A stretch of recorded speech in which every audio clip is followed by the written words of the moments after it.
I'm now live on YouTube, apparently.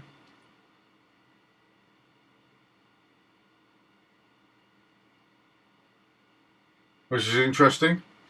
The thing is, other than the fact that it says stop streaming, it's not telling me anything about what's actually happening. It's literally just a button and it says stop streaming. So if I keep it going all the time, it'd be easy to keep it going and forget.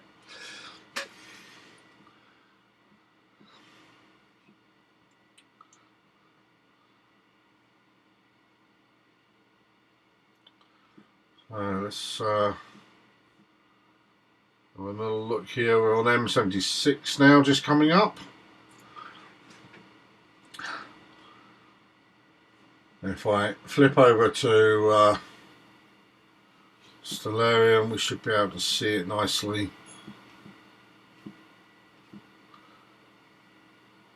In there. Excellent. It's a nice little one, isn't it? It is, yeah. I have taken some images of that one before and they've come out really good.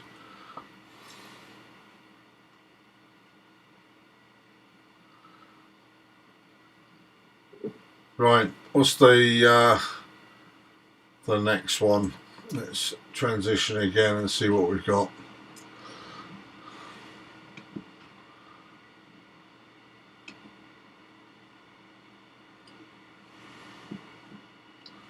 Wait for it to do its bits.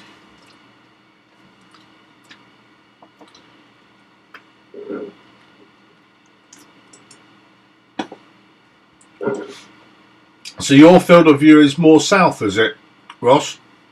No, I'm completely obscured south. I've got I've got 4 trees that are at least 25 metres high. Right. And so looking south, I've got to get over 35 degrees to see it. Oh, right, okay. And everywhere east is probably also about 35 degrees because I'm on the side of quite a steep hill. Yeah. But I've got a spectacular off to the southwest. Right, so southwest is your best, okay. Yeah. I'm Bortle 3, Bortle 4, so I'm sort of, that shielding I get from the hills and the trees is worth having. Right, yeah. And because I'm an A&OB, there isn't a street light within probably 4 miles, I think, 3 miles. Really? Excellent. Yep. God, you have it better than I do then. Because I've got the, what do you call it, the port and everything down at Porthleven. Shining up at me all the time, and I'm actually, although I've got a nice view out to sea, I have got lights from the houses further down the hill from me, as well as behind. I've only got one street lamp that I ever need to worry about, but it's not brilliant. I'm Bortle 4 here. Well, that's all right. Yeah, it's not too bad. I mean, especially with filters, I can do almost anything with filters, Here we go. That's how small it is in a little FS60. That's the little dumbbell nebula there, I think, by the looks of it. Right. Let's tidy this up a bit if we can. Can't do a lot. It's still very, very bright out there for this kind of setup.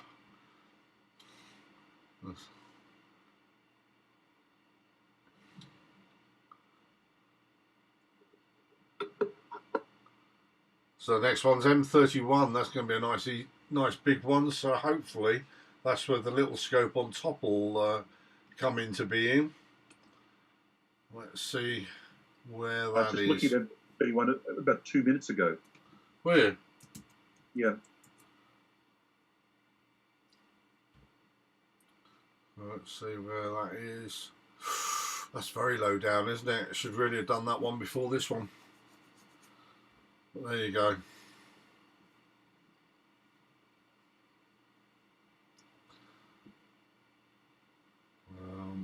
I swapped emails with Greg a little bit earlier on today. Did you? Yeah. He sent me your picture as well, actually. So I haven't replied to that yet. But, Yeah. I said to him, because he asked me about it, and I sort of said the only difference really is that I'm capturing more data than he is. I think he needs to just work on his guiding and get a lot more data. Yeah. Because I normally use the ED72 all the time. Has he done any guiding yet? I think he's playing. I think he's playing with the guider, but I don't think he's ever actually done any yet. Well, until he does, I mean, I said to him that I don't use anything less than a 3-minute exposure, and anything less than 2 hours normally. Right. Yeah. And I'm not sure if that's going to surprise him or not. The mistake I was making in the early days was just not shooting enough data. No, that's right. Well, we all do that. Yeah. Yeah, it takes a while to realise that the more data you can shoot, the better you can process afterwards. Sorry? Yeah, you don't get the buttery look until you shoot enough data. No, that's right. You don't get the colours, you don't get the detail or anything. I'm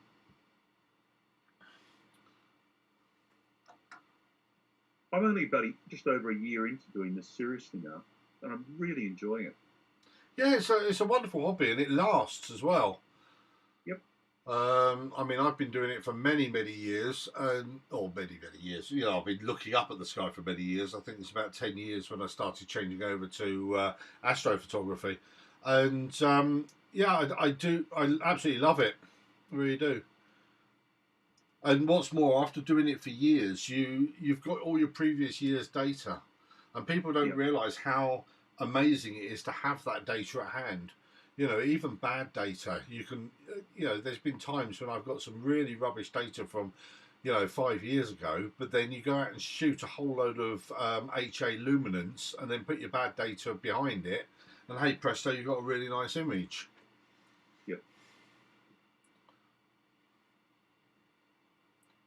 I'm actually really happy with the colours of the stars in that M44. Right, yeah. Oh, yeah. 2 lots of lovely colours there. Yeah. Yeah. I'm actually really happy with the colours of the stars in that M44. Right, yeah. Oh, yeah. 2 lots of lovely colours. Sorry, if you wondered what that was, I just went into YouTube to see whether it was streaming okay. And you echoed back straight into it. Or we echoed back straight into it. So at least it's working. What I didn't do was advertise the YouTube one at all. And the reason being, because I've got my channel there, and I know there's people who watch my channel, quite, a few people, but I didn't want to advertise it just in case all this went wrong. You never know whether you're doing right or wrong with these things. Yep. So there's a M31 there. Let's see what 60 seconds does for it. And close off. Calibration. Whoa, calibration's finished. I'm now operational. Are you? Excellent. I might swing and have a look and see what M31's like as well. Yeah. The nice thing is we got with this shot is it's M31, M32, and M110. So we clear off 3 with this one shot, which is good. And even the Canon's picking it up, not very well, but it's picking up something there.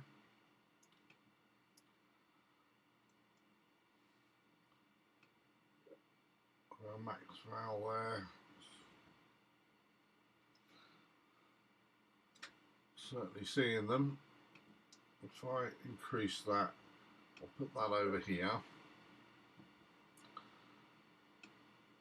We can now get a view the same as I've got on the other camera.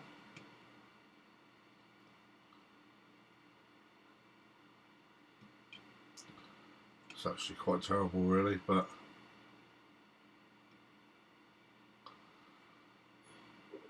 I said it's not the quality of the images, it's whether we can actually get them.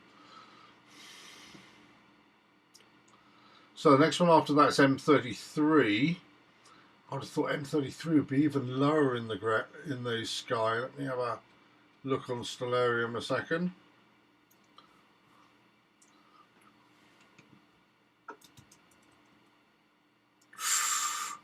Right, no, that's okay. That's good, we can deal with that. And the one after that will be M74. So let's find that in here a minute. M74 is very low. Right, I'm going to see if I can do M74 first, actually.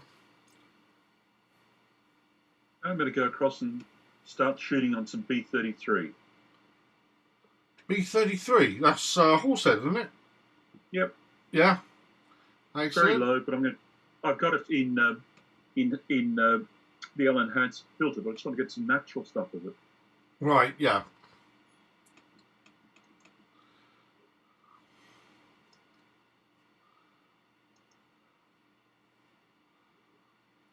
Can you stream that on the Zoom as well or not? Yeah. Yeah, bro. I think our members don't like impromptu meetings, do they? Well, I barely know any of them. Yeah. Well, the thing is, you don't interact with them at Deakin and things yet, so you haven't had that chance too much. No.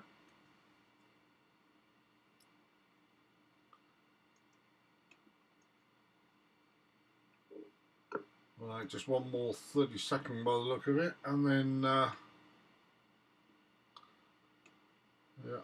I'll be on to the next object.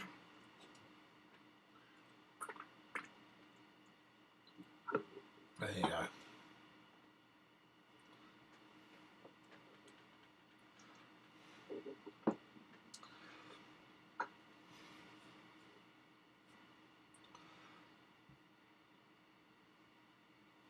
Let's have a look at this camera, make sure we're still looking okay. Yep.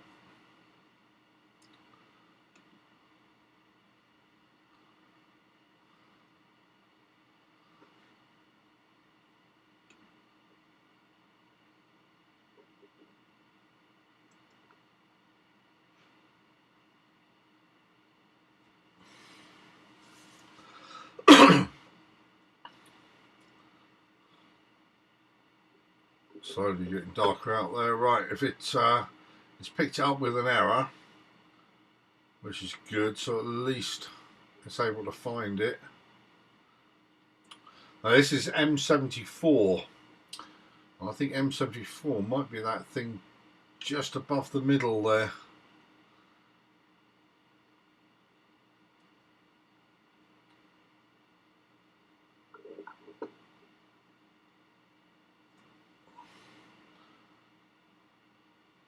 There it is. Is that a little cluster? It looks like it.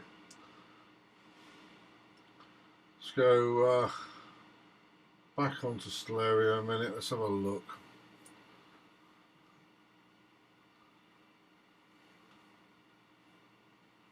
Oh no, it is a galaxy. Yeah, thought it was.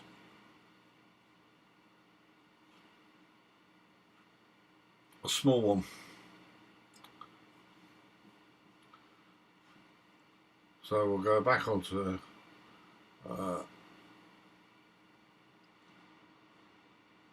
telescope screen, see what we've got. I hope that's not it. I think there's more to it actually. That's just the core we're seeing there.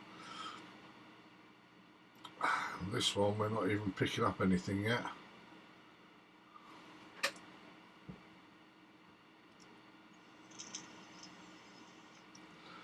Speak of, let's just move that across a bit. Well, it's there, it is there.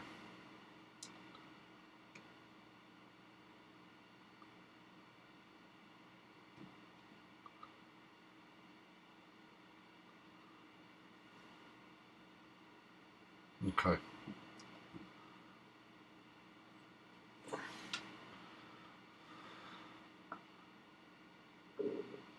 So we can tick that one off as well. So we're doing 1, 2, 3, 4, 5, 6 objects already. That's a good start. I will look up M77 as well in a second. I've shot that before, I've forgotten what it is. What's that? M77. Hmm. It's a little galaxy. Very little galaxy. It just looked like a big star. I think that one will.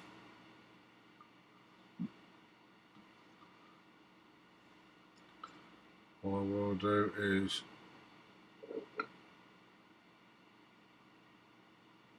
change this for my telescope. Yeah, we'll be able to see it though.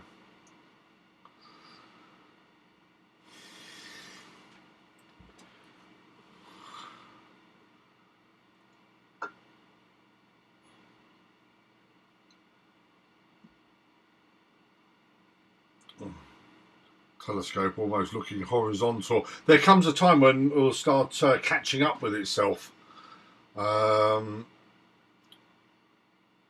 which is quite good. And then it will start looking more south and then pointing towards the east side. And you know then you've always got some spare time if anything goes wrong. But with these ones which are just disappearing over on the west horizon, they're always there. Well, I say they're the hardest ones. I think M30, first thing in the morning, is probably the hardest one, but they're close to it.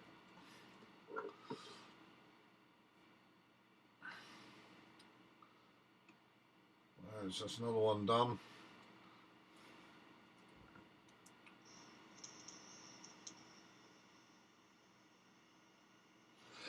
It's surprising how quick 6 minutes is, which is roughly how long I'm staying on each subject.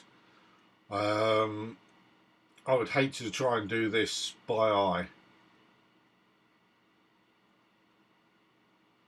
You and I both. Yeah.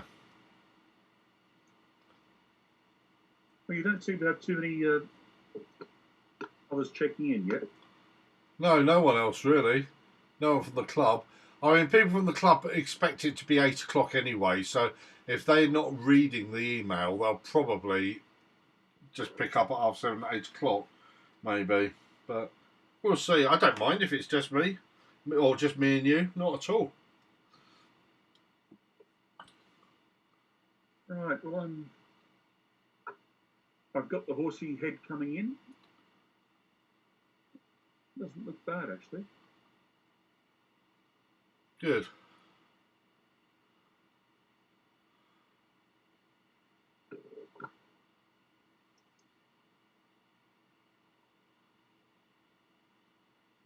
Horsehead's always a nice target, though. Every year. I wanted to get a bit of M42 and the horsehead just before they all disappear. What, both of them on the same frame? No, two separate frames. So I wanted to get them before they leave for the year. That's right, yeah. It's always a battle to get as many frames as you can before the year, and I get them every year. If you look at my data, you know, I put the date on my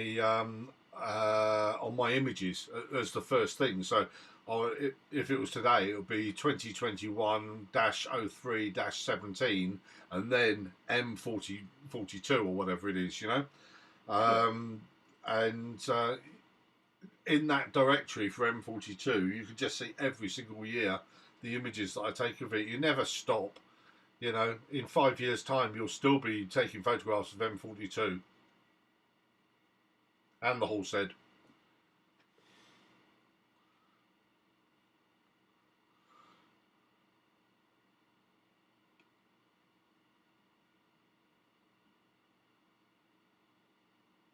So I think this is the lot. Oh, this is M33. M33 looks a bit washed out. Gotta say, mind, it's only 30 seconds. You can see the core of it, see a bit of the spiral. Well, you can't really see spiral arms in M33 anyway, but you can tell what it is. Let's have a look on the other one.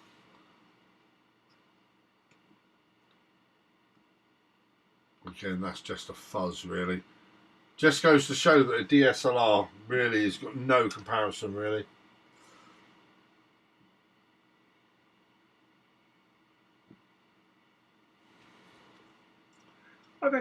I still occasionally use my DSLR and I get reasonable results off it.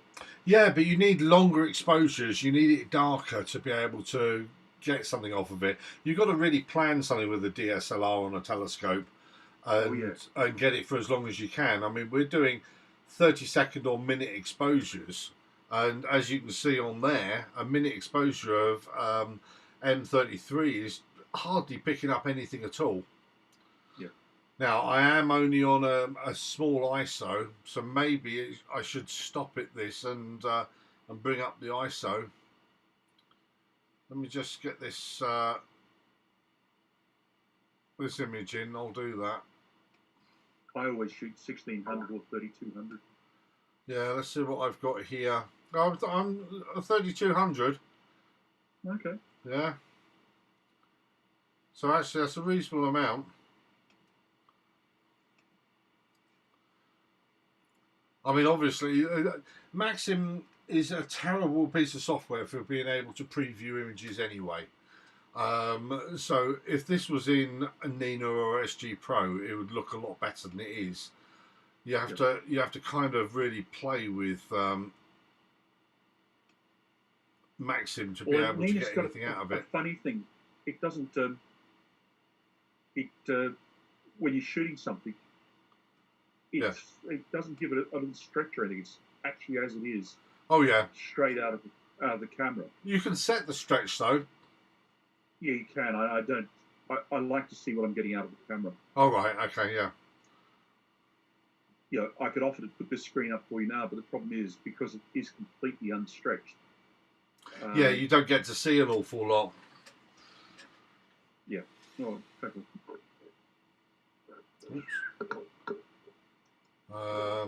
So the next one's M77.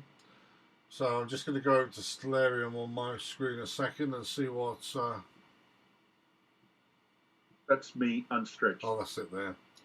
Hold on a sec. Let me just have a look a moment. Oh yeah. Yeah.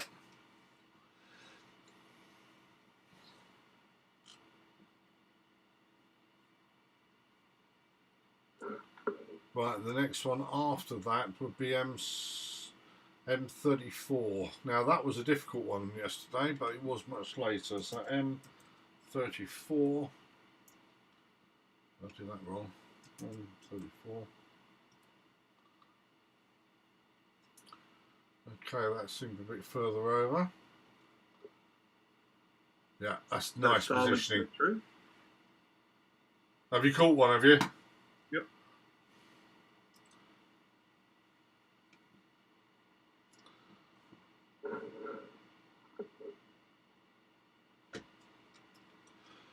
Okay, good. Now on the next one. I don't think it's going to be a lot to see here, but it is a galaxy, just an incredibly bright one.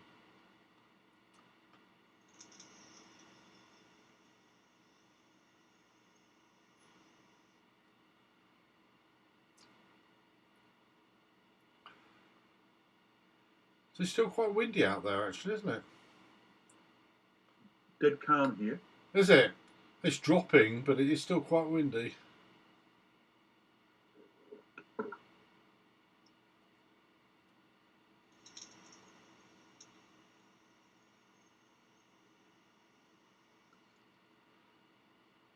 I mean, luckily it's coming from the sort of northwest position down to us, and the telescope's mostly protected. See what we got. There it is.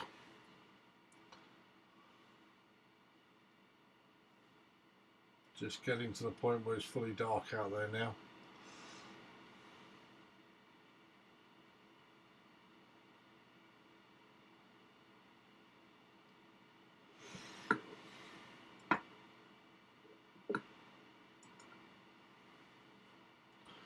I suppose I better have a look on YouTube a second and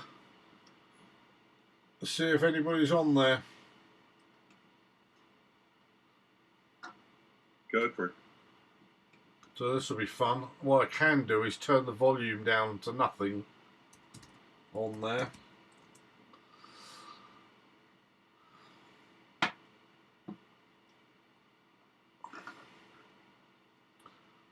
With all the screens I've got open, I find it amazing that some people are able to to stream and also deal with all their messages and everything like that while they're sort of wandering around, you know? I'm beginning to realise I need more horsepower in my computer. Really? Yeah, it struggles. Guys, I need more horsepower in my computer. Right, I've turned that off. I've got the chat on there. So, what machine have you got at the moment? Are you running Windows? Windows 10, i5, 32 meg of RAM, and SSD drives. Yeah. What processor have you got in there? i5. Right, okay, yeah. You get yourself an i7. Can you upgrade to an i7? No, I'd need a new machine. Oh, right, okay, because I upgraded one of my Macs the other week to an i7 and an SSD and a PCIe card in it as well, giving it sort of 3 terabytes and straight onto an i7. Remarkably easy to do. I did everything slowly and carefully, but I mean, people say you can't upgrade Macs. This was an iMac, and yeah, it came out really well, and it's ultra fast now. Absolutely amazing. About it's a while ago now. I was in New York for a while, and there was a big shop there called Hackintosh. Oh yeah, and it was like an old electrical store, monstrous inside, and had been converted to a shop for people who hacked Macs. Yeah. And they had, totally illegal, but they would tell you where you could go to get the operating system, which had been sort of modified so it would run on a conventional Intel type PC computer. Well, it should do anyway. I mean, we can put Windows on an iMac. You don't have to have anything else. Yeah, what happens, the issue is that because Macs only support a very specific range of hardware, it looks for all those types of hardware, and if it finds something that's not what it expects, it won't run. It expects combinations, and it's written in the operating system. That may have been the case. They've got now all the drivers for Windows, so you can put Windows straight onto a Mac, and you've got a pack of drivers for everything inside a Mac. Oh yeah, no, that's always worked. Right. Well, since they left the PowerPC and went to Intel, that's always worked. Yeah. But the problem is trying to run the Mac software on what is a Windows machine. Going the other way. Oh, the other way. Yeah, the other way could be a pain. Yeah, yeah. But you can do it. But frankly, I think Windows 10 these days is so good.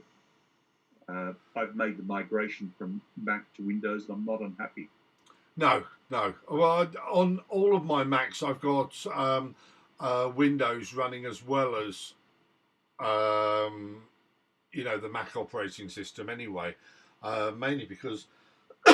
Well, there's some software that only comes with Windows. I mean, especially kit for doing astrophotography. My AutoCAD I bought many years ago, but I bought it for Windows back then. So I've always had to have Windows on my Mac running as well, so that I can use that because I still use that constantly. Well, constantly, sort of. Almost on a daily basis at work. I haven't actually been at work for a long time now. But there you go. Well, so, I've been at work teaching kids. Yeah, that's right. X months. Yeah. Yeah. And when did you say your daughter's going back to work? Back to school, sorry? Monday. Yeah. You kind of looking forward to it? You bet. Yeah. No, I like sitting in my observatory during the day and doing all my jobs and having my podcasts playing and music playing and things like that. Yeah. And of course, that hasn't happened. No, I mean, when you've got the kids that you've got to educate and entertain, Yeah. It does take up the whole time, doesn't it? So here we go, M34. So we've done a few of them already. 1, 2, 3, 4, 5, 6, 7, 8, 9. 9 objects so far. We're on track. Well, you're doing all the work. I'm just an innocent bystander. Well, in all fairness, I'm not doing anything. The computer's doing it all for me. As long as I make sure that the telescope's, pointing in the right direction. It's one of those things that all I'm doing is mothering it. Yeah. In theory, I should be able to go to sleep, calculate what time I need to change the next script over, wake up then and come in then and swap it over. But I know that's not going to be the case. So I've actually done a script up for Nina to do this, but to be honest, I've got other things I want to shoot at the moment. Yeah. Well, that's another reason why I'm doing this today. This isn't necessarily the best day, as you said. Sort of Friday, Saturday may be the better day, or better night, should I say? But I kind of want to get this out of the way so I can shoot what I want to shoot.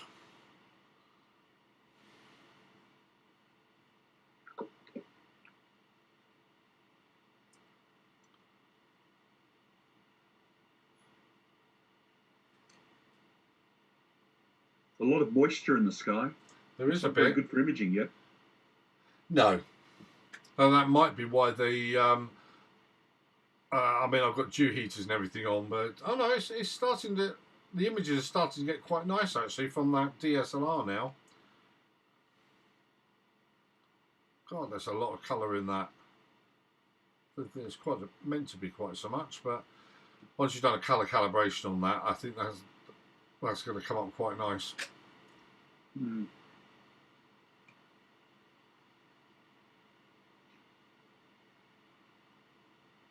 Yeah, not that I'm going to do this. It's like a couple of years ago I did this Messier Marathon. I got 94 objects. I got about 5 exposures of each one, and I thought, right, what I'll do is process all of those. I processed about 20, and that took about 3 days. And after that, I just went, okay, there's no point in processing them. The idea is just to see if I can get them. Although if someone wants to learn processing, I'm happy to hand them all over to them. I have a script somewhere that converts bits to JPEGs.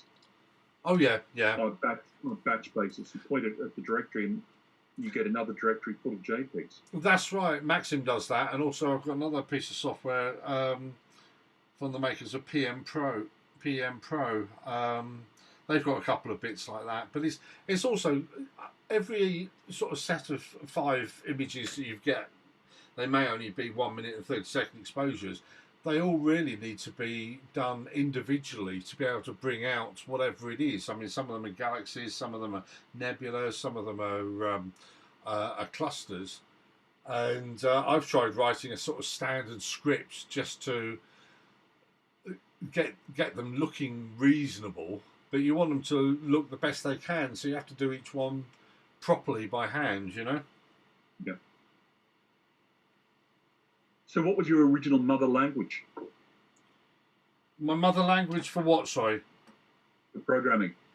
For programming was machine code, Z80 and 8088. So that was that was my first one. Then went on to, I didn't really do an awful lot with C. I did a lot of COBOL for businesses, but that was later on. First of all, it was actually programming up the chips themselves. And then I went into PIC programming for programming up card readers and the like. I liked PIC. PICs were brilliant. Yeah, they still are. I had an application that I ran in Advanced Revelation, right, which was a PIC derivative. Yeah, and I just thought the report writing of it was just so good. Yeah, I really enjoyed programming stuff in Pick. COBOL I think was my favourite because I could get a database up and running within an hour or two and have it quite nice. I mean, in those days that was almost unheard of. But I haven't done. I mean, after that I went on to the Visual Basic, Visual C, and things like that. But since I left Oxford, I haven't done hardly any at all. Forgotten most of it really. Which is a shame. I mean, I've got all my Arduino stuff because I want to make up a satellite at some stage. The problem is I don't have any idea of what I want the satellite to do, which is kind of pointless trying to make up something just for the sake of it. Well, I have. I'd like to have a telescope up there looking out, and I'd like it, 4 billion miles away, but we're not going to get that very easy. So we've got a thing here where Gareth has read the email wrong and gone into my personal Zoom meeting. You know what I said about people not reading the emails properly? Oh yeah, yeah. Yeah. So hopefully he'll go back to the back to it. I may give him a ring actually.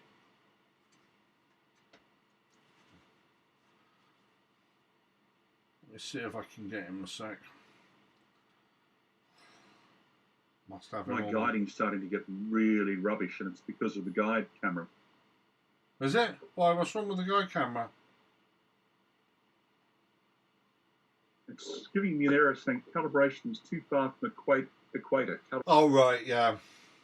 Yeah, you'll need to look, directly south, sort of 30 degrees up, and then calibrate it from that, and then you can go back to your target. I'm just going to give Gareth a quick call a second.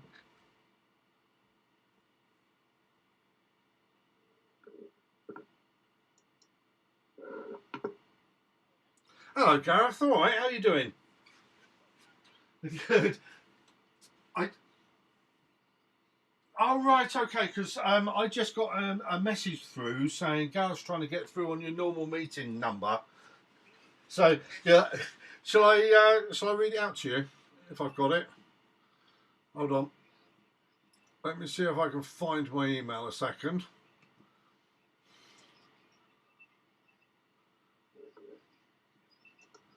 Sorry, mate.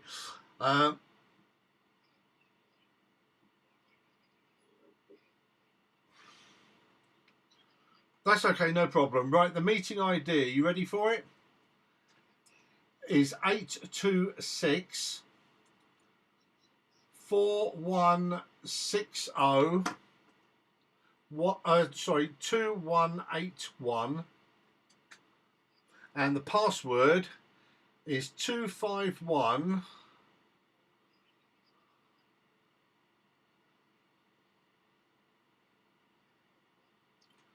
488. See you in a bit then, Gareth. Cheers, mate. Bye. Right, exactly what I said, Ross. Knew that was going to happen. Let's have a little look, see where we are.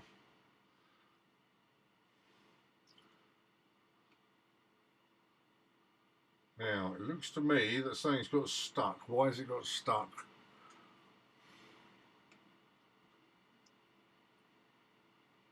Yeah, let's quit that. We'll have a check. This is on M35. We should be able to find M35 easily enough. M35. Let me just check it on here. Oh. Right, yeah, should be able to find that easy enough. Can't then stop.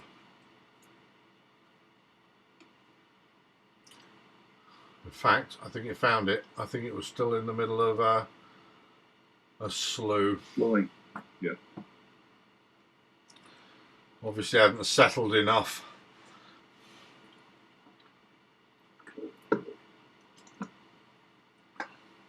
Well, of course, I didn't get any sleep last night. I was awake all night. Were you? Evening, Gareth. Well, he flashed up. He's here. Hi, Gareth. Yeah, he's here. He's just not on screen. He might not be. I don't know whether he's at work or not at the moment.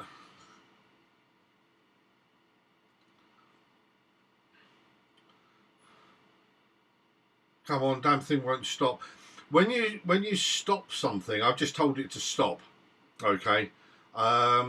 You should stop the plate solver before you tell it to stop over here.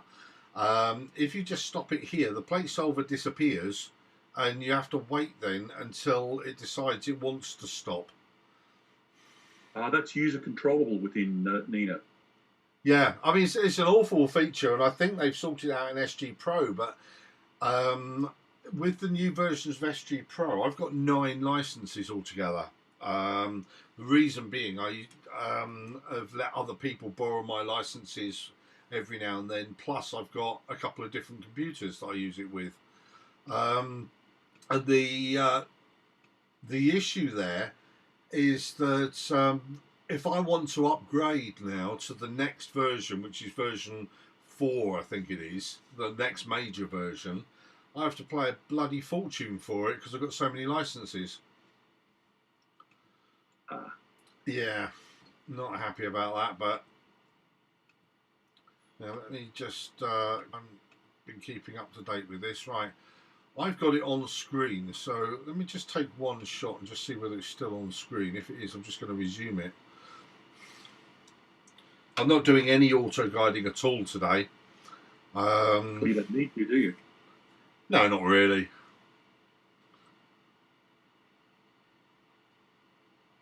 Oh, Gareth's a talkative chap. Is it what? Oh, hi, Gareth.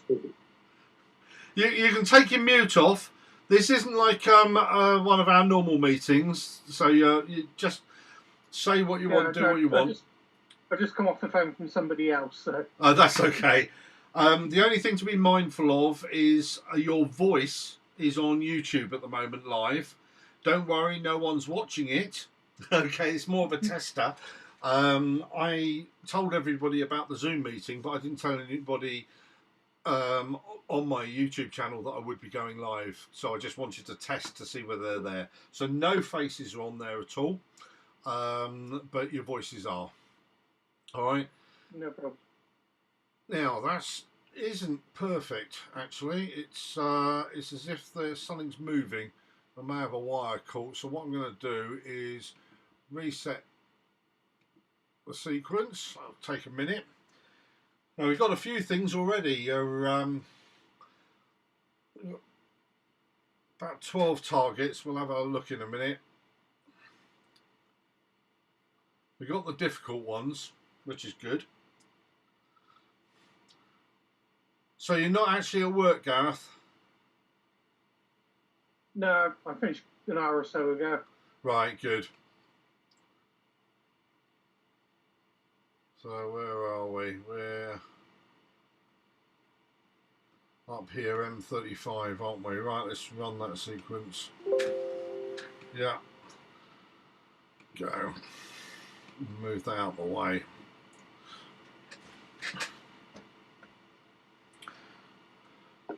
It's a bit disconcerting. Your machine's making the same noises as mine makes. That's so right. Then I suddenly went to find out what's wrong with mine. Yeah. Yeah, it's when PhD goes wrong in the middle of the night, that horrible sound. It makes me cringe nowadays. But then I suppose in your observatory, you don't hear that if something goes wrong, do you? You just get yes, I do. You just get an email. Oh, right, you do you? No, I haven't, because I can't finish my observatory. I've got all my automation ready to go. Right. But until I get some bits machined, which I haven't been able to go and do, I can't finish the job. Oh, really? Right. So it's all sitting here and ready to rock and roll. Yeah. Now that's an awful picture. Now let's have a look and see if we can work out why. I'm just going to pop outside and have a look at the telescope a minute and just see whether something's snagging. We're not going anywhere. Well, you should still be able to see me.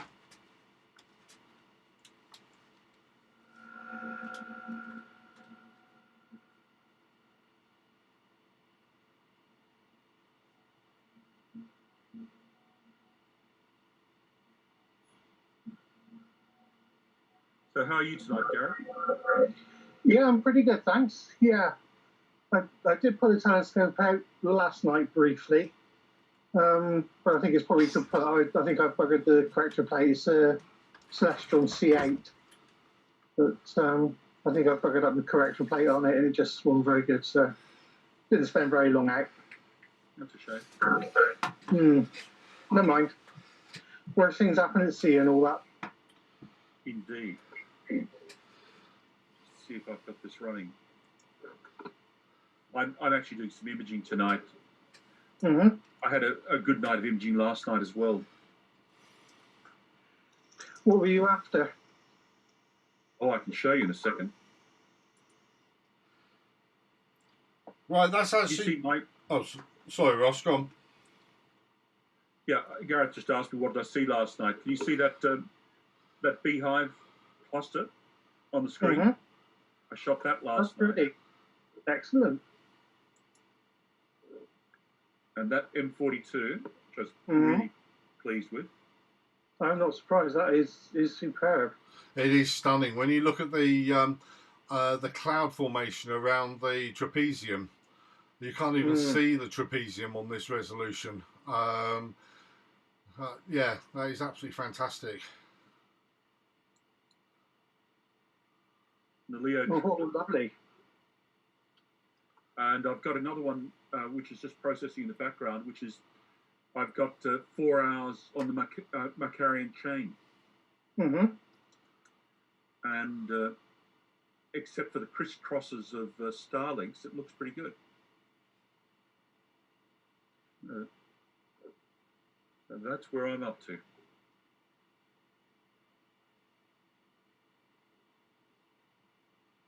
Excellent. Well, I've just found out it's actually the wind, Ross. The I'm having trouble connecting to the internet. Oh, Take a look at the help section in your Alexa app. I don't care about Alexa at the moment. I'm having trouble connecting to the internet. There you go. Right. Well, Yeah, because I got the two telescopes, one on top of the other. It's like a sail. And when I went out there and just sort of went where the telescope was, you could feel this wind up against me, let alone it. So I think it's just the angle that it was at. So hopefully on other ones we'll have a slightly better. Let's have a look and see what the DSLR picked up. Yeah.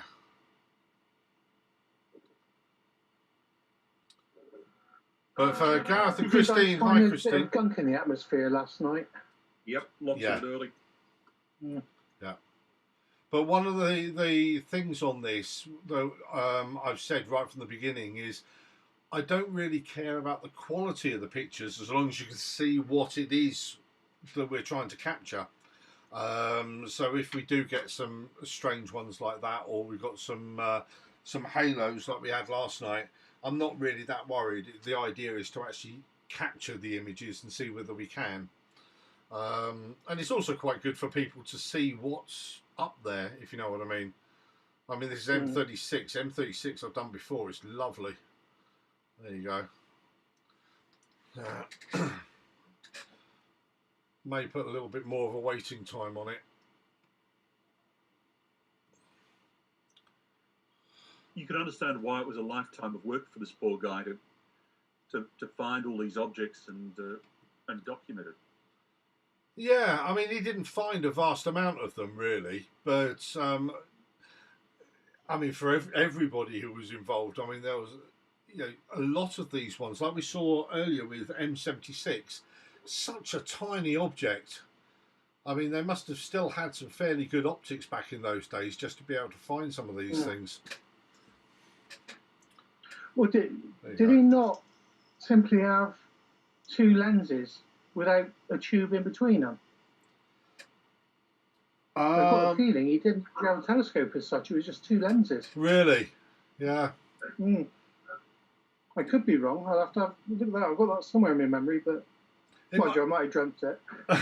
Well, I mean, there would have been a time when that was the case, and even back in two lenses. I mean, you think of something like nowadays. You've got the truest telescopes. You know, the ones that are completely open.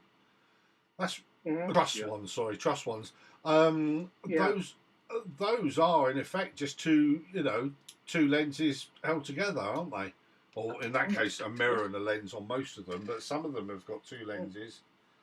I could imagine back in those days they were quite large lenses. So the next one after this, we've got M36, M37, M38. I would guess they're fairly close together, but I'm going to go into Stellarium and just double check whereabouts they are. So we got M36. Yep, over to the west. We can deal with that. M37. Yeah. Was it M38? Yeah. So let's have a look at that. M38. Yeah, all in the same sort of place. And M1 will be after that, which I know will be perfect. So actually, that's come up with a...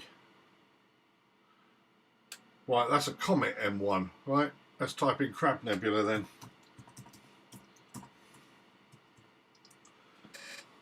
There you go, that's in good stead. Now the only other one is M77 I want to have a look at, because we've only got a very short window for that. Oh God. Right, I don't think we're going to get M77.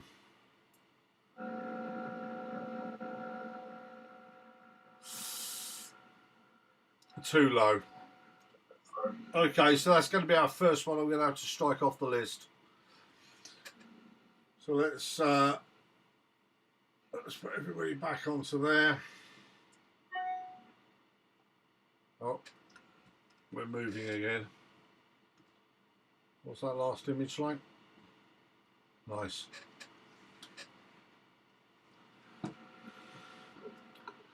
Right, message in from John. Let's have a look, see what he's got to say.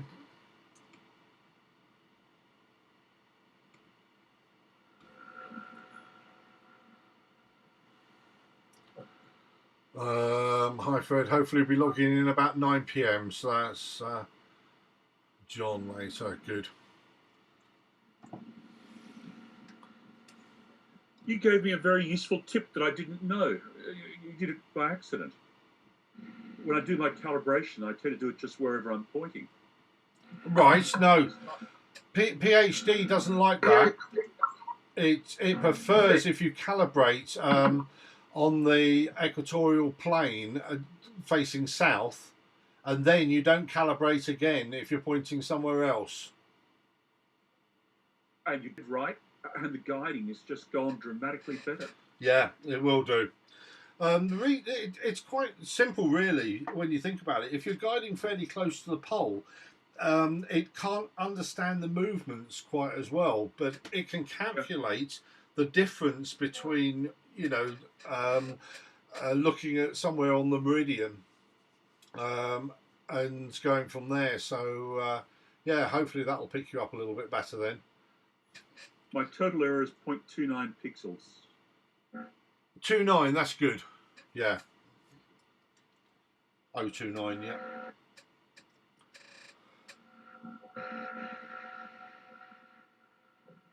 No, it's one of the mistakes that people make quite often that you should be aware of. Really, you should only need to calibrate PhD once every now and then, not all the time for things.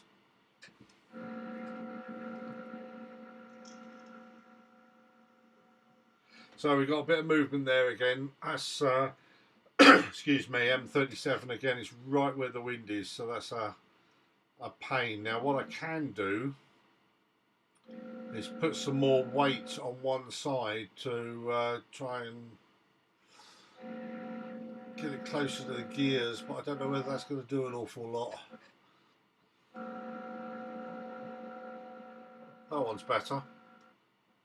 We've got two telescopes, one on top of the other, and this is what a DSLR is picking up at the moment. If you haven't seen that before, same object. I've just got this set up for doing 60-second exposures, loads and loads of them, one after the other.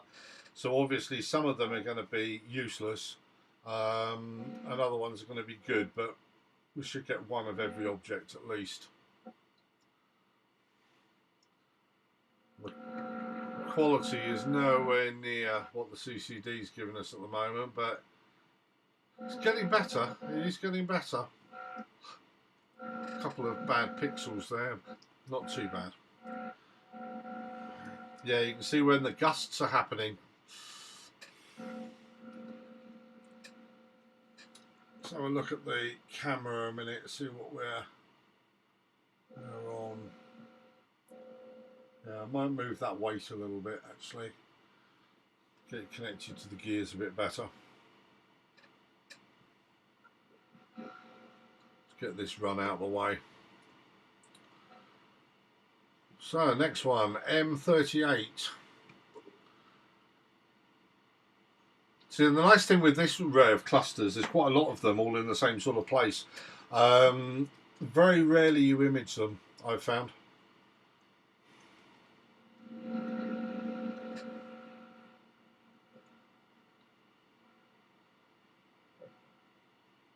Oh, I like that image, Ross. That's the one I've already seen before, isn't it? Yeah, I did this 2 weekends ago. Yeah, that's right. Yeah. Always beautiful, those two. And that was your M1. Yeah.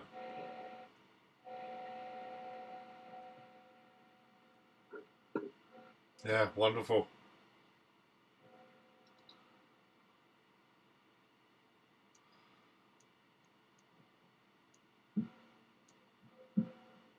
I'm going to change my total error.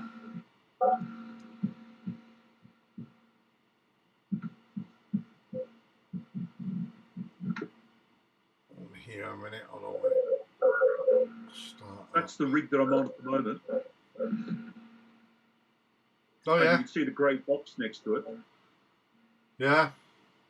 I take the scope off and just drop the box over it. And away you go. It works a treat. Plus, I've got the internal one inside the observatory. Yeah. Excellent. That's a nice base you got that on. Yeah. That's 12-inch square tube. Yeah, and excellent. There's 2 nice. cubic meters of concrete underneath that. How much? 2 cubic meters. Oh, right, yeah. And it's into shale. So I had to jackhammer it into the rock anyhow, so it's not going anywhere. Right.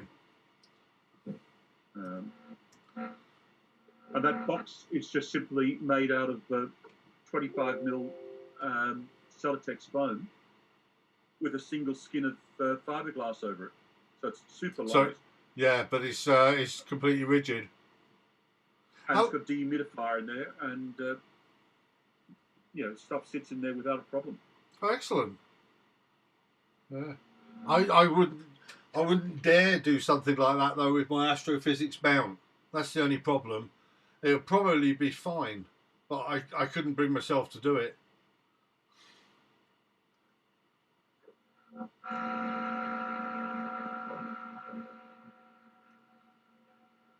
And then the C11 lives inside.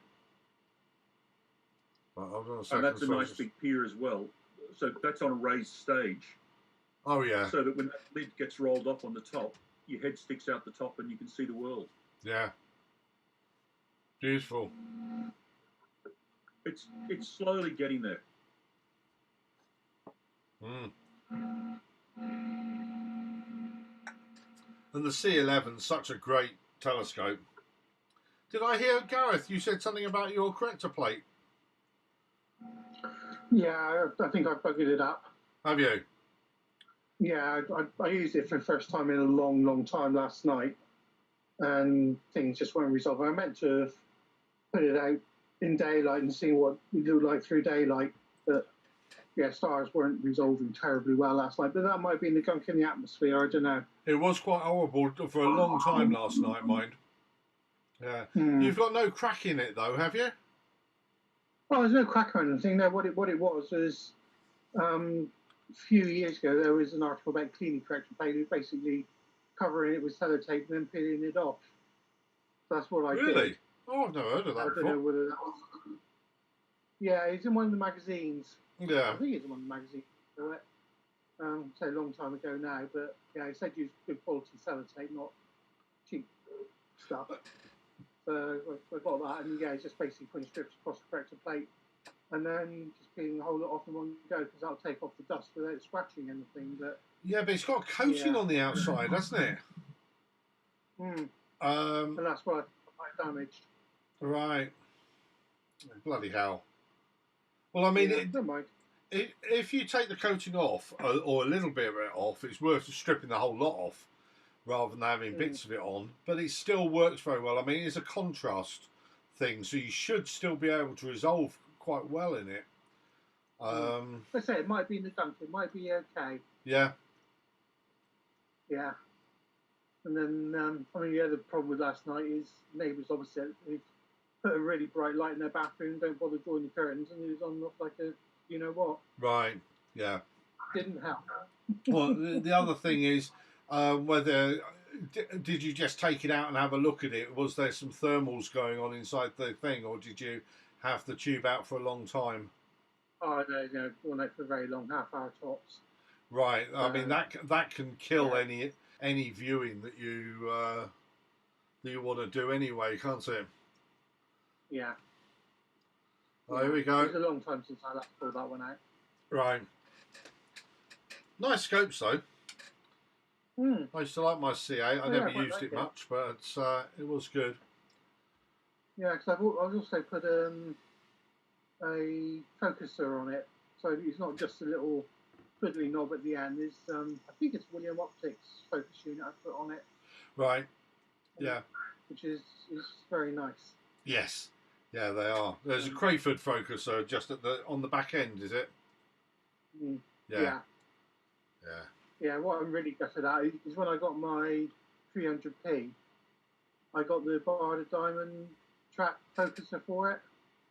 Right, the whole thing in quite a right place. So I've got that just sat on a shelf at the moment and had it probably 3 years and not done anything with it. Really? Yeah. But I'll tell you what, that is just smooth as silk. It's beautiful. Yes. It's funny you should mention that. I just got one on Monday. Mm-hmm. And it does look a lovely piece of engineering. It is absolutely gorgeous. I'm just going to come offline and reboot my computer for a few minutes, guys. Yeah, okay. Because I've got a problem which I need to sort. No problem. I will be back, he said. He said. Right, so we've been live for just over an hour. No one yet has looked at any of the YouTube stuff, so that's good. Don't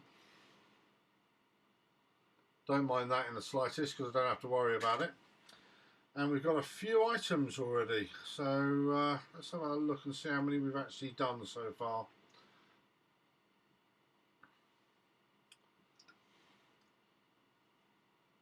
Can I look on here or not? No, because the Dropbox it's not working on there. So what I'll do is go into here. You should be able to see this. This is what we've already picked up. Forget that dwarf galaxy there. So we've got 1, 2, 3, 4, 5, 6, 7, 8, 9, 10, 11, 12, 13, 14, 15, 16 items we've been able to get so far in the first hour. Good going. So that's not bad, really. Now we're going to miss out on M77.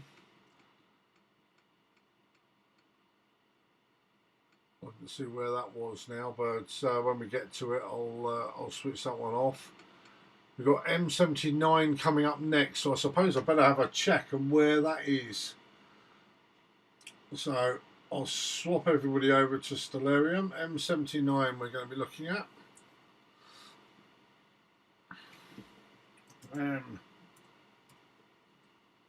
M79, oh, that's going to be so tight.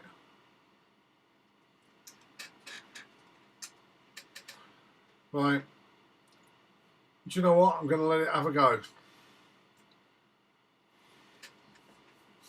See whether we can get it.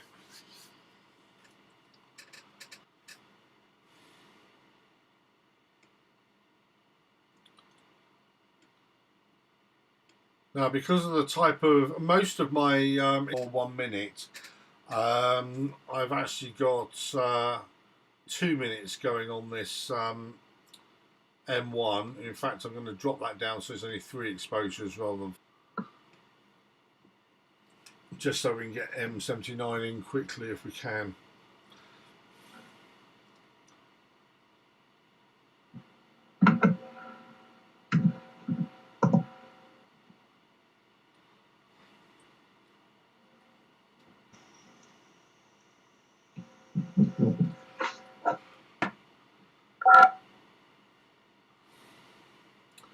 Oh, Ross has gone.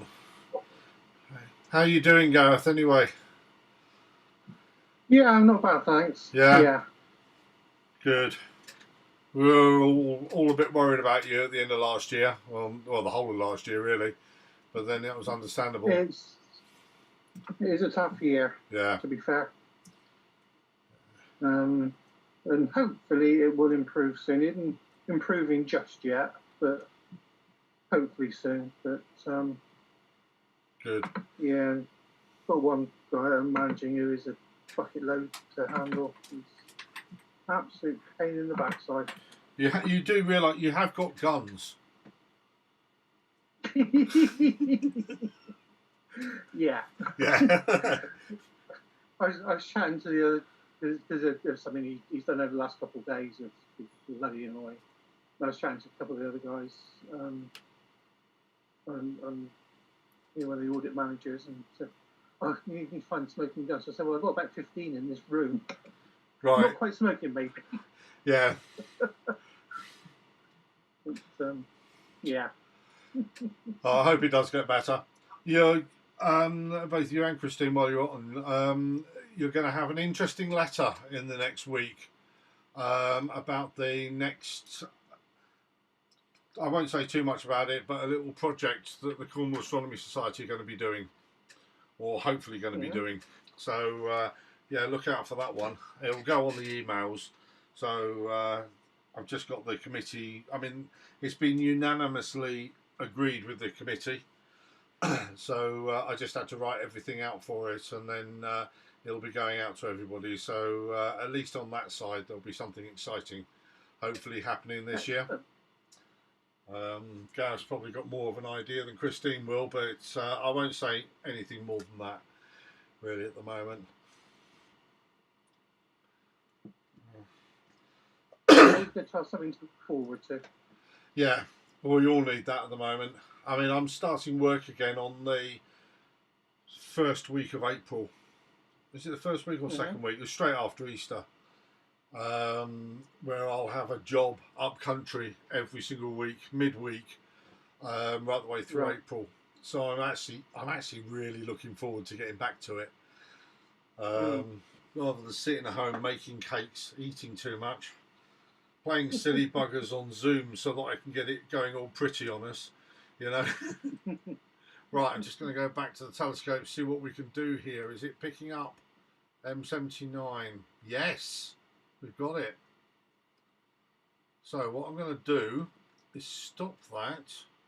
It won't be able to plate solve it because there's too much rubbish in the air there. And it's going to be all out of looking like it's through a lens because it's so low. Are you sure you want to quit? It is low too, isn't it? Oh, ridiculously low. So what I'm going to do is just keep it like that and see if I can just get a few frames. Would you like to continue? Sequence requires it. Oh, that's not going to do it there. So what I'll do,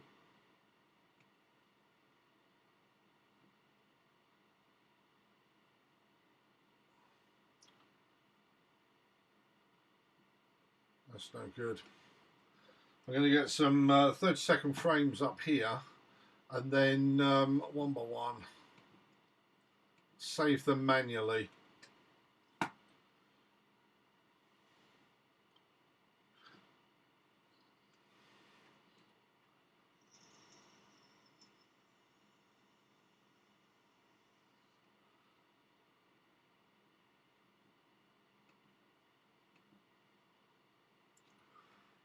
I'm surprised we're getting it at all, to be honest with you.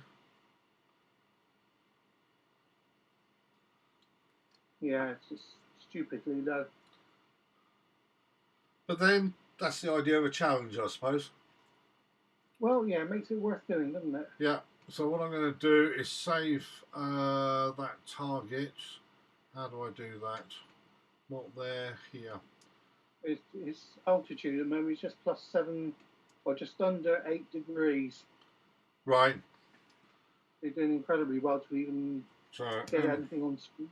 79-1. Yeah, and then I'll take another one. The next one on the line is M42, M43, so we know that we're going to be able to get that, so I can spend a little bit of time on this one.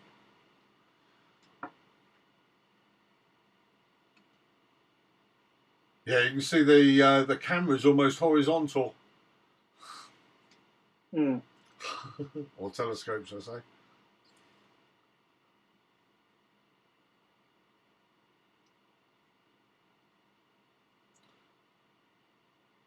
And because we're looking through so much atmosphere right down there, that's why it won't plate solve properly. So that one then, it was M79-2.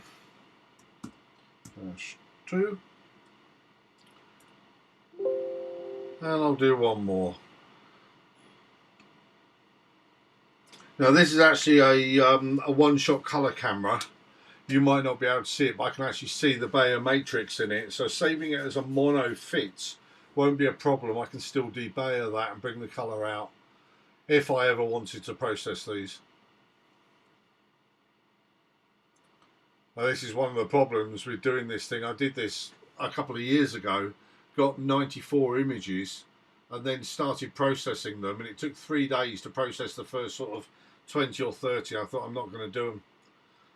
So it's quite likely that after tonight all these images will just go onto my time capsule and never be seen again. Which is a shame, having taken so much time to take them in the first place. It is. Well, I kind of think that I'll wait until some university kid or whatever wants to learn about processing, and I'll give him a load and I'll say, there you go, you've got something to start with. So we've done 3 of those, so that's more than enough. Let's carry on now. Some of the time you have to mother these things. Let's just see what the DSLR has brought up. Oh, the DSLR got it as well. So that's good.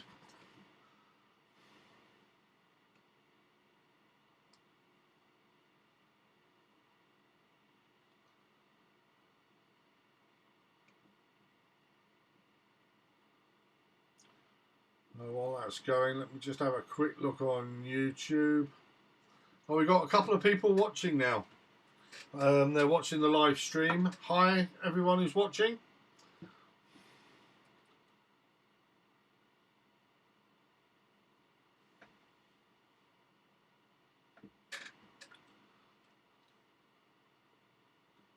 So let's move this out of the way. Can I move it out of the way? It's not moving.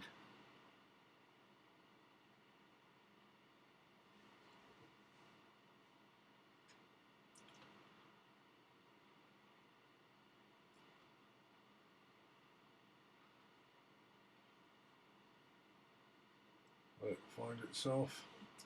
What I should really have done is got a piece of paper down here and written down each one as it's doing it, so I can count from here, but next time. So there you go, M42. M43 is the little sort of teardrop, sort of dead centre and up a little bit, and M42 is the big cloud to the left hand side. Now I've also got in there the Running Man Nebula, which is on the right hand side. Can't see a lot of it on the short exposure, but it is there.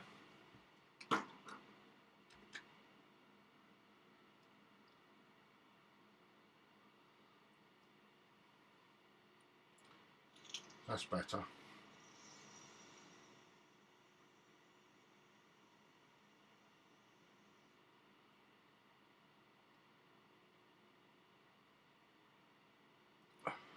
I don't know why it it waddles when I change screen. It waddles the main screen. I've got no idea why that's happening, but.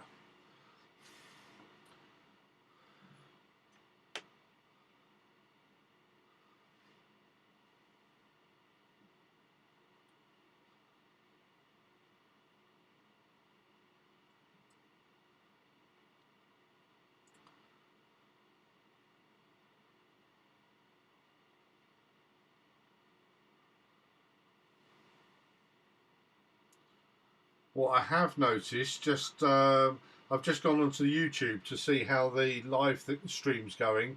They're about 5 minutes behind us, so it's not exactly live, is it? Well, compared to what existed 50 years ago, it's blooming good that you can do it from your front room. I know, yeah, yeah. I'm surprised my machine isn't coughing actually, because I'm recording on OBS, which is the software that I'm using to do all this. Is streaming live onto YouTube, and I'm recording off of the Zoom meeting. I think unintentionally it was just recording anyway. So I mean, we might keep that for the club. Although this particular event has nothing to do with the Cornwall Astronomy Society. If it's good enough for them to see, then I'm more than happy to let them. So after this M42, M43, we've got M78, that's nice and easy, and then onto the nice galaxies.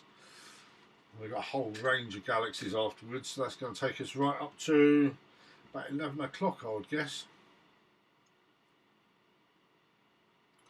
So what I'm going to do, I'm actually going to find myself a piece of paper and I'm going to write down which ones we've already got.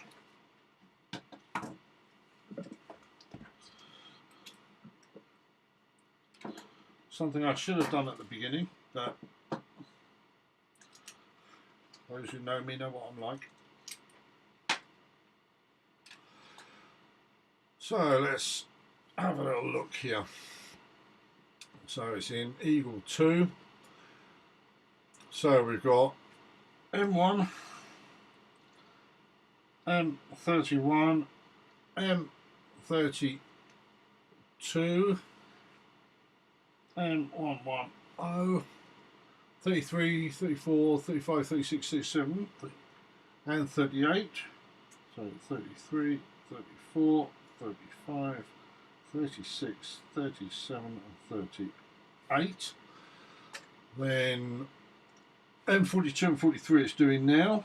M42, M43, 45 and 52, 45, 52, 74, 76, 77.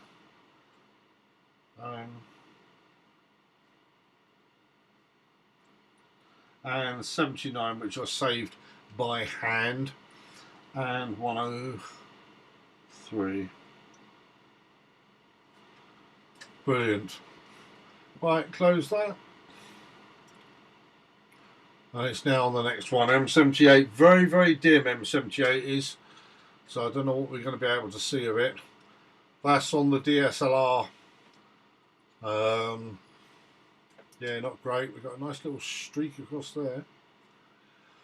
A couple of nice streaks actually. Actually, that's it just finished its frame when it started slewing right at the end.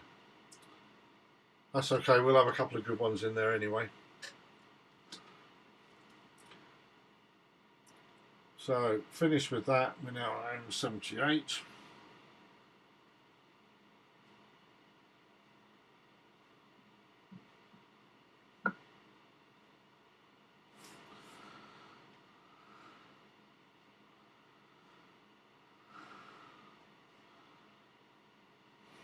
Let's look at the telescope a minute, see how we're doing.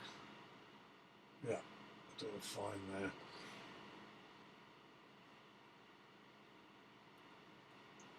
One, 2, 3, 4, 5, 6, 7, 10, 20. So we've got 20 items now.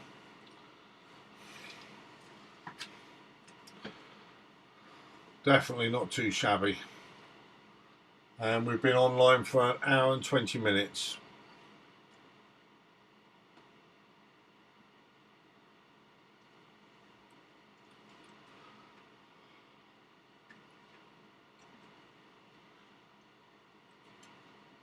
And in a bit, I'm going to disappear off and make myself a cup of tea.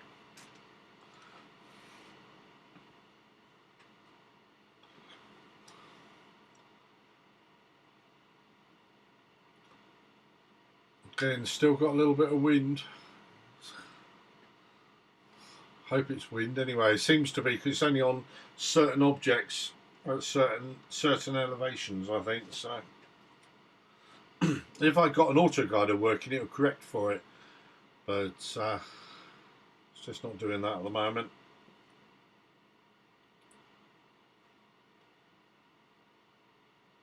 People wonder why I'm looking up there all the time. I've got another TV screen up there showing me all the other stuff which is going on.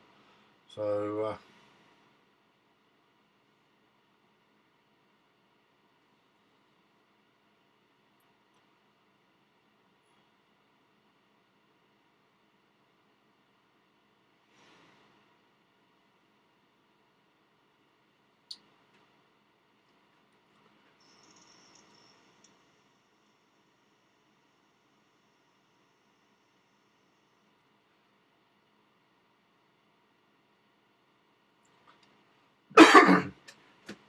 Cup of tea as well, Millie and Fred. I'll be back in a moment. yeah, I'll see you in a bit, Gareth.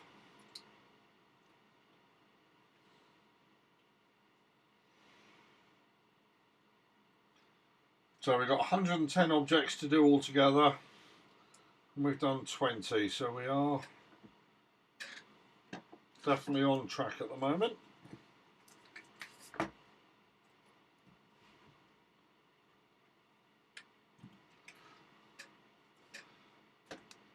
Now we'll have a look at what the DSLR has picked up as well through the small scope.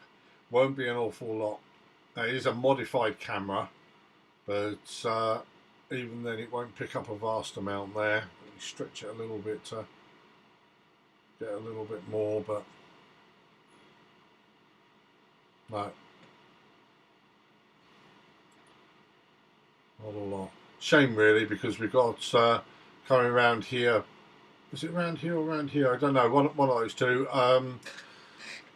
Barnard's Loop, which on really long exposures comes out beautiful.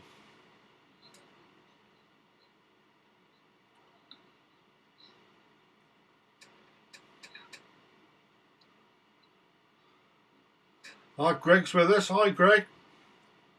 Hiya. How you doing? All right. Just got back from, well, picked B up. Just took her down for her first jab, so. Oh, really? So, good. Yeah. I've got mine booked for Sunday now as well. I'm going over to Stidians for it. So. Excellent. Yeah. Long last. Yeah, it has been a while. I mean, I've had mine for 3 weeks now. One of the only advantage to being overweight, really. Yeah. I think so. Yeah, B was way ahead of me. I had to book separately, so. Oh, really? As soon as I had to, then the Penryn practice got in touch. So. Right. Yeah, they got in touch with you. You didn't have to get in touch with them. No, I did pre-book though via the NHS site because I've been waiting for ages for them to get in touch. Right. Okay. Yeah. But at least it's moving. They don't get the second one now till the 6th of July, I think it is. Or June, sorry. So it's quite a way, isn't it? Yeah. I'm still wondering whether they're going to give us second jabs or not. I don't know. On my card, they just left the second jab completely blank. So we'll just have to wait and see. When you book via the NHS site, go to Stidians, you actually book both jabs. Oh, do you? So, right. Yeah. That gives us hope then. The one B's got tonight. They had some leftovers, so they said, "Well, if you haven't had one yet, you can come on down." Well, in the next category. A lot of people have said that when they're doing them, you should go and hang around outside if you want your jab, because they've got to use them up. Especially the Pfizer ones, and there's been a lot of people who've had the jabs that way. They literally grab them off the street if they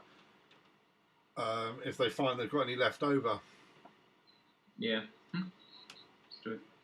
Be heard about this on Facebook of all places. So Surprising what you learn off of Facebook, isn't they've it? got places free and they've been inundated now. So Yeah, good. I'll have to ask Jilly to see if she can chase up hers. yeah, best if you go NHS Direct and book there. You'll go to the Stydian space, but then you get both. You get the first one and the second one pre-booked. You know you're going to get them. So Yeah. if you're in the over 50 group now, you can book, and then they're working down from that. But Oh, really? Okay, Yeah. I'll let her know. She's been waiting at the moment, rather than sort of hassling anybody about it. But I think it's about Yeah. time that she did see if she can get something sorted. yeah, You know. So what you've missed is we've been online now for about an hour and a half.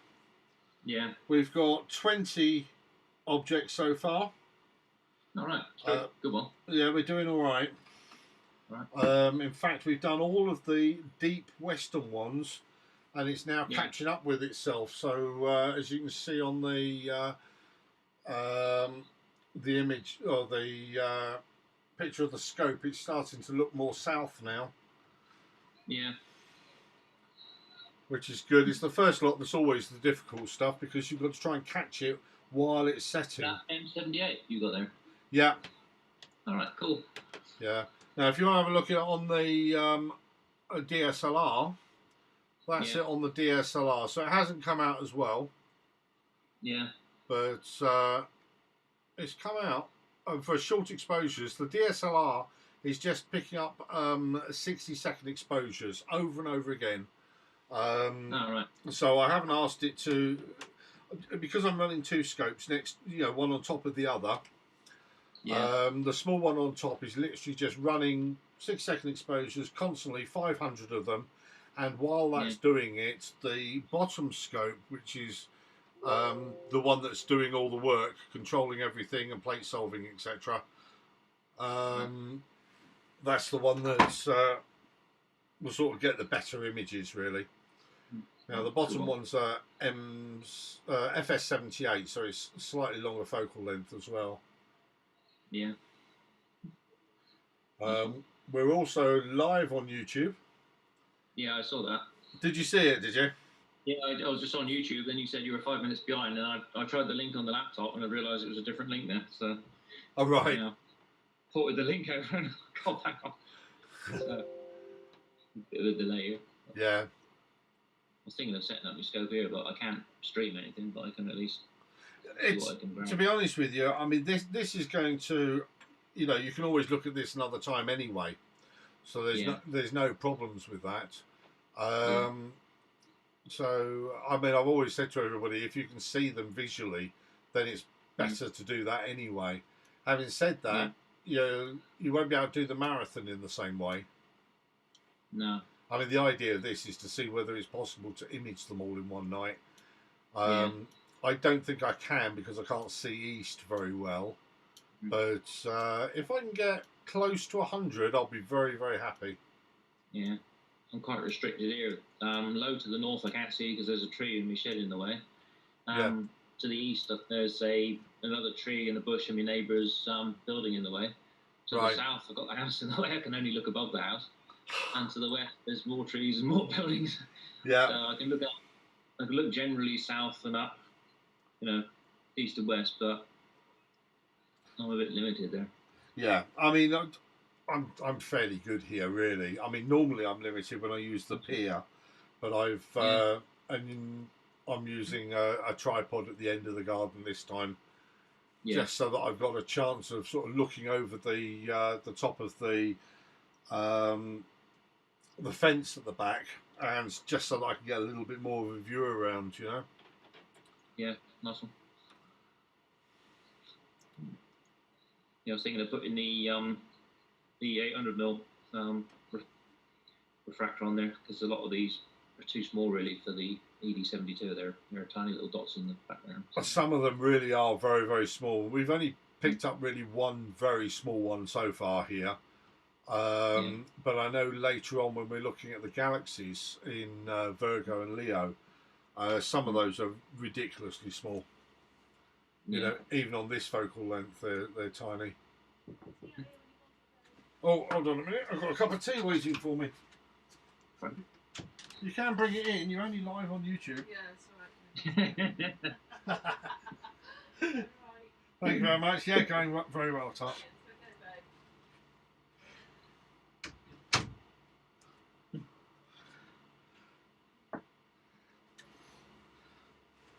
Yeah, no, and she's the photogenic one, so she's scared to come out here because we're live. Gentlemen, I have a problem. What's that? My scope is not compatible with running Zoom. Is it not? I'm having all sorts of errors and it's knocking it out. If I turn Zoom off, it all works. Zoom on, it doesn't. Well, in that case, you're going to have to go, mate. Fully understand that. It's quite surreal. I don't know what's doing it. No, there's obviously something that's conflicting, or maybe it's timing somewhere on the line it doesn't like. Half the image goes blue on one side, just royal blue. Right. At the end of the day, Ross, I mean, this is a video that you can look over again at some stage. And really nice to have you in here, but you've got to also do your imaging. And when you've got a nice night like this, make the most of it. I'm off. Yeah, don't worry. It's I'll be off. But yeah, good luck with it. Thanks for letting us know. I hope you all have an enjoyable evening. Yeah, I hope so. Yeah, I'm going to stay here really until I drop. We'll just see what happens. Oh, good luck, guys. All right. Cheers for now. Cheers for now, Ross. Have fun. Cheers, Gareth. Cheers, Greg. Cheers, Fred. Cheers. Cheers, Ross. Good to see you. Hi, Barry. Nice for you to join us. Yeah, hi all. I only just picked up your email. That's okay. No problem at all. Well, what you've missed, we've got 22 items at the moment. It's just doing M81, M82. There's only been one that we've missed, but I've got a feeling there's another one that we're going to miss. Oh, actually, no, we didn't. We might not have missed it. I'll have a look in a minute. There is one that I'm a bit worried about, but we'll keep an eye on it. And I'm checking every now and then with Stellarium. If I show you, we can go straight over to Stellarium here and see the status of where everything is in the sky, so we can follow it around and just double check before the telescope gets to each one. But we're on track for a fair number, I think. Yeah. So you're not getting your scope out tonight? No, I was working up until about 7:30, and we're on the wife's mother is on the end of life program, so we're. I'm sorry to hear that. Yeah, so I thought I'd better not get it out, and No, I understand. Yeah. At the moment, she's rallying around. Right. Yeah. She's 91, so. Oh, that's good innings Good then. Yeah. But it's still never nice when it happens, does it? The end of life programs is a weird time for reflection and everything, isn't it? Yeah, definitely.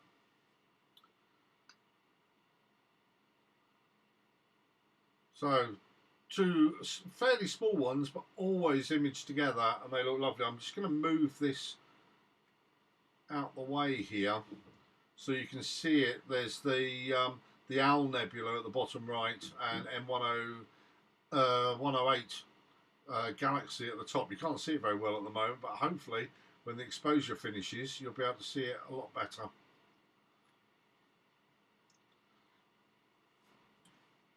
We've got quite a few now where in the frame there's going to be two of them, which is going to speed up finding these things as well. So M108 there and M97 Owl Nebula.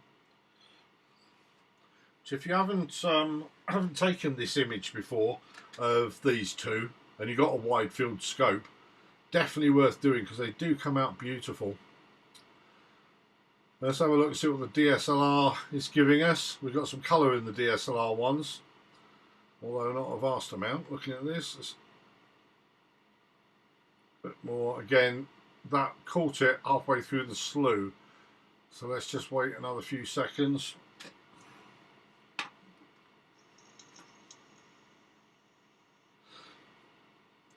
That's why you've got the double stars here. It's obviously in the middle of a slough when it's or correcting itself through the plate solve. There you go, that's better. Nice blue M108 there, and the Galaxy M107 up the top there. Good, pleased with that. So the next one we're looking at will be M109. So let's switch over to Stellarium and have a little look at where M109 is, just to double check. Oh, blimey. Right, so that's right up at the east there. Actually, that's not going to be too bad. There's the plough there, so M109 is going to be fine. Let's just see what the other ones are actually while we're here. M109, M106 I know is going to be good, and then M41. So let's have a look at M41. I've got no idea where that is. Very low on the south, so I'll tell you what, I'm going to do that one next. So let's go to transition back to this. So M41 there, I'm going to bring up and bring up again. We should find, these are all the ones that we've done. There you go, so straight after this M41 is going to be done, and then it will go up to these galaxies here. We need to check where M40 is as well actually.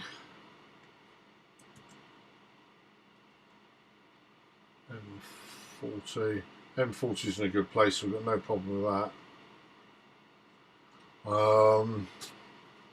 Then M50. Now M50 on the test last night I couldn't get, so let's have a little look where that is, and that's in a great place, so we're going to be able to get M50. In fact, I'm going to move M50 up again as well.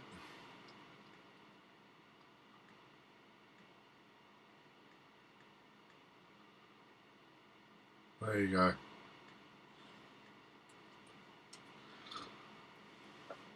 Go back and look, see what the DSLR's picking up for us. Yeah, lovely image that. Probably nicer on my screen than what you're seeing actually.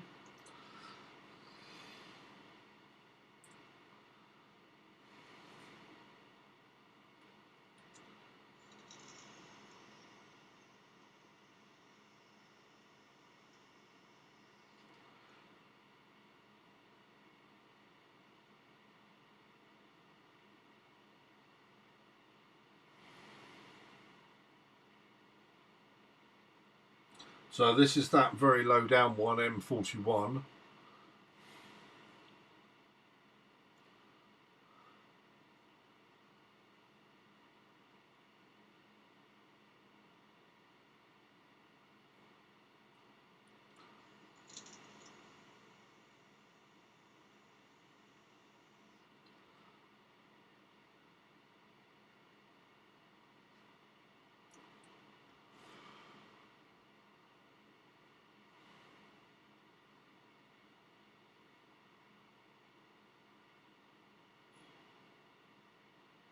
Hi John, nice to see you.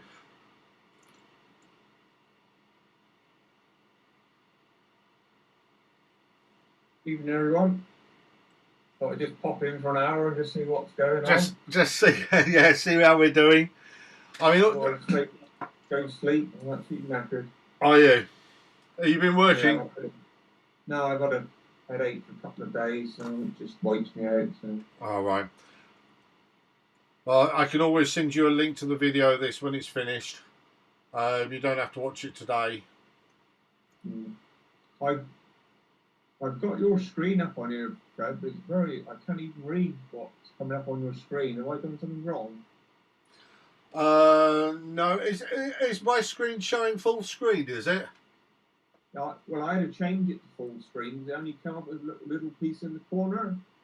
But when I've gone full screen, it's like what you're doing now. I can't read any of that. It's just very poor resolution. So I don't know whether it's me or... Right, okay. Well, I'll remember that for next time. I'll be able to do something about it. I don't think I can do anything about it now while we're on, if that's okay. That's all right. Yeah, I just thought it might have just me. That's fine. Yeah. I blown you up to full screen, so I got you in glorious 27-inch screen. Right. Very poor resolution. Yeah. This is the first time that because I'm actually streaming on YouTube at the same time as on Zoom. Okay, and you are completely separate, by the way. I've been into the one on YouTube, and you're not seen at all. You're only heard. Okay. So if you're worried about that, don't worry. It's I have done it right. But I don't know whether that's bringing on a poorer resolution or not. I'll have to have a look. This is really just a tester to see whether I can do this. Yeah, I'll have a quick look on YouTube. It's on your YouTube page. Is it on my YouTube page, yeah. I'll have a quick look there, man. It's actually lagging behind by quite a bit. I've noticed. So their idea of live is slightly different from mine. I think they've stretched me out a little bit. At the moment, we're on M50. So this is M41. This is M41 at the moment. Yeah, I've just got that up on Solarium so you can see what you're doing. Right, let's try. It should be one of my subscriptions, isn't it?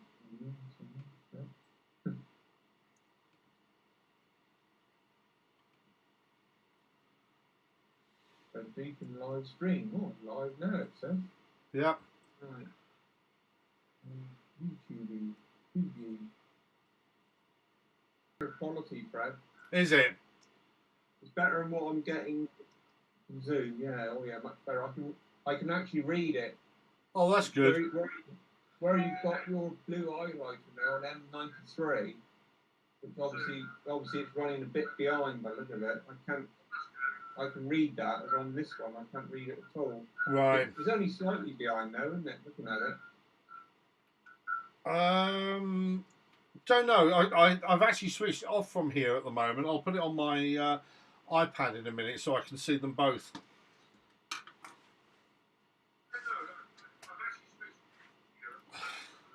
Yes, I can hear that I'm behind.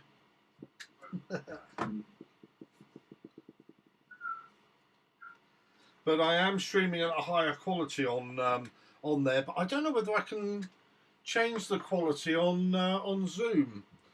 I'm saying I might have to have a look at. I mean, all of this is a learning experience because I mean, just a couple of weeks ago, I wasn't even using this broadcasting software. Let's go on to YouTube a minute, see if I can see myself. Something I never like. Oh yeah, there I am. Bring the volume right down.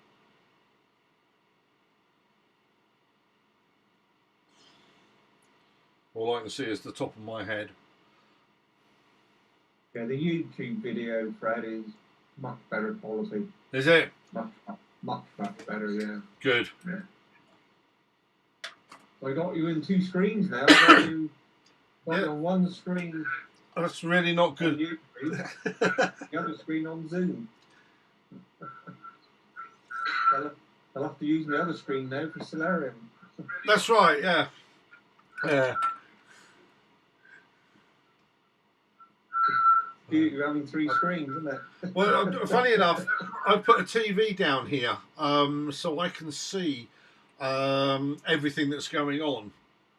And actually, I can, I believe, show you that.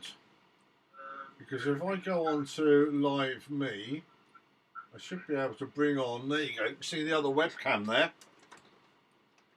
if I bring the other webcam out. So this is the main screen that I'm working on at the moment. Okay, there's YouTube on my iPad, a cup of coffee and Red Bull, obviously. And then if I move up from the other one there, you can see there's the other screen there with the OBS, and that's also got all the other windows that are being used at the same time. And if you want to have a look around, this is the main room. You see most of that behind me anyway. My ugly mug again. So there you go. So let's switch that one back off again. Don't need that. Oops, wrong one. That one. There you go. We're looking back outside again.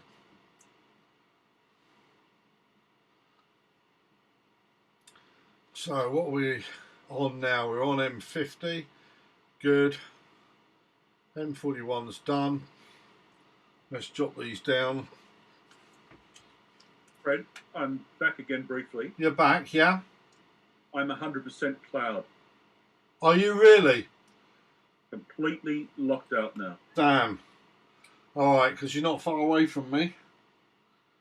So the thing we need to have a look at is whether it's going to be a short-term thing or a long-term thing.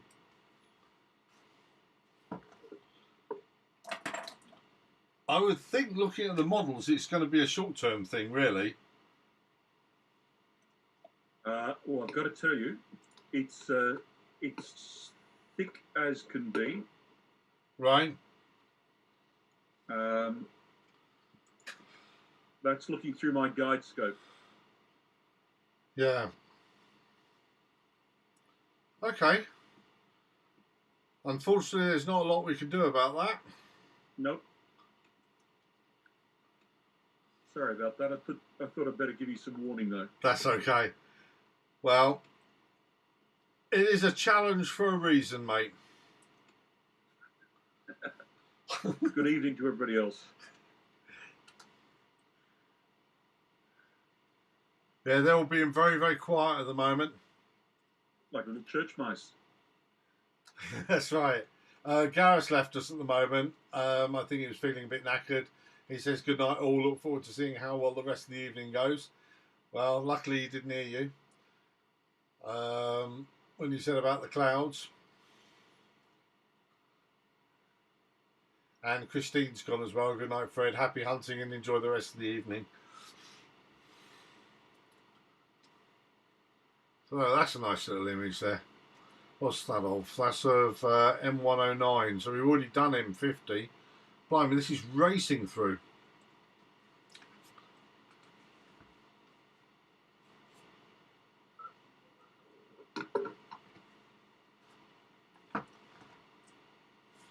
Windy says it's cloudy down your way, Fred. Is it? Well, at the moment, as you can see, it's looking pretty good. Let's look on the wider field thing. What's the windy then? Yeah, I can still see the moon out there. The camera's showing. The camera's showing fairly clear, and that little screen that you've got there showing the telescope outside in the garden. When I look at it, I can actually see a few stars around it and the moon. So.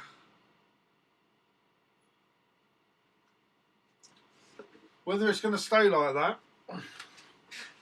John is right. There's a lot better visuals on the YouTube.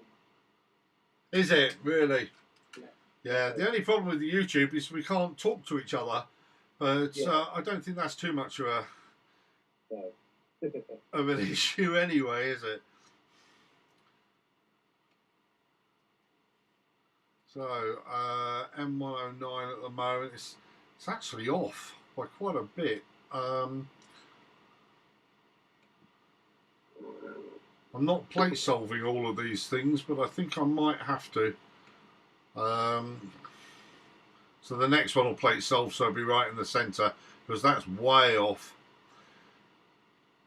Yeah, that was obviously in the middle of slewing. Let's see what the next one comes up like.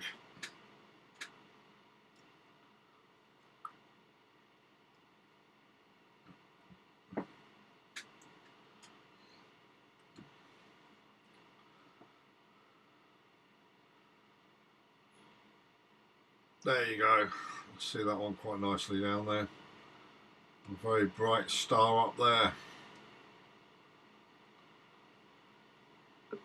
Good. That's one of the big Tower Ceti or whatever star, that one. Unless someone's proved me wrong. Could be. So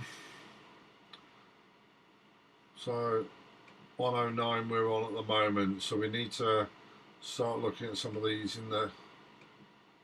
these other ones in a bit. In fact, we'll do that now. So if I go on to Stellarium, I should be able to do fairly easy. Ones we want to look at is M40 and M93. So M40.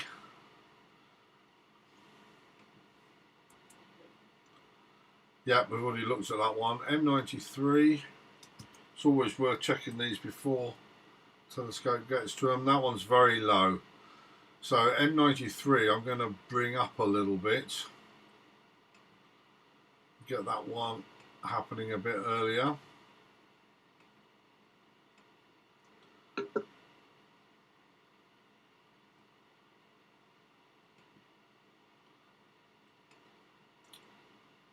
Sorry about the dead space for a minute while I do that, but that's done.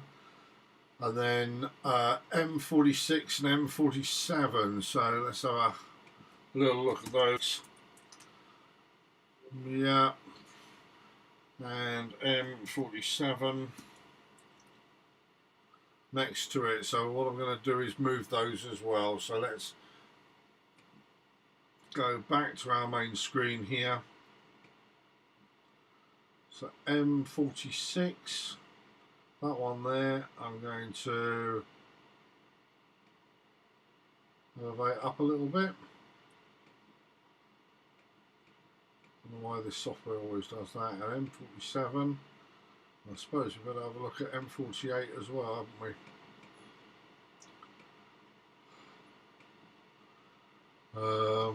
Let me just quickly check that on Stellarium myself a minute. That's almost in the same place, but we've got more time with that one.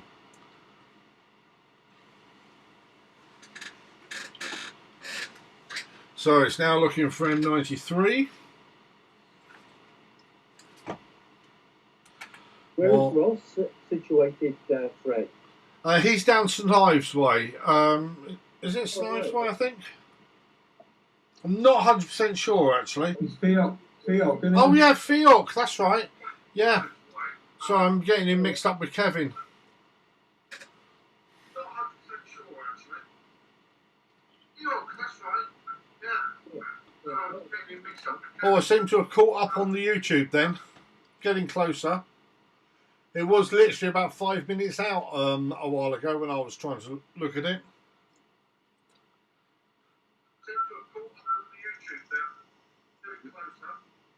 Got 5 or 6 seconds over it.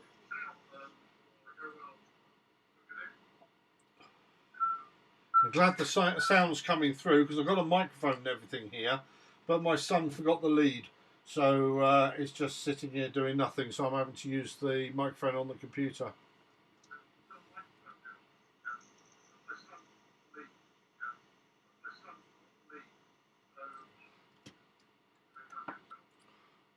They're certainly looking fairly clear here, looking at the stars behind on that frame there. Now that's fairly low. Is it fairly low? Oh, which one are we doing? M93. Yeah.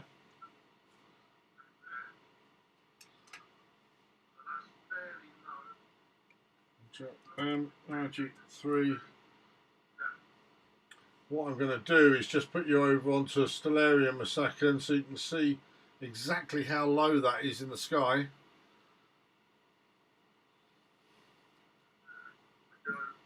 So we're doing all right there to get that.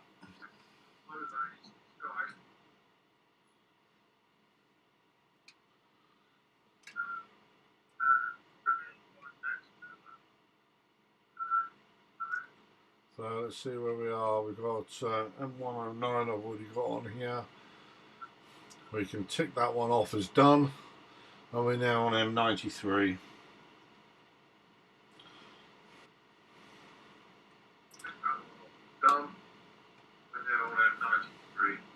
So that's our first image of M93 come through. So we've done 28 so far in 1 hour 56 minutes. So we've done 28 so far in 1 hour 56 minutes. There you go, move that out of the way so you can see it properly.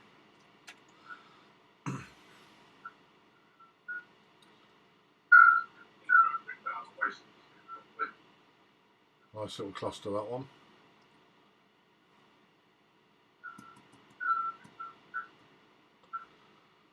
Dots are good on the DSLR there. Let's see what this one comes out like. There you go, that's better. And tidy that up a little bit more. And clip off the back end a little bit. Being a cluster, it won't hurt too much.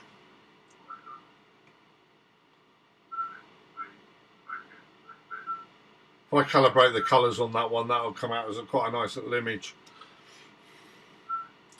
And this magenta that I've got around all the stars, there's a nice little routine to get rid of that.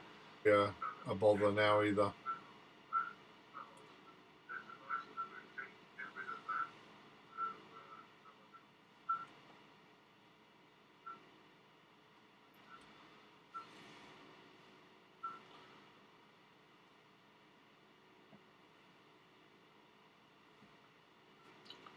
Just having a look at the camera again, I can still see stars. The moon's got a bit of a halo around it actually, it's quite low.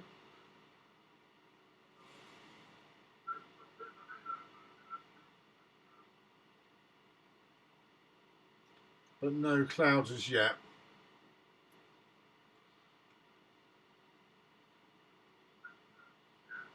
So I'm not going to complain at that one.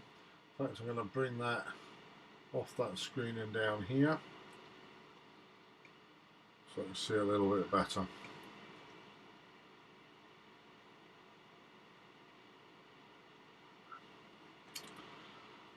Yeah. Pleased with that. So there's the live stream of that. You see it's a lot bigger. Let's bring that back down. There you go. Right, so we're now on M46. It's another low one, but should be able to get it.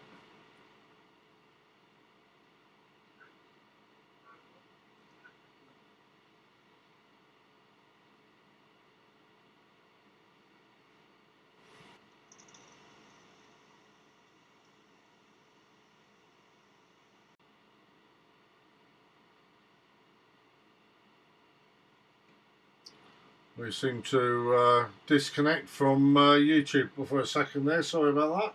Don't know why that was.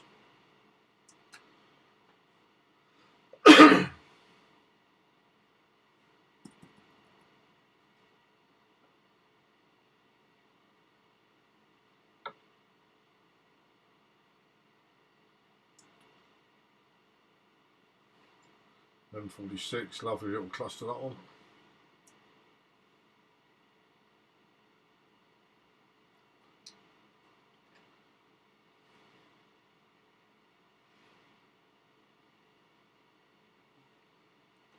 And just go on to YouTube a minute and see how we're doing there.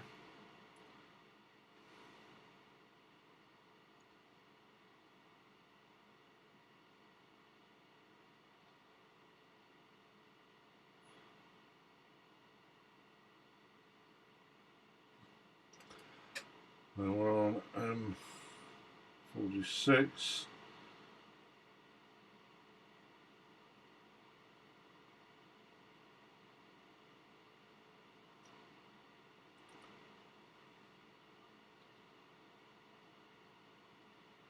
Yeah, that's still working.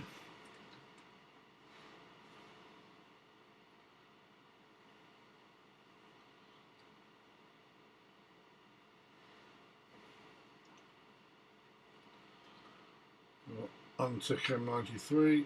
That's another one struck off our list. We'll have a quick look at the DSLR. Yeah, that's coming out lovely.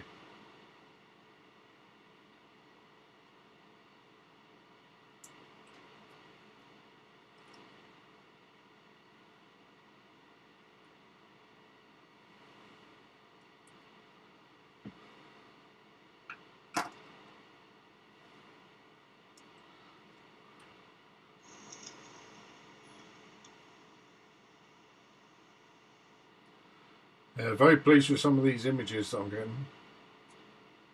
Don't know what that is there. Just going to zoom in, so I can see what that is. Something going on there.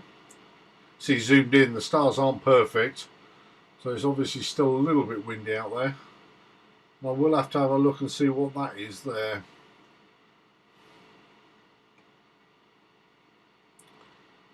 So let's go back to full screen again. I'm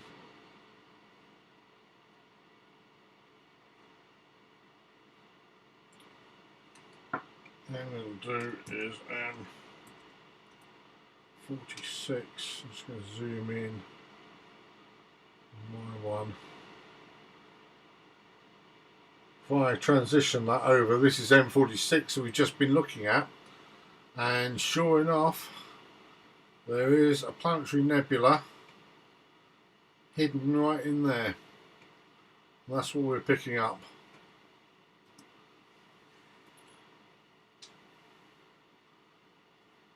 Brilliant. If I go back to normal screen here, they are. We can pick up. We can see the nebula in there.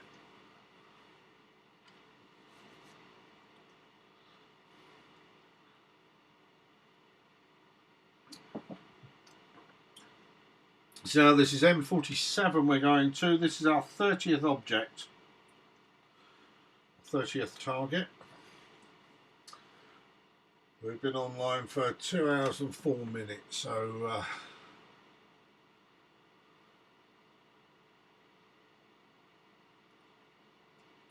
everything's going perfect at the moment.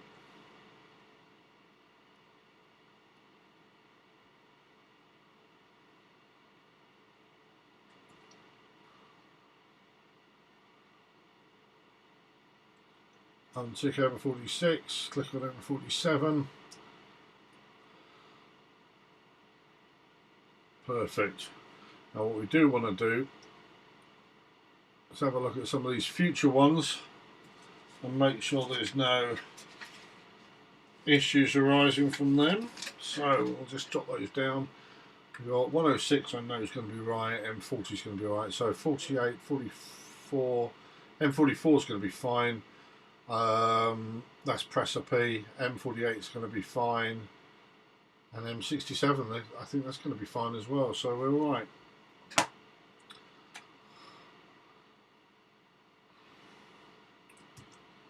I'm having a check on Stellarium for every object to make sure that it is still within our view and quite easy to get.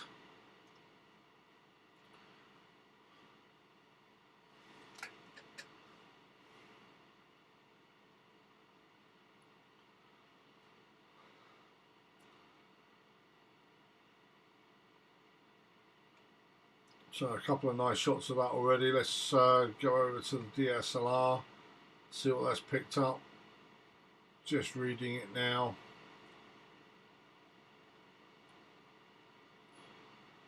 There you go, not bad at all. Not great, but not bad. I'll have to put a flattener, I think, on that that setup, but just didn't get one ready for tonight.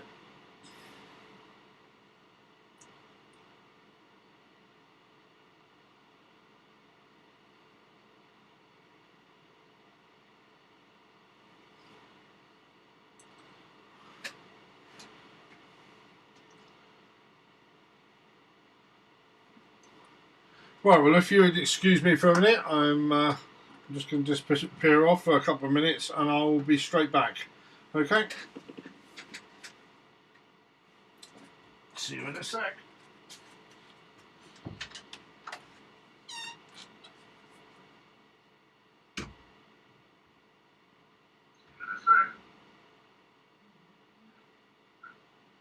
Hi, John. Barry, are you doing all right? Yeah, but thanks. You feeling better now? Well, I've had a bit of a migraine for a couple of days, so yeah. Nothing to do with the vaccination, though. Oh, that vaccination absolutely floored me. It did. Yeah. I didn't. Yeah, I don't know what it was. It absolutely laid me out completely for about 2 days. What one did you have?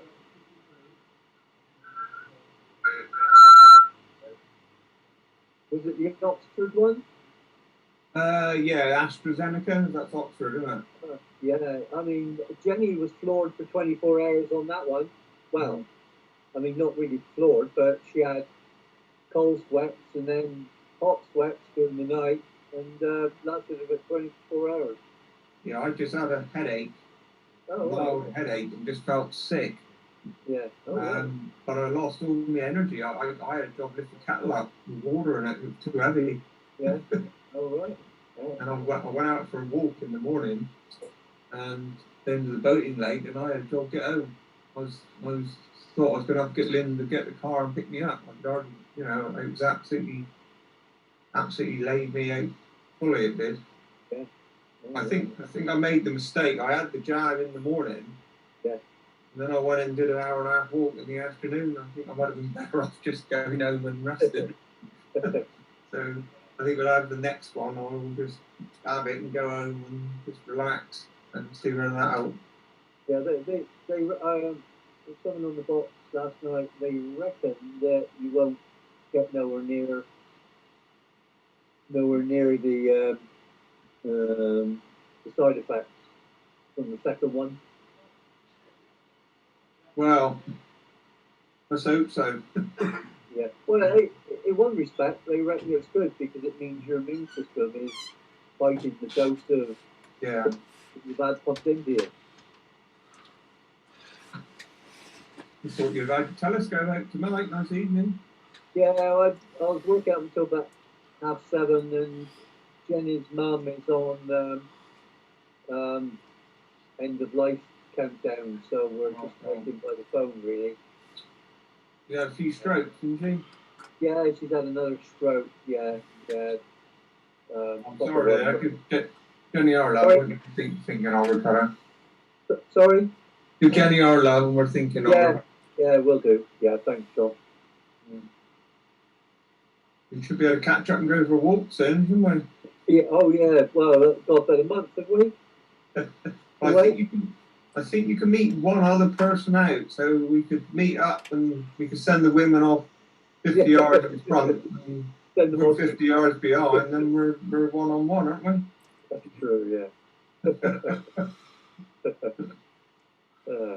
I'm looking forward to a duo to Gibna. Yeah, we went out for a walk around there last week, up round there. Lovely it was. Yeah. Went down Porthleven today and did a walk down there. Lovely down there this morning. I hadn't taken the coat off, it was that nice. Yeah, it was nice, wasn't it? Yeah. Good. Yeah. Oh, Fred's back. Fred's back. Yeah, I'm back. Sorry about that. When a man's got to go, a man's got to go. Was Simon on here for a bit? I did see Simon on there a minute ago. He seems to have disappeared again. Oh, right. Okay. He came up in full colour. Did he? Yeah, his video actually came up because we've just come up as blank squares, haven't we? You have, yeah. You haven't got your videos on, is it? Well, I don't know. I must have clicked on the wrong button or something. But right. I'm sure you're quite happy just to talk. Oh, hi Barry. How you doing? Oh, hello Barry. How did we do that? Oh, yeah. Top right hand. Top right hand corner of your box. Oh, I see. Hide self view. Oh. Non, 47. non-video, rename, start video. Start video, isn't it? Yeah, Oh, we'll yeah. start video. Oh, better switch yourself off quickly. I'd self-view, that's better. Oh, I've gone completely now. No, you're there. I've given myself away completely now. Oh, that's all right. Don't worry about Oh, it. all right. None of it's being streamed anywhere. We still see you there. Oh, I don't know what I've done with it now. I've done something. Can you not see anything now? Oh, you see Barry and Greg's name up there, but I've got rid of my own name, but obviously I'm still logged in, because otherwise I wouldn't see you, would I? That's right. I can see you easily. So So yeah, Simon's put a message up. Keep going, everyone. yeah. Oh, right. Oh, pity I missed him. Nice. Keep going, he's put up. Right. I think you're on 30 something, aren't you? I'm on what, sorry? You're on 30 something, aren't you? With the Yeah, pictures? 31 now. We've done. You've so- got, how many are you trying to get? 105 or something, wasn't it? I'd like to get close to 100, or just over 100 if I possibly can. But having said that, it does depend on how long I can sit here without falling asleep. Because to get the 100, I'd have to be here till about 5 o'clock in the morning. Yeah. You know. You can So set it up automatically to do it then. you kind of can to a degree, but you have to move. I've listed out all the objects, and some of them you have to move in front of others or behind others as you're going along, because you don't know how long it's going to take. I mean, I can only estimate the time that the telescope's got for all the ones beforehand to be able to get to a certain object, and sometimes if they're low, they'll disappear. So I've got to keep a fairly good eye on it. Also, if there are any clouds or something, I mean, Ross said there's some clouds over at his site at the moment, so that's pretty close to us. Yeah, he's over on the south coast though, and he's depends on the wind direction, doesn't it? It might be just blowing in off the sea there, mightn't it? So you might be lucky where you are. Maybe we'll just have to wait and see. Which object are you looking at the moment? Which is next on the list? The one we were looking at, M106. We're now going towards M40. M40. Yeah. Now, have you got Stellarium up and running? Yeah. We'll have a look at M40 and see where it is. I think it's quite high up. We're Near next the plough. 4. Yeah, it's right Just up. like a bright star, according to Stellarium. That one. It's a galaxy, but it does just look like a bright star, doesn't it? Well, we'll just have to look and see what it is. Winnet 4. Right. Magnitude 9.65. Well, let's see what it brings up. It'll probably just look like a star to us as well, but Probably. oh no, it is a galaxy there. I can definitely see a galaxy in the middle. Small. Yeah, it's interesting, isn't it? So, Yeah.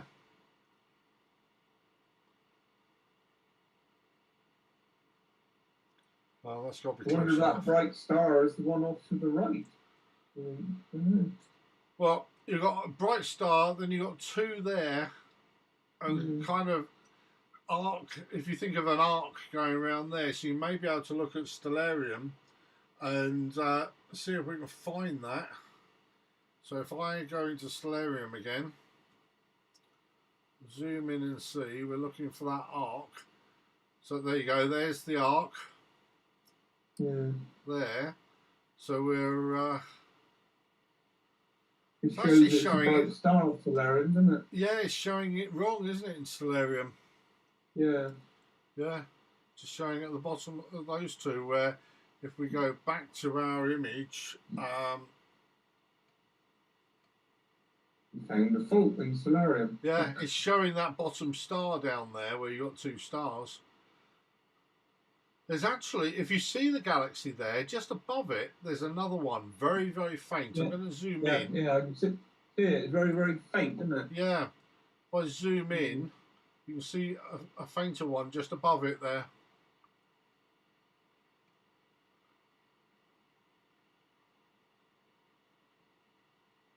So let's go back to full screen. Let's see what the DSLR's picking up. I bet it hasn't picked up much.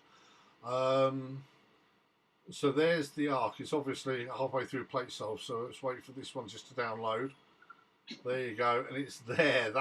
There's a tiny dot. I don't know if you can see my my pointer on there actually, but it is there as a dot, so there's not a lot to see.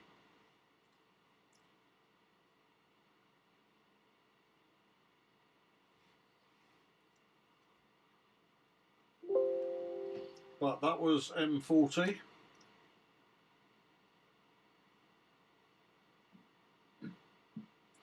And we're now going on to M48, which I think is a cluster.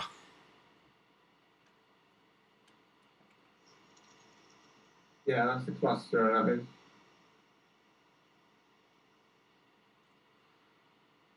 Quite bright, that one, 5.8. Sorry, quite bright. 5.8 magnitude, that one. Oh, excellent, yeah. I mean, there are a lot of clusters in the Messier catalogue, and luckily, for visual especially, they're the easiest ones to try and see.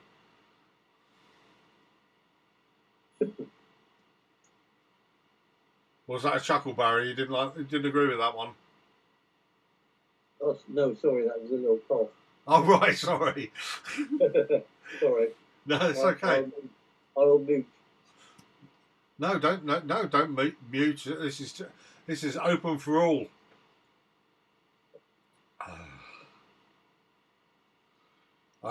Just see that Greg has come through. We're saying just photograph the Batonov mask again.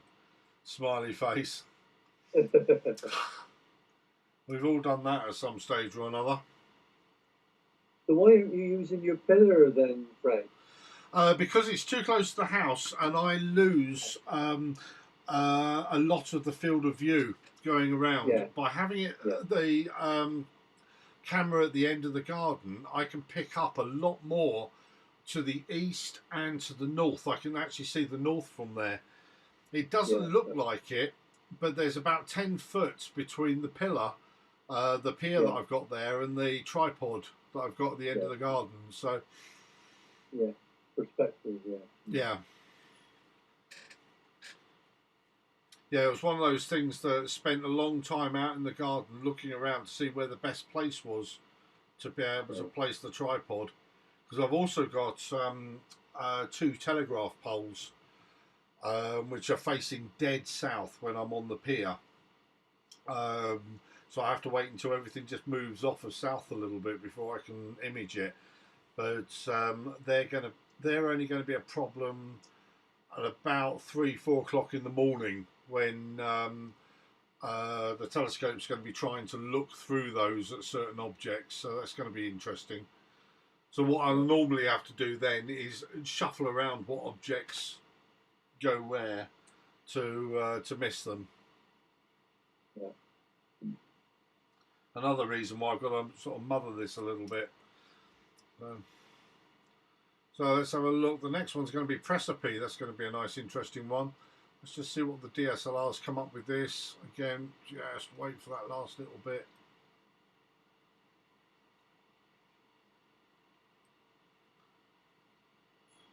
There you go. Yeah, not bad.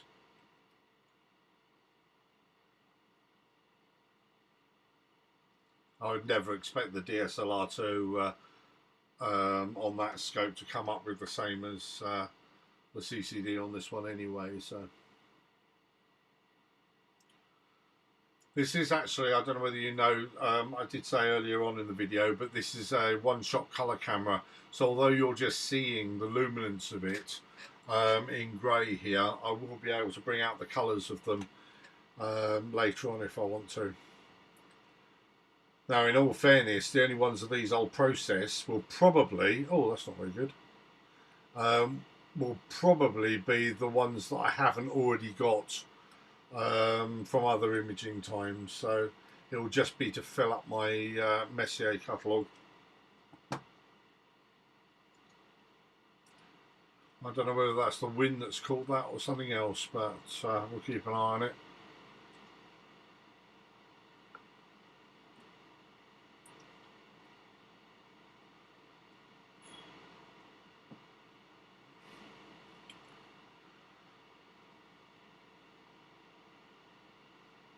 Yeah, I think that might have been a wind gust.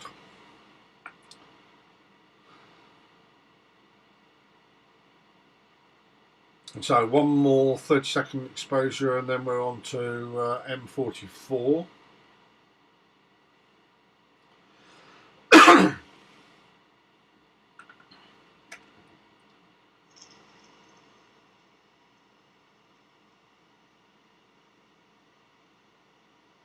That's another cluster, that is, friend. M44. M44, yeah, Precipice. It's a huge cluster, that one. Yeah, So beehive cluster. Beehive, yeah, that's another name for it.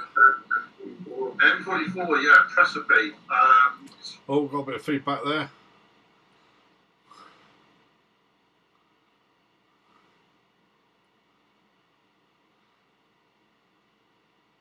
Precipice is always one of the first clusters that I try and point people to when they get their first telescope.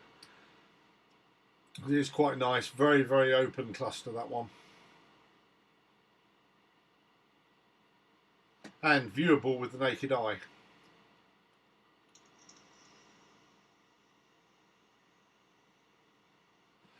So just before this finishes, let's see what DSLR has come up with. Yep, still nice. We've actually taken now over 100 images with the DSLR tonight. Oops.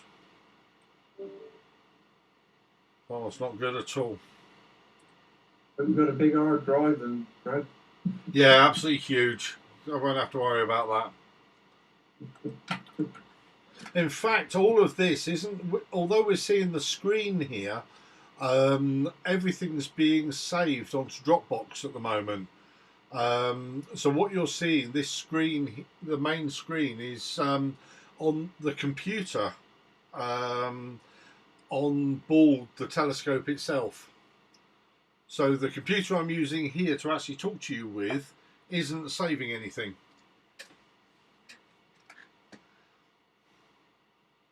Marvels of technology.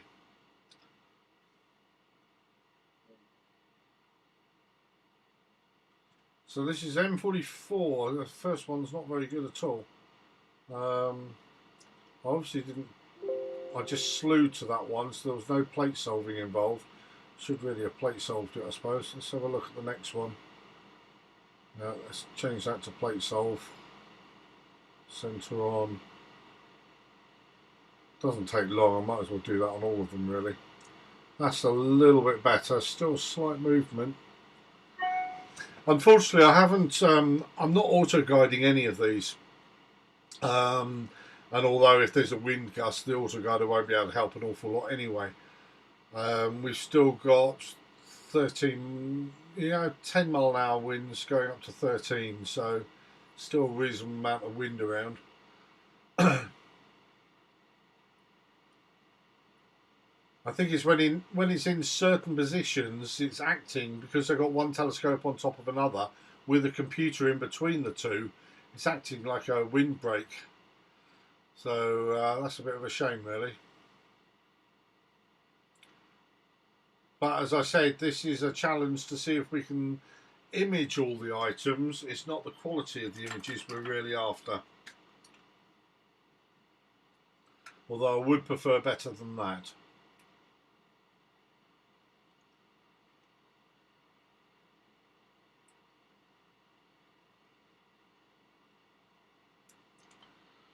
Let's just have a look at the state of the sky. You can still see quite a lot of stars up there. Moon's almost disappearing, so yeah, doing all right.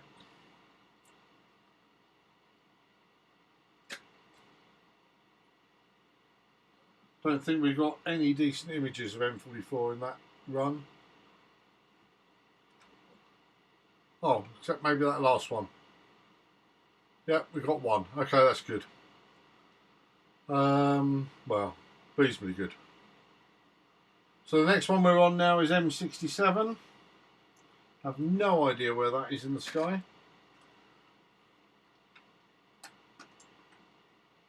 So obviously finding it though.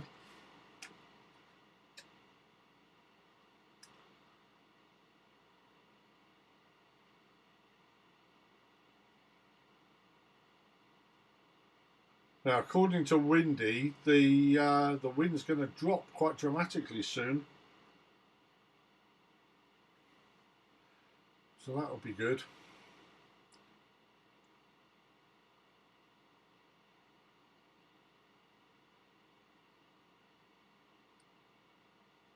Perfect.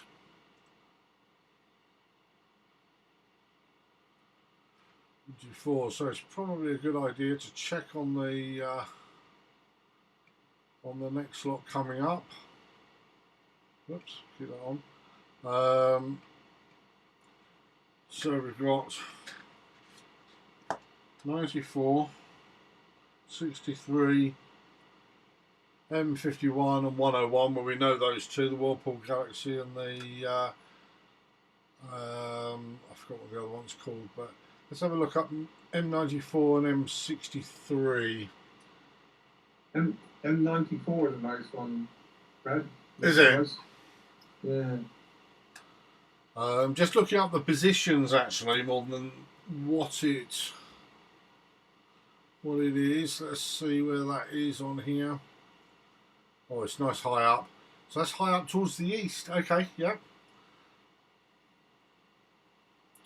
M94, and the other one was M63. Right next to it. Okay, that's why I chose those two together. Good. Let's go back to M94 a minute and see what that looks like.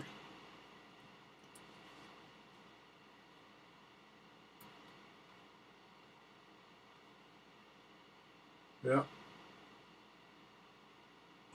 It looks better on my Stellarium, Fred. I don't know, I've got a more up-to-date one here. Almost certainly, this is a very, very old one. Oh, M63 Sunflower Galaxy, one of my favourites. Good. Yeah, this version of Stellarium here is ridiculously old. Now I'm using 0.13.3. That's my version. It'll be shown on the top bar. So I don't know what version you're using.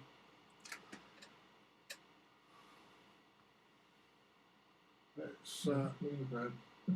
Sorry? I wouldn't have a clue, Brad. Wouldn't you? Okay. But yeah, I mean, I'm using version 0. It's going to be very, very, a long time ago, surely. So. I'm on 121. You're on 121. Yeah. Yeah. I mean, I installed this when I installed the software, which would have been the main computer, it's got to have been 5 years ago, 6 years ago. Maybe longer than that, actually.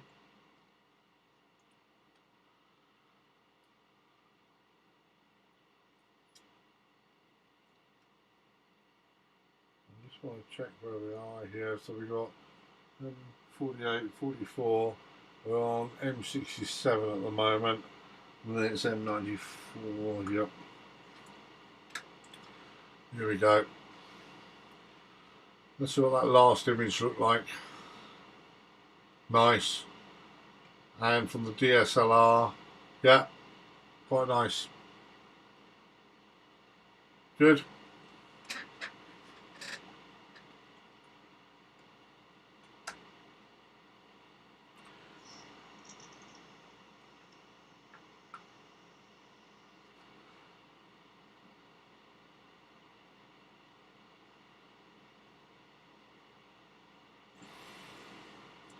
Now this one's quite a bright galaxy by the looks of it.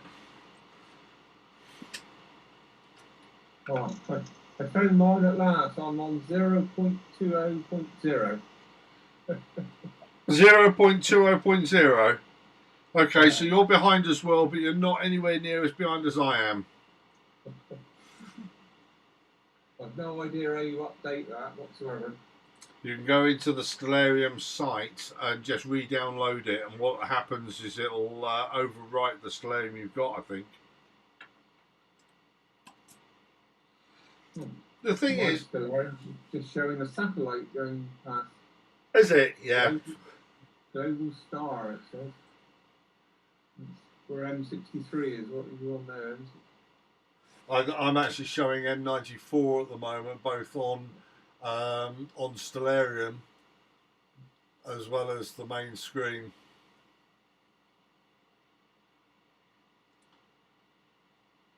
Let's see, we're a bit out here. So normally my telescope points almost exactly perfect. So that distance there is probably something to do with the wind and the conditions out there, or it may have slipped a little bit from pole. Centred it there, isn't it? Sorry? It's centred there, isn't it? It's centred there, but for some reason the plate solve's not picking it up. So what I'm going to do is stop that. That could be because there's a bit of cloud behind. Don't know, we'll see.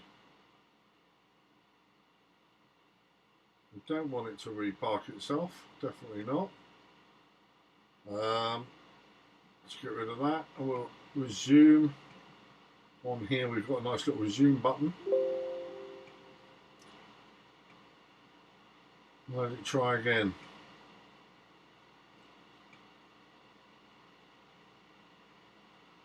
And there you go. It's not even bothering to look anywhere else. It knows where it is. It's starting to take the images. Good. That's an exact point where I have to mother it a little bit. I don't know why it missed it on the plate solve.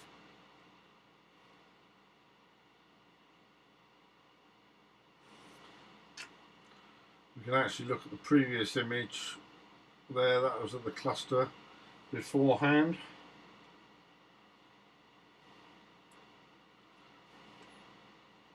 So that was M67 cluster.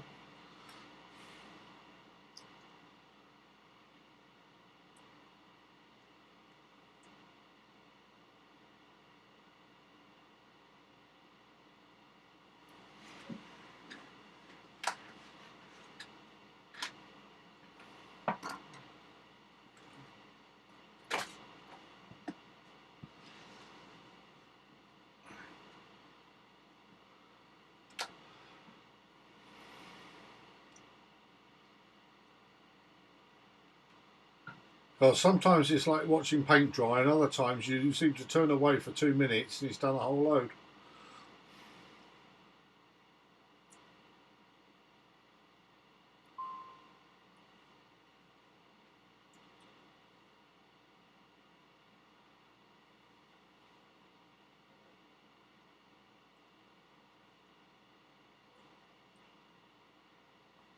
Okay, so that's the first full image of it, 60 seconds. It's not bad.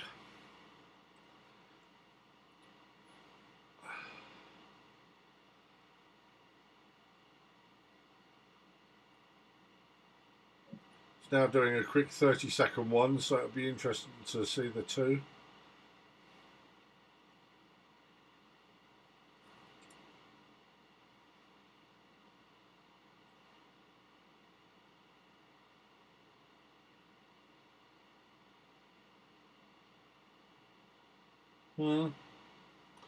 Okay, so look on the DSLR on the small scope, and that's literally just looking like a large star there. Maybe able to get some more detail if there's a little bit of detail extra, but not a lot. Too much noise. So if you're imaging this one, you'd need quite a lot of exposures to get any detail out of it. Have you done M61 yet, Fred? M61. Yeah. No, I don't think so. Okay. No. No, not yet. Okay. Was there a reason for you asking? Yeah. Just wondering whether Supernova is still there. Oh no, that disappeared a long time ago. Oh, that is it. Yeah. Oh, okay. Okay. Yeah, only it lasted for about 3 weeks, if I remember rightly. There was quite a lot of things on astronomers' telegram about it, but they don't tend to last very long. Okay. Good. I was quite lucky to pick it up then. Oh yeah, yeah. Well, this is one of the things that you should look at astronomers' telegram every now and then, because they do tell you when one of these events come up, and it is good to every now and then. I've caught a few of them before. Yeah. I mean, that would have been a year ago now. Yeah, it was around about this time. Yeah, it would have been. Yeah. That was our first Zoom meetings, wasn't it? Yeah, I think it was. Yeah. You're Yeah. right. Yeah, anniversary. Yeah, coming up. Have to do something special for the anniversary, really, shouldn't we? Right. When is the anniversary, Fred? I think it was on the 26th of March or 23rd of March, one of those 2 dates. Oh, so next week. I thought it was the 26th, and I think it was Simon who corrected me and said it was the 23rd or something. So a little bit earlier than I had in my mind. Sorry? In the meeting minutes, isn't it? Yeah, I'll have all the details here somewhere. Yeah.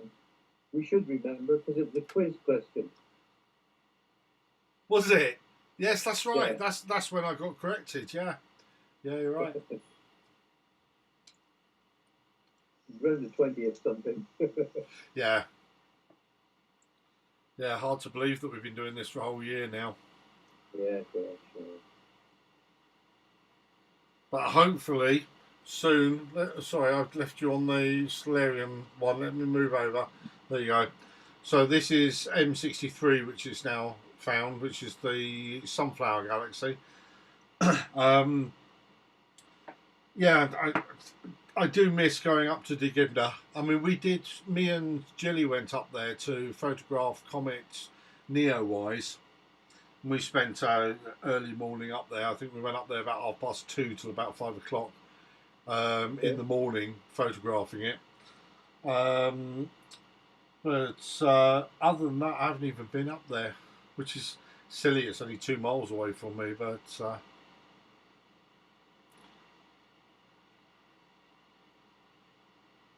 yeah, I went up there for the comet. Did you? Yeah. Yeah.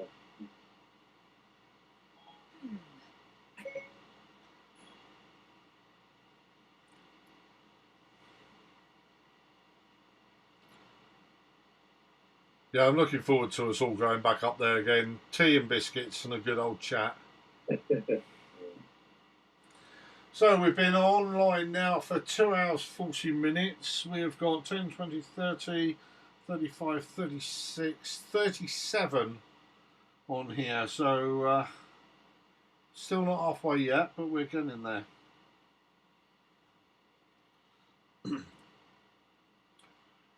Actually, 37 in 2 hours 40 minutes is pretty good, really.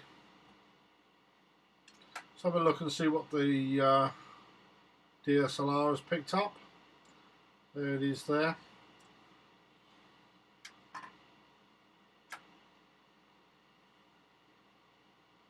Is there any reason why the pictures all look magenta, Fred, then? Or? It's a modified DSLR. So it's had Right. the filters taken away, which means it will pick up a lot more red in the sky than it would the green which our eyes are used to.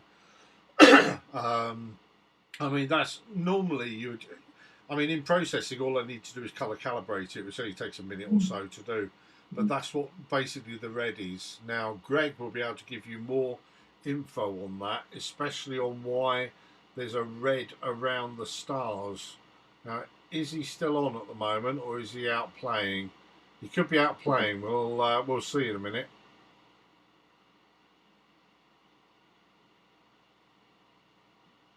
A modified DSLR will almost certainly come out this sort of colouring when you take an image anyway. And like anything, you would colour correct almost any image, even on my one-shot colour camera, which this one is here. After I've debayered it, then I'd want to use the you actually use the black, a really dark point in the picture, and then the lightest point, which would be the actual centre of all the stars, and you ask it to calibrate the colours based on those two, the difference between the black and the white, so then it knows where the white point is, and it will calibrate your colours for you. That in PixInsight, is it? Yeah, PixInsight, most programs like that, but you can also, there is a colour calibration in Photoshop and GIMP.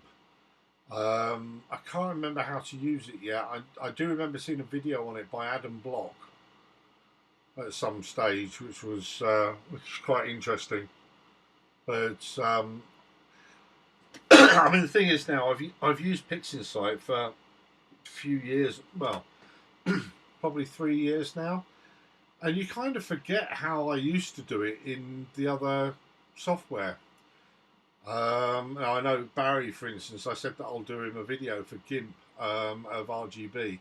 I still haven't done that yet, but I will do it. I've downloaded it onto my PC upstairs. I've just got to really sort of go through it and learn all over again what to do. Do you know what I mean? Mm. Yeah, I've done a bit of processing with GIMP. It's very good. It is. It's meant to be superb. Yeah. It's just one thing I found with it was because I was using your data, you had to give it the actual values for the colours. Right. In Photoshop, you just put red, green, blue, and luminance, but on GIMP, you had to give the green, the red, and the blue the actual values for the colours rather than just say it's green. Yeah. That's obviously you're doing it with black and white photography. Obviously, Barry's using a colour camera, isn't he? So it'd be different, I suppose. But... Right. Yeah, I know what you mean. So you had to put in the hex value, really, for the different colours, did you? Yeah, there's a number value for each colour, isn't there? I can't remember what it was. Yeah. It's such a long time ago since I did it, but I found the video on YouTube, like you do, and put it all in, and I got decent images with it. With yeah, you did. I bought the free bit of software. I thought it was fantastic. When you were doing that processing and you were sending me the images, they were getting better and better all the time. They're actually brilliant. I do think, I mean, PixInsight is very expensive. That's the problem with PixInsight. It puts people off. Wow.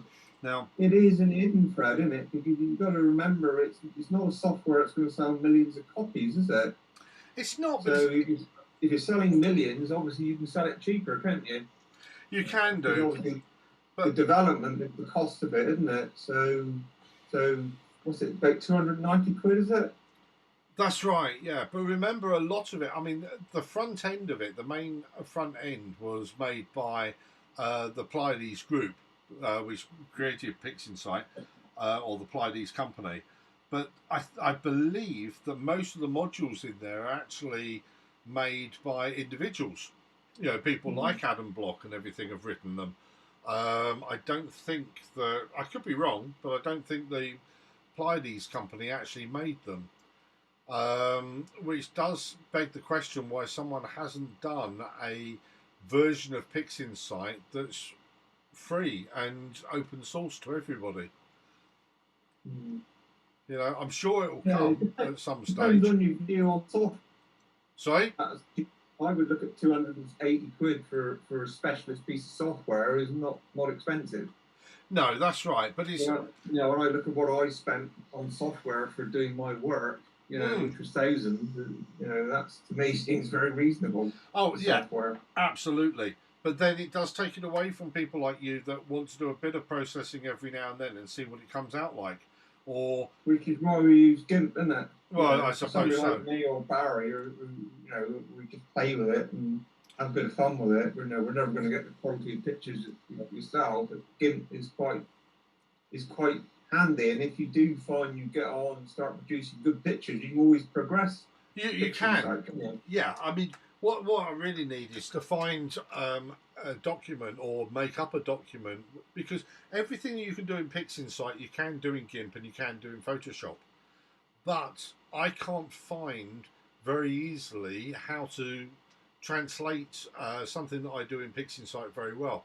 And it's something I have got upstairs, a little notebook with loads of notes in on various things to do. But it is one of those things that I really want to do a whole thing on. If you do this in PixInsight, then you would need to do this in GIMP, etc. You know? It's just time to be able to do something like that. Time. Yeah, that's right. So Greg has just said that M97 was perfectly aligned with the telephone cable. M97 being the Owl Nebula, which we've got. What did it have to say then, Amy? Sorry? What did it have to say then, anything? That's right, what the owl on the telephone pole. Telephone line. An M51 looks quite good there, Fred. It looks lovely, doesn't it? Yeah, looks a good image. Yeah. Let's have a look and see what it looks like on the DSLR. It should look quite good there as well. Yeah, look at that. Beautiful colours coming through. Oh, we're already on to the next one. So this will be the Whirlpool Galaxy. 101. No, not yeah. the Whirlpool. Yeah, 101. What's the M101 called? I can't remember. Let's tap it in and see. Pinwheel. Pinwheel. Yeah. Pinwheel Galaxy. That So should this be nice as well. It should be, but it's a lot harder to image the pinwheel than it is M51. So we'll have to have a look. Now this is where the telescope's pointing more towards the house. That shouldn't make any difference really. M101, let's see, there it is. Very noisy, grainy image when you just do these short exposures.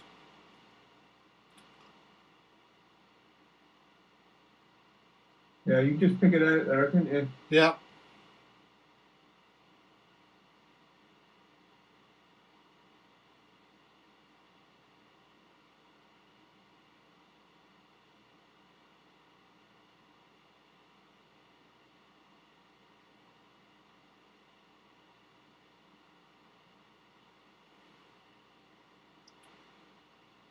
Now, in the past, I've had some lovely images of M101, but you do have to really try at them.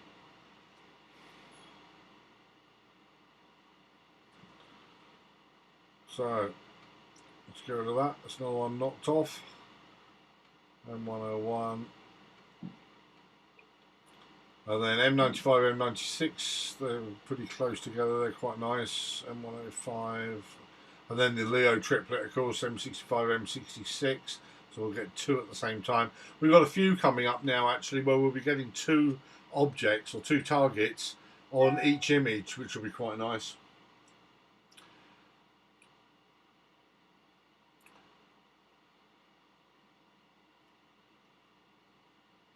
This is these are the ones, which is why I got the longer focal length scope for it, because we're going into the galaxies now, and the galaxies tend to be quite small, a lot of them.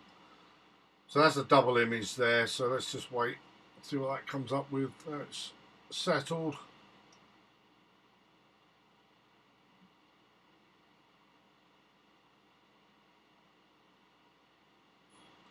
There you go. Even on the DSLR, that's come up nice.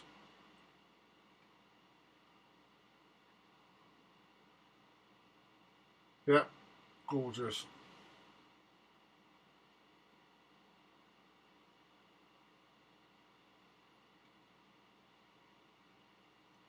I'll just lift this up a minute and see what we've got.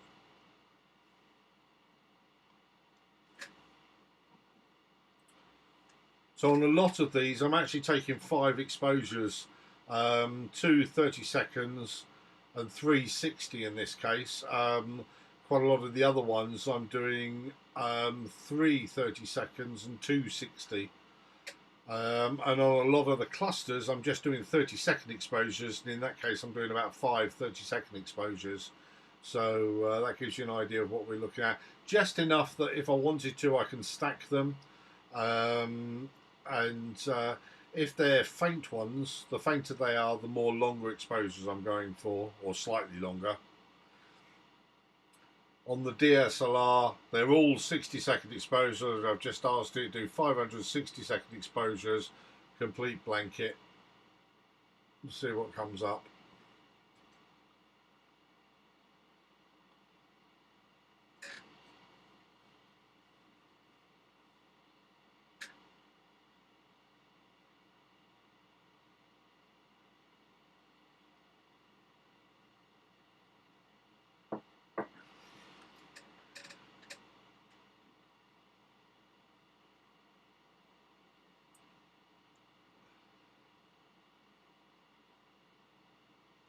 Are you using Stellarium to drive the telescope, Fred? No, I'm using this software that you're seeing at the moment, which is called Sequence Generator Pro. Oh, right, yeah. And this script, I've written the whole script down here of each one that I want. And this software then will go through and drive each one of the, drive the telescope to each one of the coordinates. So if I pick M102, for instance, I can actually go into that and it gives the RA and DEC and all the information about it on here. We've got a choice of a slew 2, which means it will just tell the telescope to slew roughly in that direction. And depending on how well you've set up your telescope, if this was on the pier, for instance, if I put slew 2, it would go directly to it. But I'm on a tripod that's, I didn't even polar align today. So I've got center on. I mean, it was polar aligned yesterday, which isn't too bad. But I've got center on, which means then it will plate solve it and try and get it exact, which is why we're seeing these images right in the center here. Okay.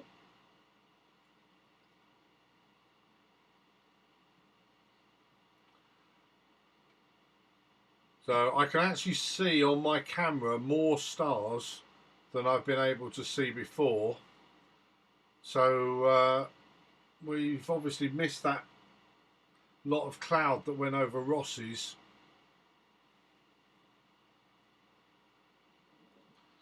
So this is at M102, this is our 40th object. 40th object, and we've been on for 2 hours 54, so roughly 3 hours to do 40 objects.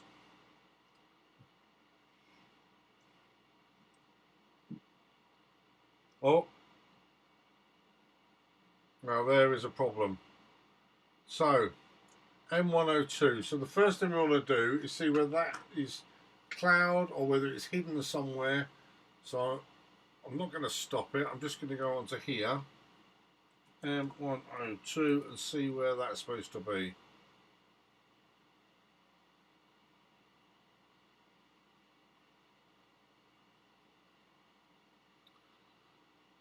Right, so I can't pick that out, so where is that in relation to the house? I think what we're seeing there is my roof. So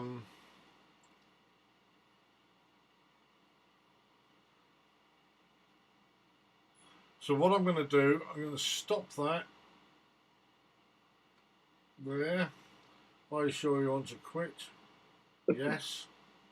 Obviously, because I don't want to see that. And I am actually going to go outside and have a very quick look. Hold on a sec.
Right, I'm back. Multiple disasters happened then. So, first one is I knocked the camera as I was going out, so let's get that back online again.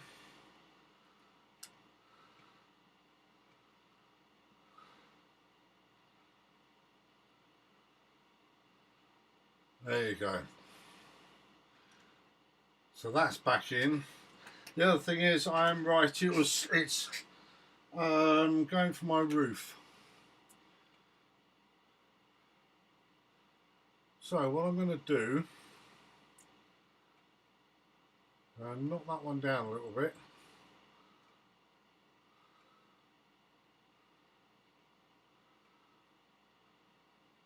For there.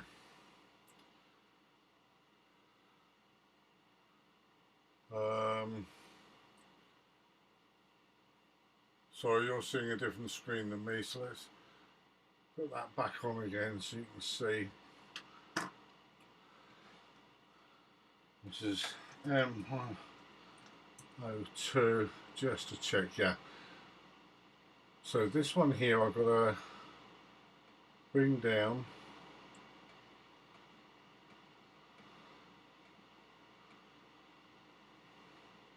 And I want it under the Leo triplet, so 1, 2, 3 more. 1, 2, 3 more. So it'll go for M95, which I believe is in a better position. So let me just have a look at that a minute. Yeah, M95 is in a much better position. So what I do here is I will reset the sequence, but keep all the data we've got.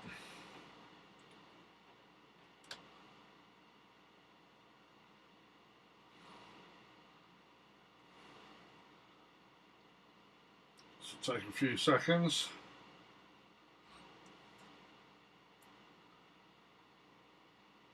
Good. And run the sequence again. Sorry about this slight interlude. It's only just picked up the apex. It was looking at the apex of my roof. So just by knocking it down by a few, I believe that we'll be back on track again to be able to image M102 in about 10 minutes, 20 minutes.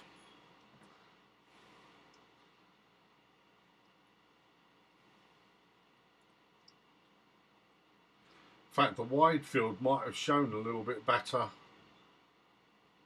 See, that's been happily taking photographs, and that might have picked it up. Actually, it has. So the top telescope has been able to see it, the bottom one hasn't.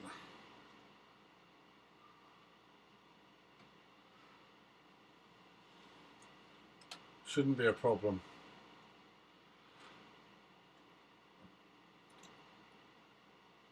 So now the telescope's looking due south. Yep. Pick this up nice. In fact, there's M95 and there's M96 right next to it. I don't think it's going to get it all on the same frame though. I think I've got them done separate.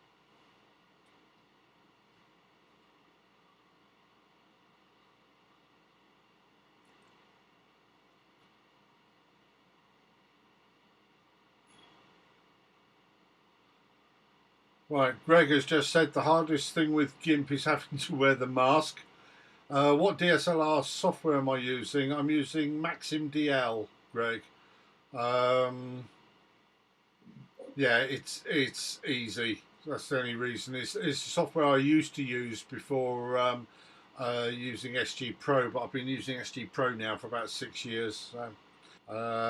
And Greg is saying that he's starting to see M97 now, so M97 and M108 Galaxy. I don't know whether you were here earlier, Greg, to see those, but they're great together if you can get them. Don't know whether Greg's listening or whether he's actually out with his telescope at the moment, but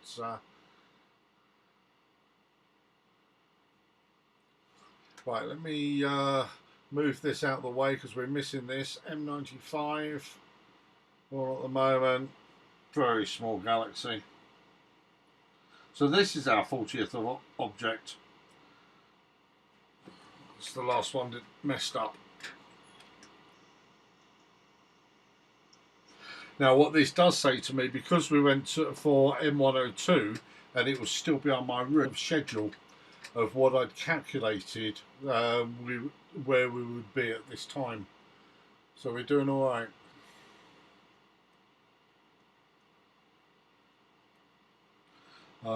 We're still live on YouTube.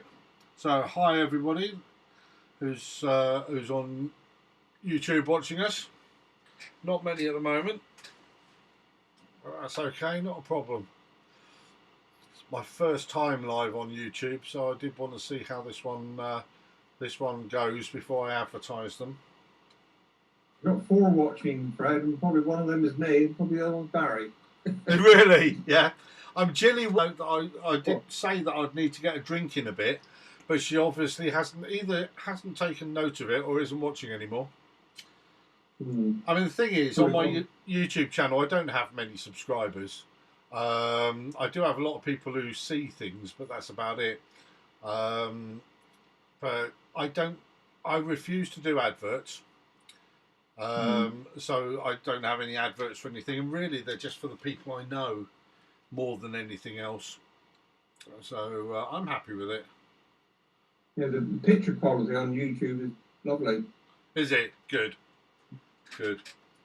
Rob's on YouTube, so. No, that's right. It's only a one-way thing, isn't it? I've got to switch the sound off on that one, otherwise it feeds back. That's right. Well, you can hear me on this one and watch on that one. Yeah. Yeah, that's what I've been doing. Yeah, that's technology for you, isn't it? Right. Yeah. Andy having 3 computer screens. Yeah, that's right. So the DSLR's coming up okay-ish. What I do want to do is zoom in on this one, because I don't know whether you can see there's 2 spiral arms, one to the left side, one to the right side, going around with a central bar going through the middle of that one.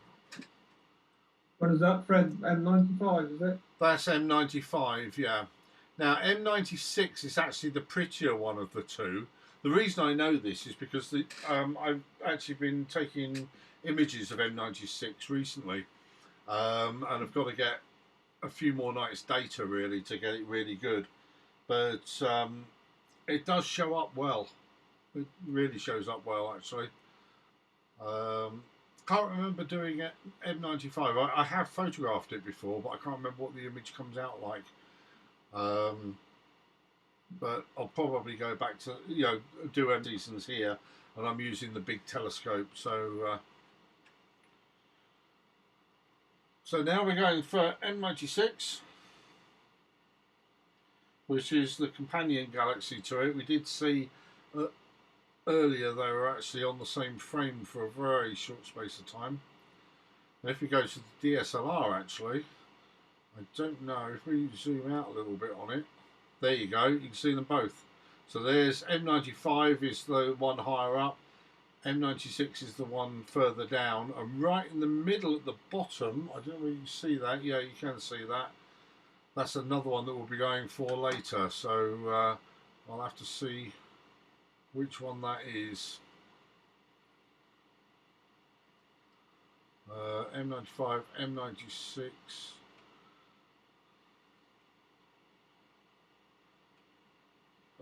And M105. So we'll be going to M105 later on, unless we've already done it. No, we haven't.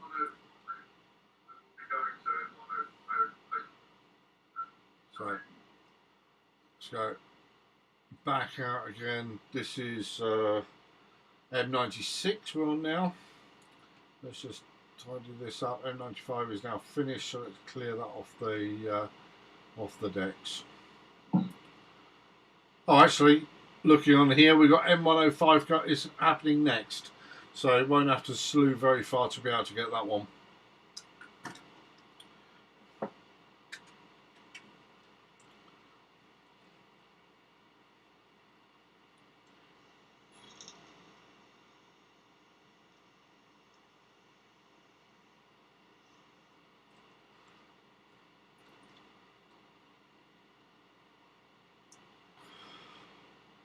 So Greg hasn't come back to say how his M97's going yet.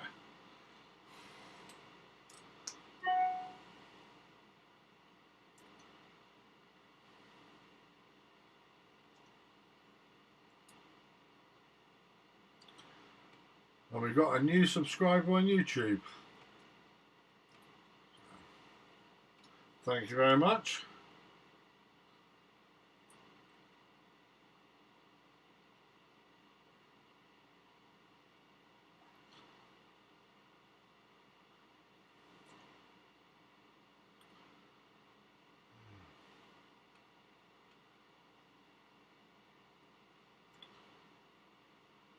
Back you can see how we're doing. And I've got two 60-second and three 30-second exposures, so not too bad. And we go to the DSLR on the small scope, where we can just see that the frame has moved slightly. This one in the middle, let's just zoom in a little bit more and get it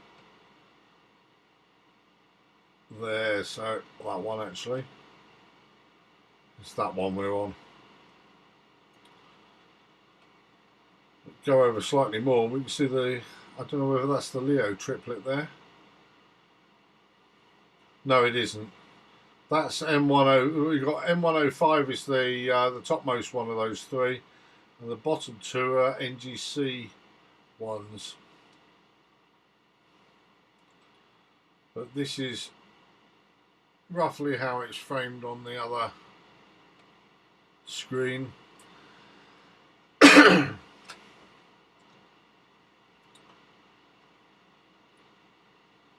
So 1 minute exposure just finishing now.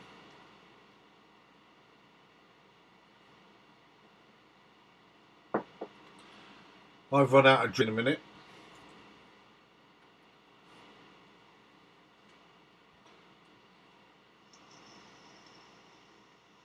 I'm going to call it a night now, Fred. Thank you very much. Okay, and John, thanks very much for coming in. Great Right, chatting to you. Working a bit on my talk tomorrow and get that sorted. I'm getting there with it. So. Yeah, are you gonna? Do you think you're going to be all right for next week with that? Yeah. Yeah, it's an interesting subject. So I'm looking forward to it. It is, but it's trying to condense it down into a small enough chunk to give it as a presentation. You know, it's so complicated, isn't it? Well, that's the thing. But the idea is to give people a taste, and then people can then go away and look up more if they want to. Well, they can go away and log on to the Open University and. Well, it's the bit I'm interested in as well, the university course itself. So free to do. So, yeah, it's one I think I would like to do. Once I mean, I've spent a lot of time the past couple of weeks redoing computers for work and sorting out some other bits and pieces, and then getting this ready here for doing these things. You know, these sort of live Zoom calls and YouTube and things. But at some stage, I really fancy the idea of getting my teeth into a university course again. I mean, it was almost these are like tasters, really, Fred, just to get you into looking at it, and then obviously there is paid courses that you can do on there. You know, which obviously, which you get qualifications, but these you just get like a badge or a little certificate to say you've done it. Like, Well, that's right. I mean, I went to school university up in Oxford, so I know what that side of it's like anyway. But yeah, I wouldn't want to do it for qualifications. I'd want to do it for something to get my teeth into. Yeah. Do you know what I mean? So yeah. Yeah. All right. Anyway, nice you popping over, mate. Yeah. Thank you, Fred. I'll see you again soon. Yeah. Good night, Barry. Good night, Greg. Good night, Greg. If you're there, if not, give him my regards. I will do. See you soon, mate. Bye for now. On Thursday. Cheers. There as well. Understandable. It's 10:30. It's getting late anyway. So nice. Good luck for the rest of the night. Thank you very much, mate. And I'll see you again soon. Yeah, see you next week. Yeah, definitely. Cheers now, Barry. All the best. Bye.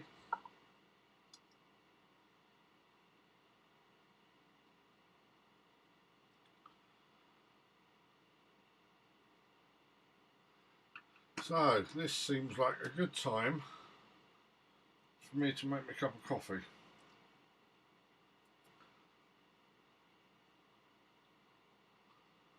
Just see where we are here. Yeah, M61. I'm just going to leave this to it. So what I really want is a back in 5 minutes sign, don't I?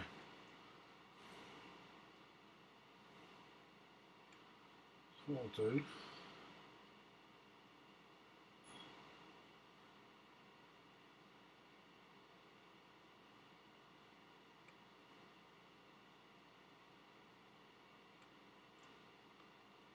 There's on. Let's write a quick back in 5 minutes sign.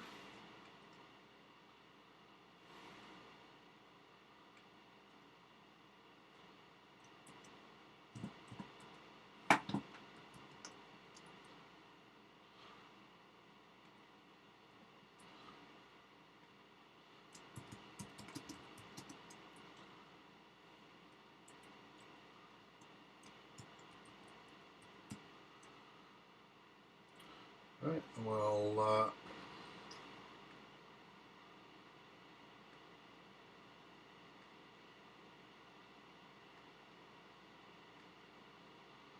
perfect.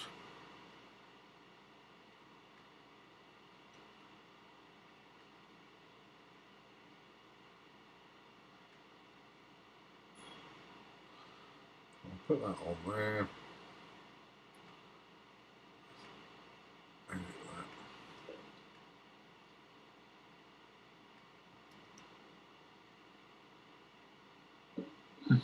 Hi Fred, I'm still here. That's all right, mate. How you doing? All right. I was just writing up a back in 5 minutes sign. Yeah, that's all right. So I'm going to go and make myself a cup of tea in a minute because I know the next few of them are going to be. Let me just turn off that back in 5 minutes because we don't need that at the moment. Let's put that across. I'm just nosing around, seeing what to look for at the moment. So I've been running in and out and fine, but right, yeah, there. So, what I was going to try one day was the fossil footprint nebula, but I think it's out of sight now for me now. Fossil footprint. Is that what some people call the cat's paw? I don't know. No. I've written it on my hand here. It's NGC 1491. Now, some might to do this, but I think it's in the wrong place now. 1491. Oh no, terrible place now, isn't it? Yeah. Yeah, it's not a Messier object, but I just spotted it over. Yeah. On your computer. So I'll have a look. Okay. There's a tree in the way. Yeah, well, I mean that's getting fairly low in the west, and going round towards north. So nice bit of sky in the west above Orion, and I can see all of Leo across. To Polaris and whatnot, but right. So the cable crossing, there's that bloody street light right in the way, and the building there. So anything low over there gets obliterated. Have you tried M106? Because that's quite a nice one. Yeah. Right. Okay. That's one we've just done actually on here. Yeah. Sort of. Right. Moment it's clicking away out there. So yeah. I'm trying to get actually, stack. MO's work actually, and we've got to go back to. My roof was in the way, but certainly a nice one to go for. Yeah. Right. Okay. It's nice that you're actually out there. Barry and John have gone now. That's nice. But then it's 20:11, so I can fully understand that. I'm on the triplet now, so that's good. M65, M66, so that's 44. 44 in 3 hours 17 minutes. So right, good one.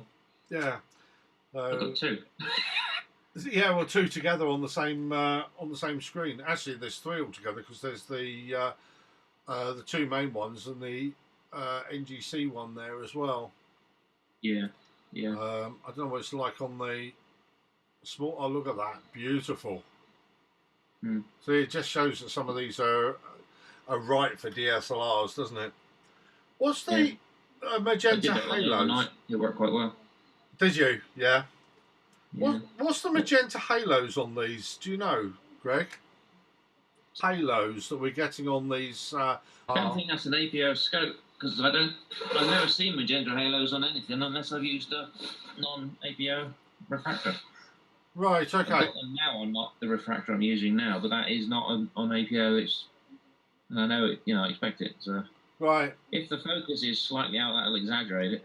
Yeah. Now I haven't focused today because I wanted to start off straight away with. I forgot what it was, M57 or whatever it was, which I had to image while it was still light. And luckily we got really, really good images of that. So I didn't want to stop and focus anything. But I do see it on the bright stars even when I'm focused in on this. I mean, this is slightly out of focus, but it's quite fine. dirty sky there as well. I think that's causing some issues, I think, as well. Yeah, so normally it's a non-apochromatic telescope, is it, that does that? Yeah. I'll have to look it up actually because that's a FS60. So I don't know whether it is apochromatic or not. I'll have to look it up. Also, they're all what are they? I've forgotten the name of the glass now. FPL 51. Fluorite or whatever, isn't it? That's right. And it's got the fluorite on the FFS. So it's the front surface, the outer surface, which is which is coated. The crown, But it may just be a doublet. Yeah. I'll look it up later. And see. Right. Okay. All right. So what target are you going to be going for? Do you know? I don't know. Go for the stuff around the plough at the moment, the Bode Nebulae in there. The telescope's getting very, very close to being vertical then. It doesn't like it very much. Right. So I've got to avoid that a bit. I'm seeing an M3 when it comes up later. M3 is lovely, but that's an early morning one, isn't it? Yeah, it's down below Matey's Barn opposite at the moment on this point, from my point of view. Right, yeah. Just nosing around. Okay. I'm sure you'll find something large to capture. Large and bright. Don't know. Well, like I said, M106 is fairly bright and large. Yeah. I'll have a look in a sec. Yeah, right. Okay. 102. I mean, we're not. It's quite difficult with galaxy season, isn't it? You just get the galaxies. I mean, obviously, Precipice M44 is very big. Yeah. But it's not the nicest one to get. You have got the Cone Nebula. I think it's we've still got the rosette in the sky at the moment. Is this the right time? Yeah, it's the right time. So we've still got the rosette in the sky, which is quite nice. But it's not going to be lasting for long if you're looking. If you haven't got much room. No, I've got a fence with plants sticking up from the top of it. Have you? Yeah. And there's a shed next to that. And you can't go east at the moment, too far east. Yeah, M3. I've got it far up the garden as I can go and still see Polaris, and got it as high as I can possibly go. Right. If you follow the arc from the plough down to Arcturus, can you see from the end of the plough to Arcturus? I'll have a look. Because there, isn't it, near Arcturus?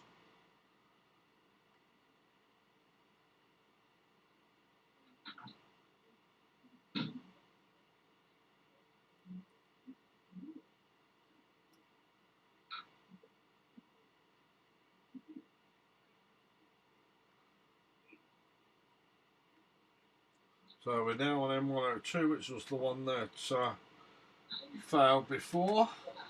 Yeah, I can see that. You can. Well, in that case, you can actually see M3 now. All right, cool.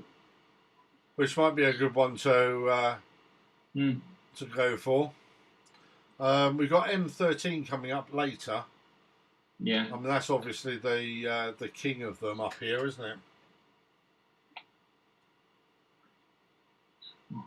I just want to have a look and see where M49 is. So I'm just going to try 49 and see what we've got there.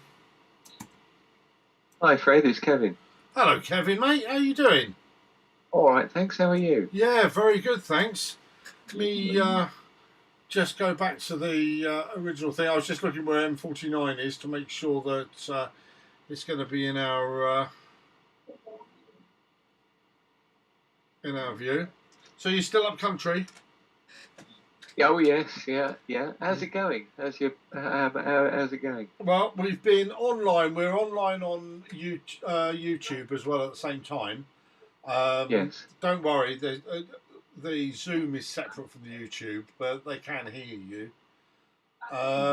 We've been online now for 3 hours 24 minutes, and we've got 45 objects, 45 targets at the moment.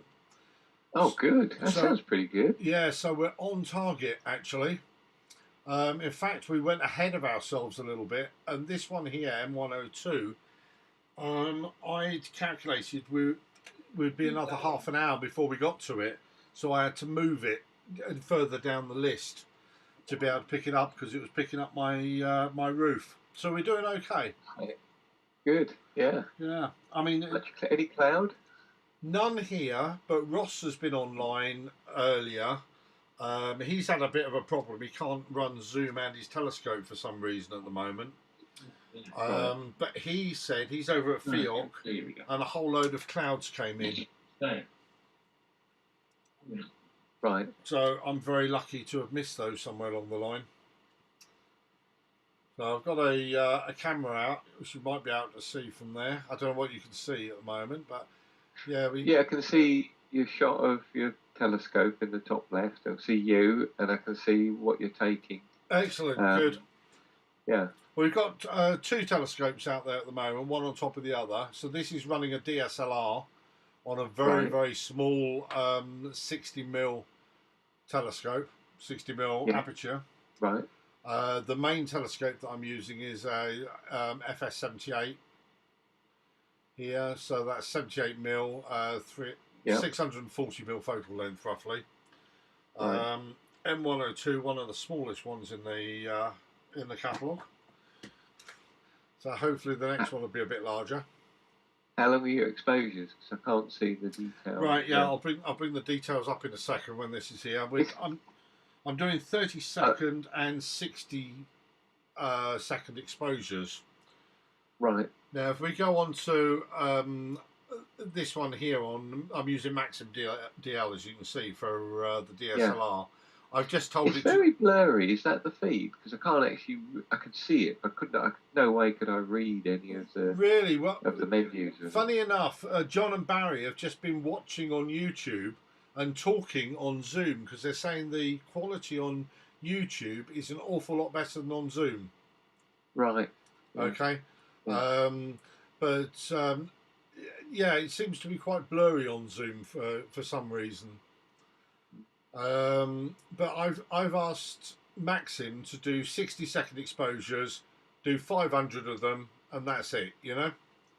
So that's just doing 500 exposures and whatever it's pointing at. But the FS78 at the bottom is the one that's actually controlling everything and doing everything. We've still got a bit of wind out there, and it's not truly polar aligned, but that hasn't seemed to have created too much of a problem. I think on one of them we only got one image, which was a shame. Oh, this one's a very dim one. I'll bring up the script so you can see. So we finished with M102. We're now on M61 here, and as you can see, I've got, well, as you might not be able to see, I've got let's have a look, 3 30-second exposures here and 2 60-second exposures. This is with a one-shot colour camera. Right. Okay, and I'm rotating through the events on them. So that's the basic exposures that I'm doing for all of them. All right. So it does say that. So you're not just going for a single shot, and no, we've had a few shots that haven't worked out. Okay, right. So by doing them, especially earlier on, because we had some wind issues. Right. Yes. Yeah. So, and the other thing is I wanted to get enough exposures, even though they're short, to be able to stack if I wanted to. Not that I'm going to go through the whole of the Messier catalogue and try and stack all of them, because that's just ridiculous. Take me, you know, a week to do that. But maybe ones that I've got holes in, and you know, in my own Messier catalogue, I might do. But yeah, it's going okay. Yeah, good. Yeah. How's life up country at the moment? Yeah, we're all good. Just been working today, and lovely clear sky out here as well. Is there? So yeah, it's not. It was earlier. I'm just trying to think. Yeah, I think it is. Yeah.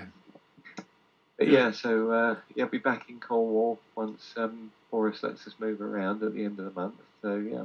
That's right. Be good. Well, I went out there yesterday and practiced all this yesterday, and I got 49 objects, so we're very close to getting those now. Yeah. So M61, that was that one. 61, I don't know why my watch thinks I'm talking to it. So yeah, I've got 3 more to go, and then I would have caught up with last night's test.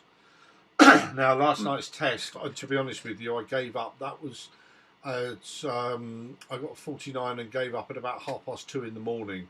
I only started at 10 o'clock, 10 p.m. because Mason came over, and he's having some problems and bits and pieces. So I didn't start until late.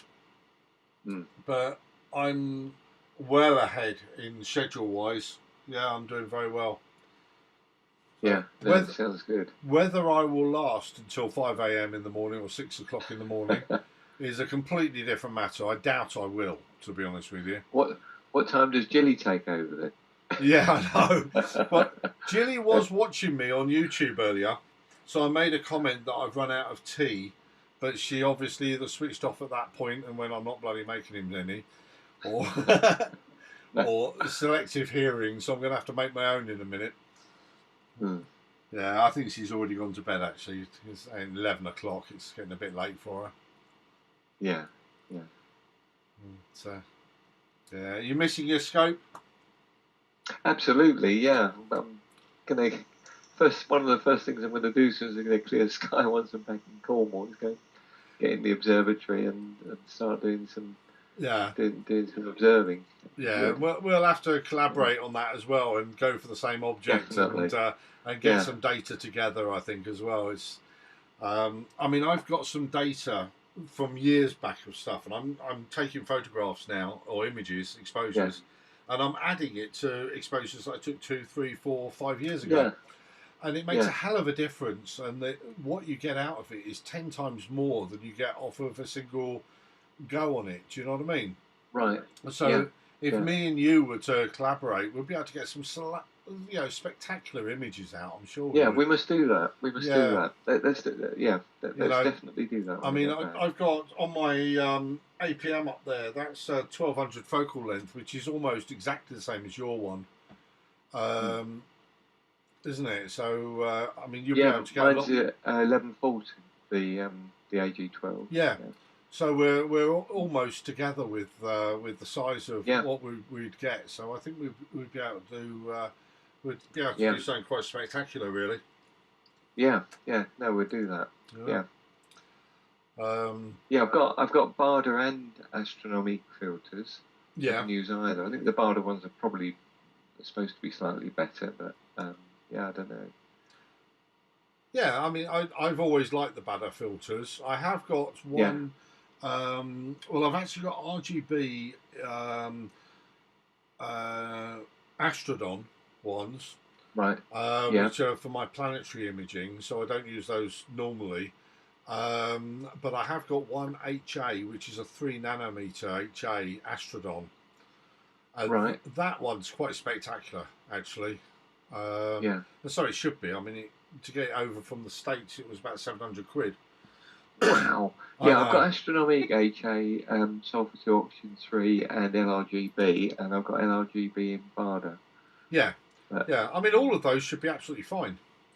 Yeah. And funny enough, I don't get £700 worth of images out of my Astrodon. Okay, don't get me wrong. I mean, I thought that I would, and it is better sometimes. But there was a time when, because I got 2 filter wheels with Butter in, on one of them I put the Astrodon in, and then forgot which filter wheel it was. Right. And trying to find which filter wheel had the 3 nanometer and which one had the 7 nanometer. They're very, very close together, actually. Yeah, yeah. You know, they are good. If you're professional, yeah, you want to get the Astrodon. But I would use the Badder one just as well as I would use the Astrodon one, and I wouldn't have any problems with it whatsoever. Yeah, it is difficult to tell, unless you get really good conditions. Yeah, I mean, I heard so much about these. I thought I'd got to get one, but I never got the sulfur or the oxygen ones because the hydrogen alpha one wasn't worth the extra cost, not by any stretches. You know, even if it was £300, I don't think it would be worth more. You know. Yeah. Yeah, I agree. So this is M60. Oh, M49 now. We've obviously. I'll have to try have a look on YouTube, see if the quality's any better. Well, where do I go, Fred, on YouTube? Fred's Astrophotography, I think it is. I don't know. Okay. Let me get a link for you. I'll do it. I'll search it. I'll search it. See if that comes up. Yeah.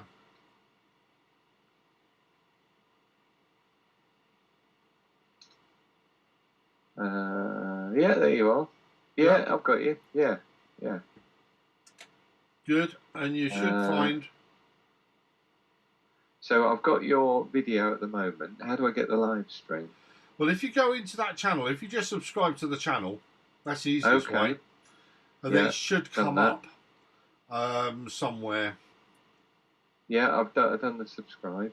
Oh, right. Has it come up with the see more videos or something? Yeah, I'm just looking at yeah, I've got the video of you talking, which I've paused. Right. I'm just looking to see if I can get to your live stream. So let's see.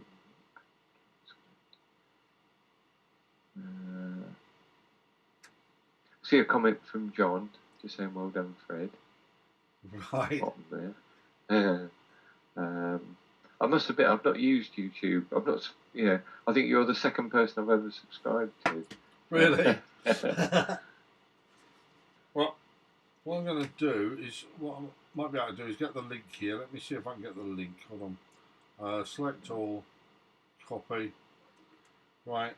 And if I go into messages, I should have you somewhere here on my messages, I'm sure. So, Kevin Reed, there you go. Edit, paste. Just send you a message. Or just sending you a message, but the bloody screen's right in the way. There you go.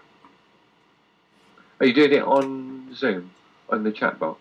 No, I've just done that. I've actually sent you a message to your phone. Oh yeah, I've got it. Yeah, it just pinged. Just bagged M3 anyway here. Hi, Greg. All right. Oh, Greg, you found M3, have you? Yeah. Yeah, good. Yeah, I've just got that one. Did you get any images of M97, the Owl Nebula? Faintly, yeah. Yeah? I'll have to look at them later. Okay, good.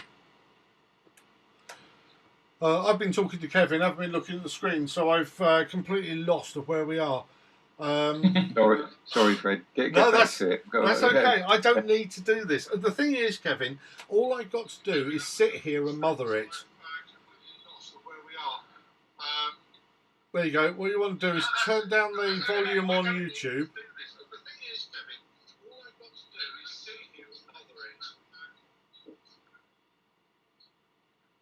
It's 100 times better on YouTube. Is it really? I will have to have a look later and see. What you need to do is do what Barry and John did. They turned the volume down on YouTube and talked to me on Zoom. Yeah. that's a good idea, because that's what I was, because there's a delay, of course, because of the way that it's being processed. So that's the best thing to do. So I'm going to talk to you on that, and then get the send the link over so I can look at that on my big screen. Yeah, at a later stage, I will have a look on Zoom and see if I can find out what that is. Because obviously we've used Zoom all this time. I didn't know that the quality, because I see the quality on my screen, and of course I'm not like everybody else. I haven't been watching Zoom unless someone's been talking, if you know what I mean. So I mean, certainly these screens that I'm showing at the moment, I've certainly never had to try and read something very much on there. Only on presentations, and on presentations people have big letters. So yeah, it might be worth having a look and seeing if I can find out why the resolution isn't as good. You know, and of course why the resolution on YouTube is so much better. Yeah.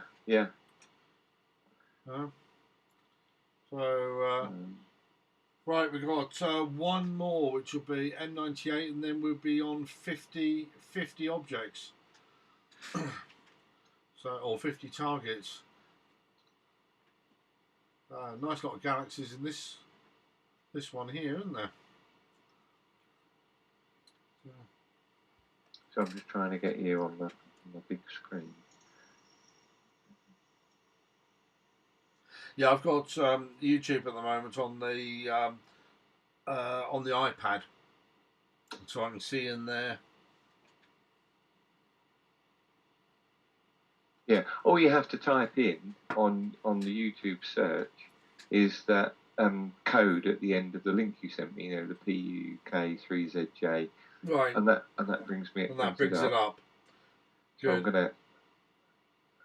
I mean, this is the first time that I really ever. I mean, I've made videos and then put them up on YouTube, but this is the first time I've ever done anything like this on it, doing a live stream. And it's really a tester, which is why I didn't advertise it on YouTube.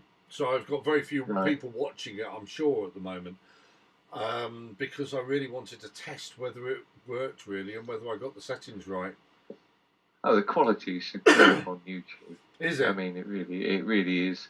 Oh, you just couldn't read anything. I can actually read what you've got on the screen now. Good. Well, that's the video that's going to stay on YouTube anyway, so that's good. Yeah, pleased at that. But what I will do is have a look at Zoom and see if I can find out why.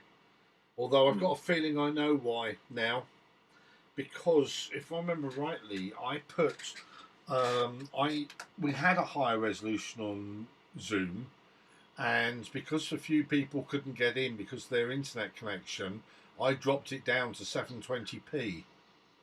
And I may have just left it at that. And you know, for people like Bent and Judy that weren't getting good, you know, or weren't able to even get into Zoom, you know. So I'll have a look at that. I'm sure we could do something to make the experience a little bit better for people. Yeah. Are you using your scripting program? What's it called again? Yeah, Sequence Generator Pro. I'm using. Sequence Generator Pro. Yeah. So yeah. I've put them all down as a script. I've actually got 3 scripts. One for the first lot of Messier objects, then the second, then the third. Now, obviously, all the testing's been done on the first one. So when this runs out, I've got to be here to load up the second one. And a few very quick minor changes of exposures and things.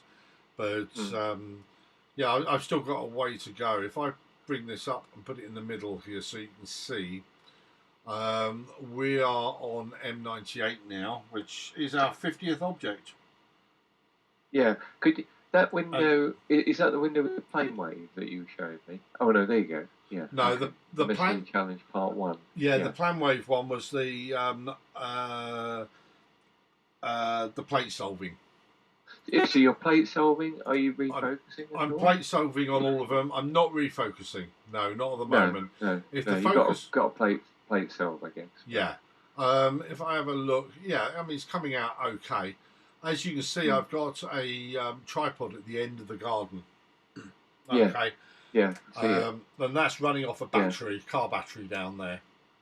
Right. Okay. And your other pier is just covered over, is it? Not in use, the one to the left of it? Yeah, the one, well, that's about 10 foot closer to the building. Okay. Now, I haven't used that because it doesn't have the field of view to be able to do a Messier run.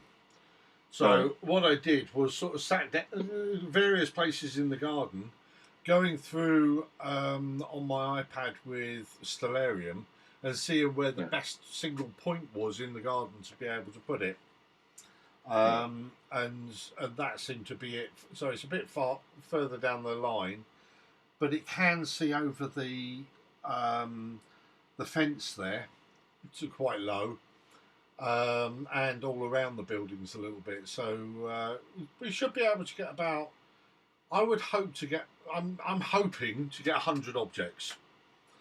But certainly we should be able to get 80 or 90 without any problems at all. Okay, whether we get to the 100 or not, 100, I no idea. But we're on track at the moment. Yeah, I'm really pleased with the way this is going. Actually, something I've wanted to do for a number of years. And if it's possible to get the full 110, then we've broken a record. So always worth it.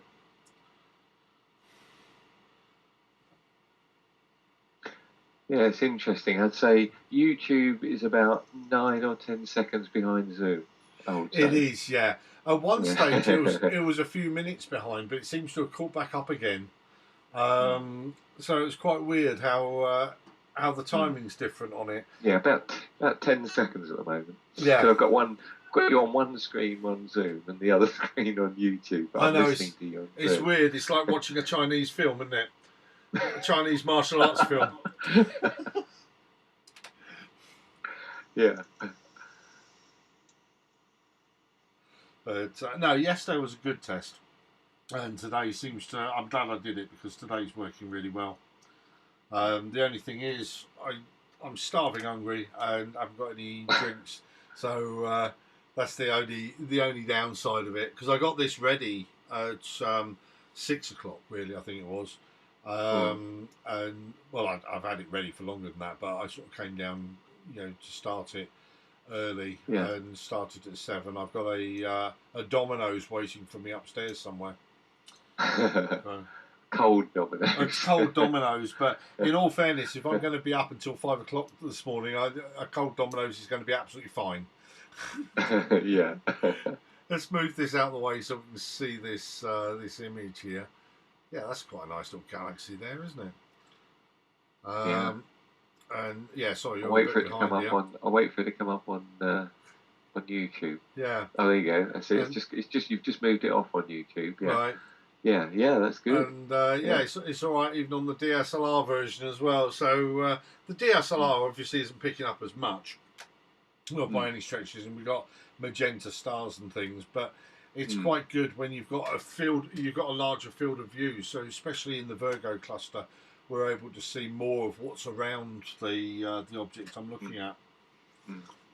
So what are we on now? M99. I'm just writing them down as well so I can keep a tally. No, I definitely want to do this. I want to get to using a scripting tool like this, be able to plate solve and be able to, slew and maybe even do an autofocus. Yeah. I do it all manually at the moment. That's right. So, yeah. Well, you saw how quickly that just quickly went to it and then plate solved. Yeah, it's impressive. Yeah. And at any time, if I press this run button on the right, you can't see it actually. There's a run button on the right hand side by the focus control, which isn't on your screen. But if I press that straight away, I'll run a full autofocus. If I show you the whole screen, actually, I'm probably able to do that. Let me see. If I put... what software are you using to plate solve? Are you using Maxim? No, I'm using PlateSolve 2, actually. which is Yeah. part of the software that I'm using here, the Sequence Generator Pro. Right. And there you can see a little bit more of the screen, can't you? I think. I can see the spiral, can't you? Yeah. Okay. Yeah, but you should Oh, be able to see sorry, more on of the the right. program Yeah, I now. see what you're saying. Yeah, sorry. So On I've the got my right, the frame focus of control focus, on the so, right, yeah. frame of focus at the top for taking them, filter wheel, the sequence that we're actually on, and how far through we are. Although that changes because I'm actually editing this as I'm going along, if there's a difficult target or something like that. Yeah. But it gives you an idea of what I'm seeing on here. So let's go back. I've got 2 screens running at the moment. Well, one's a TV screen up on the wall. That's why I'm looking up weirdly up at this angle. But up there I've got the OBS, which is the streaming software, and the camera control for the camera outside, so we can see what's going on out there. Couple of little clouds out there, but it's not too much. And right in front of me I've got the zoom and the control software, and every time I move across to them you'll see a wobble on the screen, and I've got to find a way of stopping that. Yeah, it just sort of flickers a bit. Yeah, goes left to right. That's right. But as I'm learning how to do this, I mean, what I really need is to do it the other way around, where what you're seeing on the screen at the moment, that software should be on my second screen, really. So it doesn't move around at all. And for this setup, really, actually, I need 3 screens. It'll be much more useful, actually, with 3 screens. But it's all right. It's all a learning experience. I started using that OBS at the last meeting, as you remember. That seemed to work quite well. And I think you mentioned that to me before. Is it OBS you're saying? OBS, yeah. Well, I've used it. OBS, that's right. Yeah, I've used it a lot for making my YouTube videos and making videos for people. That's right. For you teaching. told me about it. Yeah. Yeah, but I'd never used it within another program. So now I'm using it within Zoom. And this time I'm using it within Zoom and streaming to YouTube at the same time, just to see what would happen. And now I've done it, I think that I could do this quite often, do some impromptu meetings and stream to YouTube so people can see these things live. And if I do that, then I'll advertise it on YouTube. At the moment, the only people that would know that I'm going live are my subscribers. And most of the subscribers are probably people I know or people who know me, and probably at 11:15 at night are in bed. If they're sensible, anyway. Can you see if anyone's on, any of the subscribers are on YouTube or not? I wouldn't know how to. I don't know. I can see if a number of people are watching at any one time. It says sort of 5 people are watching or 3 people are watching or whatever, but to be able to see who they are, I don't know. No, I wouldn't have thought so. I mean, people have got to have their privacy, you know. I could be stalked, as far as I know. So, well, you could if they want, you could have the option as a viewer to say, well, I'm going to allow Fred to know I'm watching or not. Yeah, well, in that case, most people, you wouldn't care, would you? No, I mean, I must admit, I watch a lot of YouTube videos and I very rarely comment on them. And really, it's when people comment that I know that they're watching, and that may be the case for everybody, you know.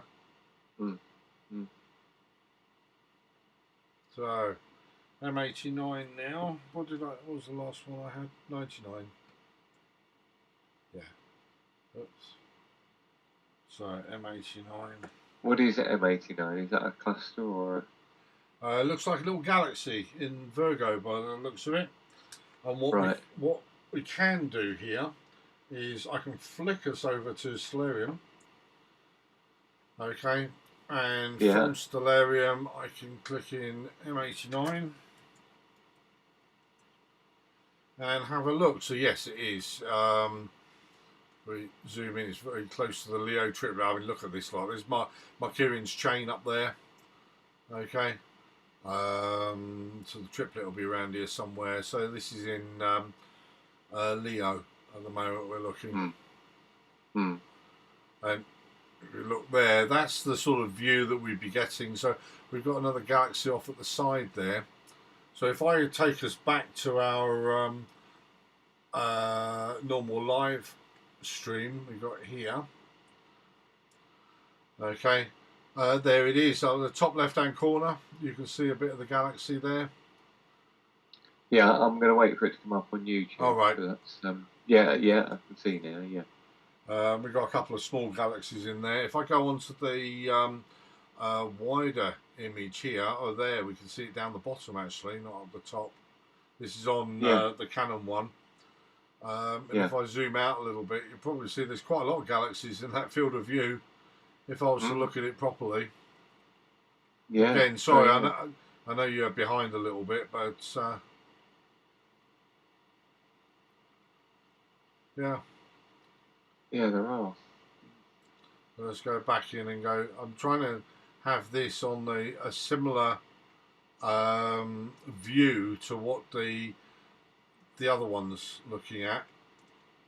I haven't got a field flatten or anything on this one, so I should have done really if I thought about it, but it was just a case of let's get two scopes up and see what we can see. So that's about the view that we're seeing here. Back into here again. So the next one will be M87, which I doubt is too far adrift from M89. M89 in that. Oh, yeah, that view we're looking at there is just on the which is M89. The one right in the centre.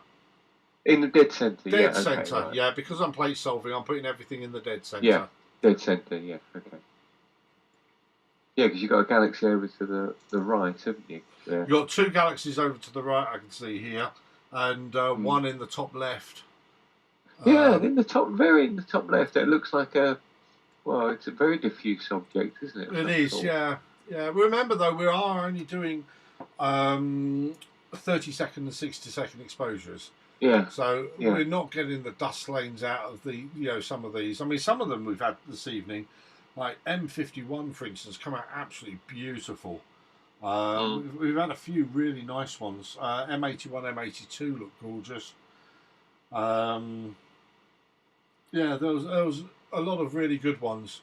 And what I might do is just do a video of putting the frames together, and then just do a quick run through, because no one wants to look through 8 or 9 hours to see how this went or what we picked up. But if I put all the pictures together, I might do that and just do a quick run through of everything that we got. Maybe pick the best frames or something like that. And show. It's got M53 here, so. M53? Yeah. Yeah, what's that? The globular. All right. Let me go over to Stellarium a minute. You got that in your field of view, have you? Yeah. Let's have a look. M53. Quite close to N3. All right, yeah. And there's another globular near to it as well, but it's not a Messier, it's an NGC. Right. Oh, we're coming up close to the Black Eye Galaxy there as well. I'm looking forward to that one. Yeah, it is close to M3, isn't it? Yeah. Yeah. Excellent. Yeah, that is a good one. Might try the black hole, actually. Let's see what that is. The Black Eye Galaxy is quite... I found that challenging before. I know Kevin got a better image than I did of it. I think I've got one image on my website of that. It's not. You have, yeah. Not, yeah, but it's okay. It's a nice one. Cool. So M89, M87. That's what we're on now. Good. I'm just having a look here. We need 2 more, and then we're halfway. I quite like Greg's It was the monkey head. It's the monkey head, isn't it? I saw that. I haven't replied to that email yet. That was really nice. Yeah. Yeah. I mean, I know you showed us that before, but I think did you add any more time to it, Greg? Because that that's a good shot. I think he's out with his telescope. Oh again. right. Yeah. Greg doesn't plate solve though, so Right. I don't know whether he would have been able to have added more time very easily. Right. With us, it's quite easy. We just point our telescopes to the sky, plate solve. It'll move it until it's exactly right. With Greg's setup, he's doing it all by hand, and to be able to pick your another object and get it pretty much exact is very difficult. But you can get, I mean, Pix Insight will sort of, work it out for you as long as you've got it in the field of view. It will do, but then you have to tend to crop quite a lot off. Yeah, true. And then because you're cropping a lot off, everything's zooming in more, so then you get to see the noise more, So, I mean, yeah, I've done that on a few occasions, a few things like Thor's helmet and things like that, but I'd much prefer this way of doing it, where you can plate solve, get images, lay them right on top of each Where other, you want it. and your cropping is minimal, I'll tell you what, Kevin, I'm literally just going to run upstairs, get myself a Coke, if that's okay. Yeah, sure. I'm probably going to leave you to it shortly. I'm going to. Yeah, because I'm working tomorrow. That's right. Well, it is late anyway, so what I'll probably do is put a back in 5 minutes sign up. And go and get myself something to eat, make myself a tea or a coffee, and then come down here for round 2. Yeah. But thanks very much for coming in. I'm probably going to go to bed. Yeah. Don't blame me. I've got a busy day tomorrow, but yeah. Well, best of luck with it. If I wake up in the middle of the night, see how far I'm going. How you getting on? Well, don't worry too much about it. I don't know how far I'm going to be going with this. Because there aren't many people watching, and just sitting here for the next, what do I need? The next 6 hours on my own, mothering this might be a bit much, but we'll see how I go. Yeah. Well, I've got the link on my phone, so I can always. I can always tap the link. Just tap the link and see whether I'm still here. Just talking to myself. Yeah, no problem, mate. Anyway, thanks for popping in. If I see you slumped over in the chair, I've got your address. I'll ring the.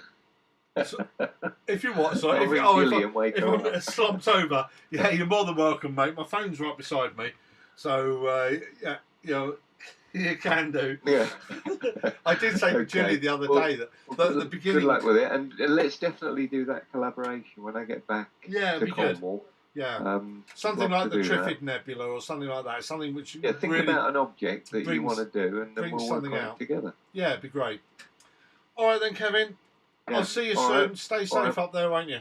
Yeah, very best, and I'll talk to you soon. Okay, see you in a bit, mate. Yep. Bye for now. Bye.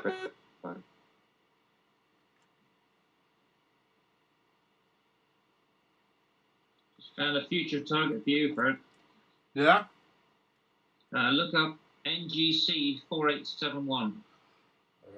There's a really thick cluster of galaxies all in that area. All around right. NGC 4871. 4871. Okay, well, let's do that together a second. He's coming with more magnification than I got, but there's no measures there, but it'll be a nice future thing to have a look at one day. Okay, yeah. Let me look that up a second and see. NGC 4871. There's a thick knot of galaxies all in one spot. Oh God, yeah. Like the Hubble Deep Field. That is a lot, isn't it? Yeah. All right, I'll tell you what. I'm going to put that up on my board. Right beside me, I've got a board of things that I've got to image. Yeah. So find a pen. I'll put that up. And that'll be the next one. I mean, actually, I can take off M42. M42, scoping my scope face, 8 minute subs. Right, and in GC4871. Now the thing is, what telescope would I use?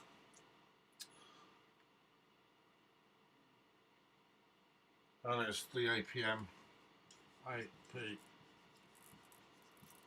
and that'll be LRGB. Okay, it's up on the board now. There's no stopping it. Right, good one. Right, I'm just going to go upstairs for a minute and get myself a drink and have myself something to eat. I'll just put it back onto the main screen a minute so that people can keep an eye on what's going on. So yeah, I'll just put it back in 5 minutes, sign up, and come back in a bit if that's okay, Greg? Yeah, fine. All right, I'll see you in a mo. All right, cheers, bro.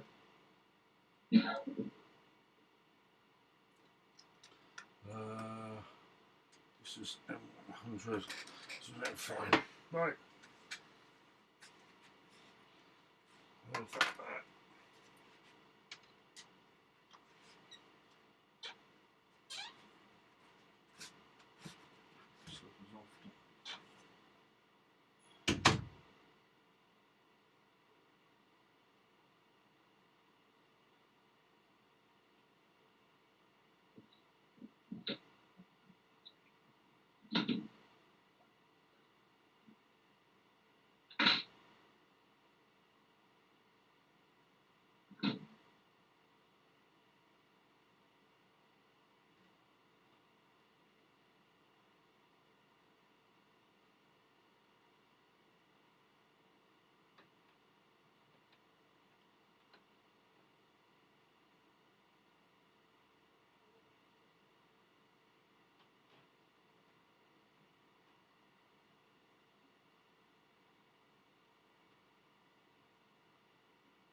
take off the vacuum 5.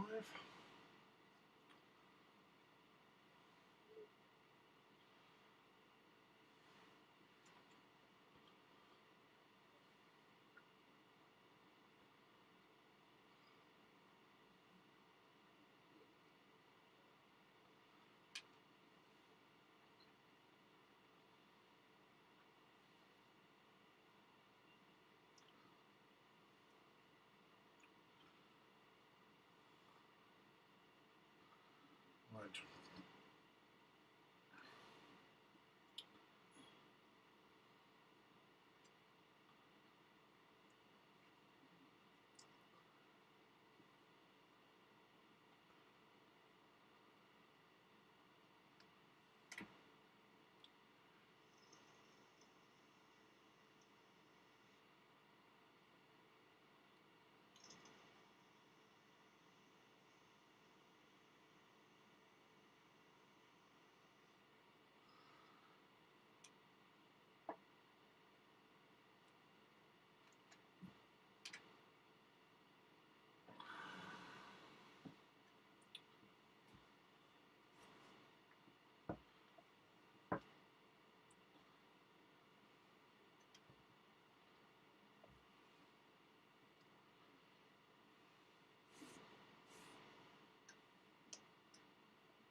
Mm-hmm.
Yeah. You there, Fred? Hello, Greg. All right? You alright? Yeah. How you I doing? swung over to M101 now. I'm trying that one. Are you? Yeah. Oh. Very warm out there. Sorry? It's not very warm out there. No, I went out there just a minute ago because I lost connection to the telescope. But as it happens, it was just one of those things, and it came straight back on again afterwards. So yeah, we're doing okay though. We got 63 so far, and I'm almost at the end of my script, so I'm going to have to start sort of actually writing the other scripts. Well, editing it, load it up and edit it. I see I've got a nice little streak going across mine at the moment. Your video feed is frozen, by the way. Has it completely? Yeah. Yeah, nothing. Right, that's weird. Let me change view, see whether that makes any difference. Still frozen, is it? Yeah.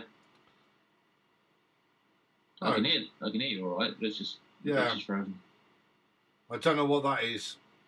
No. Don't think it's anything on this side. The YouTube is still going. Yeah. So yeah. I've got YouTube up on the other one. You can have a look. Let's have a peek. I mean, the YouTube is a much higher quality, so it might be sucking a bit too much out of your internet. Possible. Look at that, a satellite right across one of the best galaxies of all time.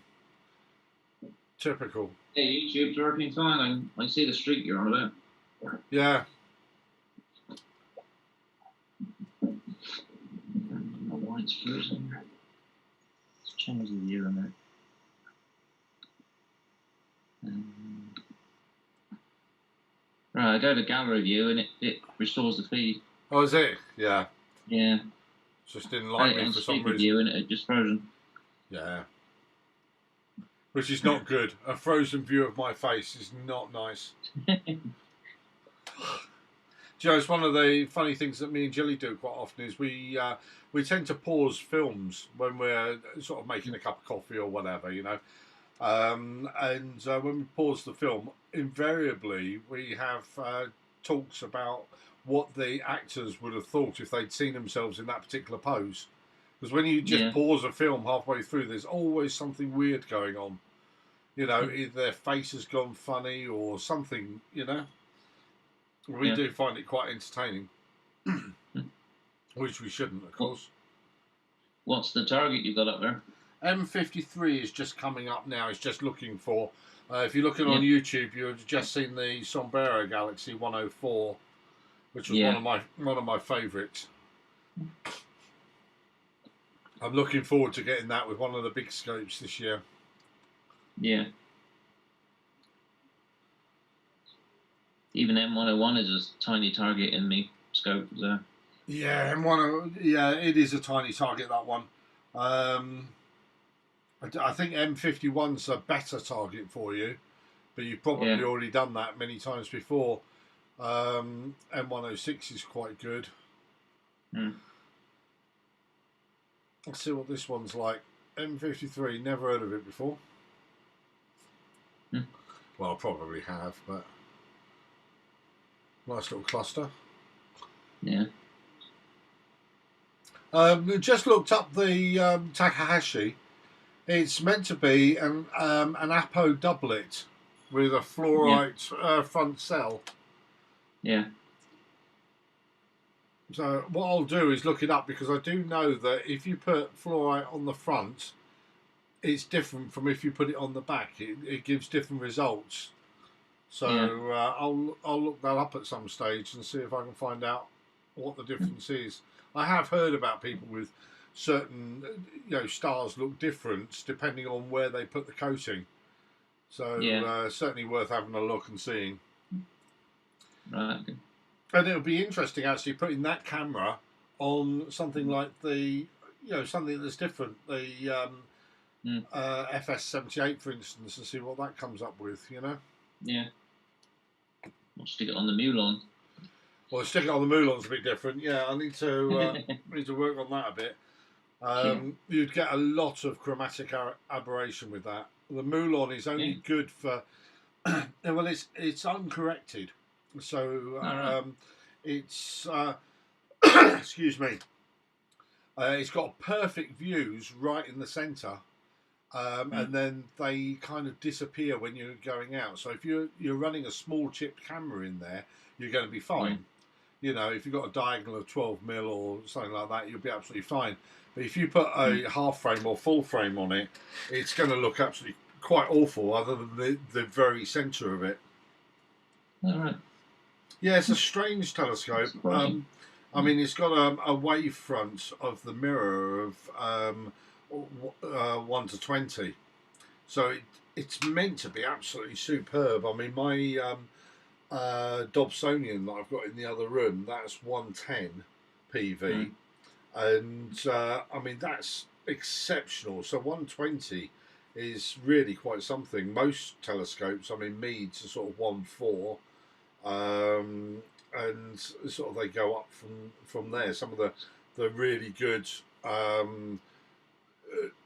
you know, spec Takashis and Televiews, things like that, could be 1.6 or 1.8, but 1 to 20, I mean, that's, I've got to see a good view out of it at some stage. But trying to get the damn thing collimated, and I was looking the other day at Galactic Hunter, because I watch them quite often on YouTube. You know, I'm subscribed to them, and he had a Takashi that needed collimating, and in the end he threw it back. He said he just couldn't collimate it, and I'm having exactly the same problems. You know, to get it perfect. So almost want to pay Damien Peach, because Damien had a very similar problem. And we spoke about that a while ago, and he can kind of do it because he's got perfect eyesight. So I almost want to get him down here, pay him 500 quid or whatever to come down here and collimate it for me. Yeah. Once it's done, I can keep it in collimation, I'm sure, but it's getting it first of all. So there's the Black Eye Galaxy on the screen at the moment. Oh yeah, good one. 64. Never had a good image of that. So again, this year I want to try with a big scope, and I'm almost at the end of my script. Right. So the fun's going to start in a minute. Right at the point when my eyes are starting to blur, you know. Yeah.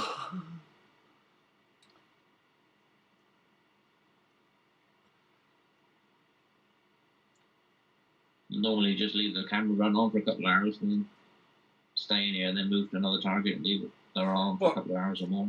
That's right. I mean, normally I would have a couple of hours for each target and I'll be going to bed and let it do it itself. But with something like this, I kind of got to be here all the time just to make sure. Yeah. You know? I mean, it could run all night without any problems. On the other hand, the moment I go out the door, that could be the time it buggers up. What I might do in a minute is I've got a nice soft chair beside me, and I might just sit down there for a little bit and watch a film or something. You know, turn the speaker off and watch the film. And if someone shouts at me, then I can always come back again. Yeah.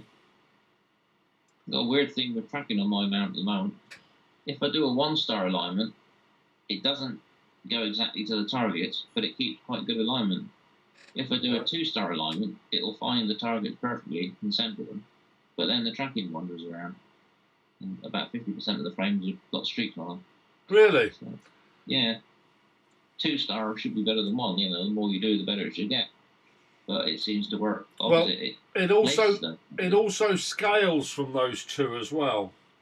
Yeah. So it doesn't just work out the angles and goes, okay, well, I'm obviously this distance away from the pole, so it scales from them. Have you tried 2-star aligning with totally different stars than you normally would? No. No. What you might find is it's doing it with 2 stars that are because you know the atmosphere is like a lens anyway. You may want to find 2 different stars to try aligning with.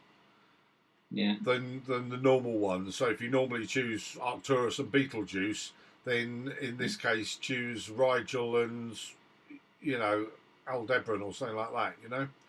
And see whether it does the same thing. Is it a very recent thing? Is it? Is it a very recent thing you found? Yeah. Normally the tracking holds quite well, but I've been extra careful to get the mount level and get the aligned with the Polaris and whatnot. Right. Well, what 2 stars do you know? Did you align on earlier? Or last time it went wrong? Yeah, it's the same guy the other night. What was it? Sirius and Arcturus, I think it was. The Sirius and Arcturus. So 2 nice stars. Yeah. Yeah, I can see them all right. I centered them all right. I did the focus first on Sirius. It was a handy one for that. Yeah. And set it. Okay, I might have to look into that. It could be the angle of them. Yeah. I found if I just align on Sirius, the tracking is very, very good. Yeah. But when I jump from target to target, I've got to recenter each time or find a nearby star and then align to that. Yeah. And then jump from that into the target. Then it's more accurate. Okay, but then it holds really well. Does it? Well, what it's obviously doing is scaling somewhere along the line. Yeah. And that scale. I like a sharp star, then a blur, then a sharp star, then blur. It's a regular sort of thing. Is it? It's doing something odd. Well, certainly try 2 different stars next time. Yeah. Maybe Betelgeuse and Sirius, because both of those are in the same direction, but they would have the same issue with each of them. Yeah. Just as a trial, really. That's the M3. Yeah. So yeah, that's coming up quite well, isn't it? Yeah. Yeah, I tried the auto guiding. I set it up in my front room. Oh yeah. It all connected to try it. Not so good.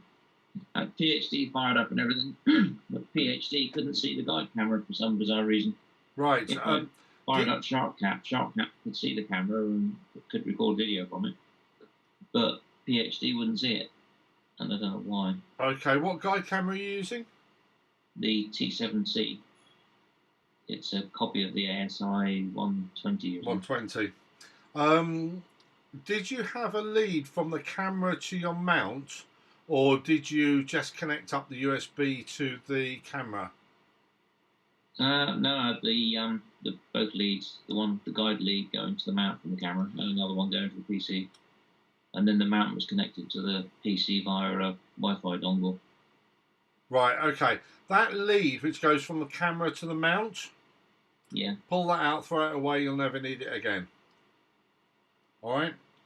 Yeah, the guide port. The guide port one. Yeah. That creates more problems with guiding than anything else. All okay. Right. There's more problems with that than you'll ever get with any other lead software combination. All right. So yeah, throw that away.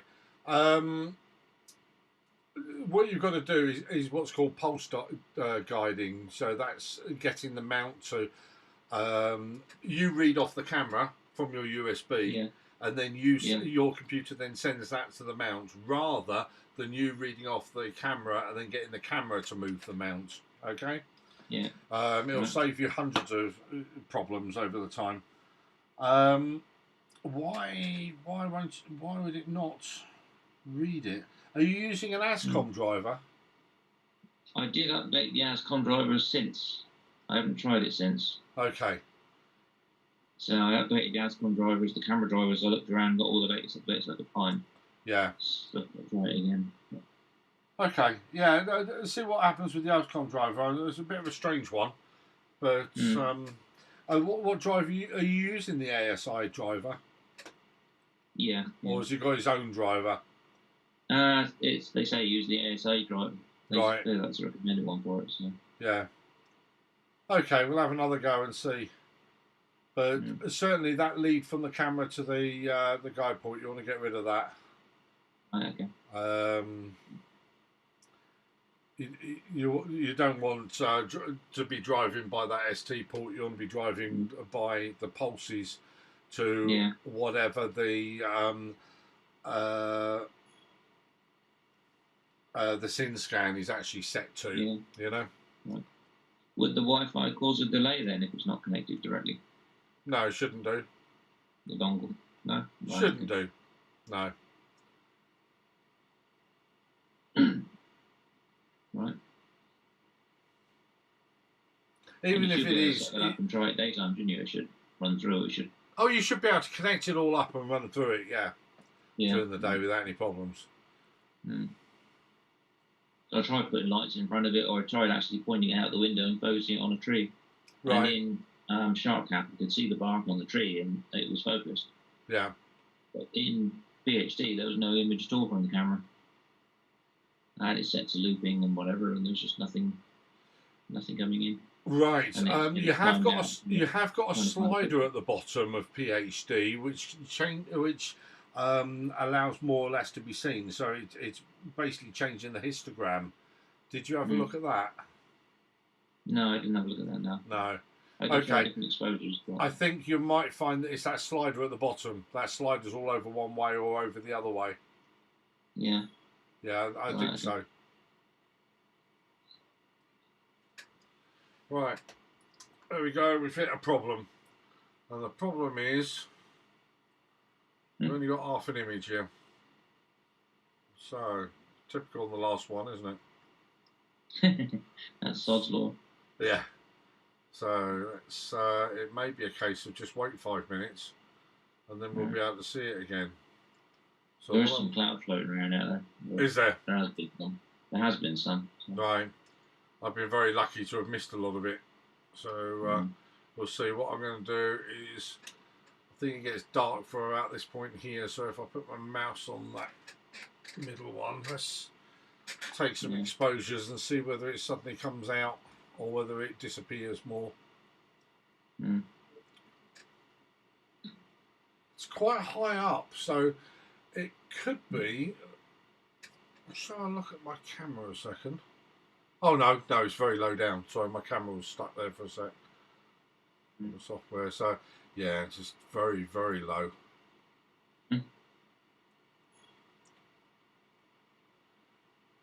So what target is this I'm looking for? It's M83. So the best idea is to go over to Stellarium and have a look. M83.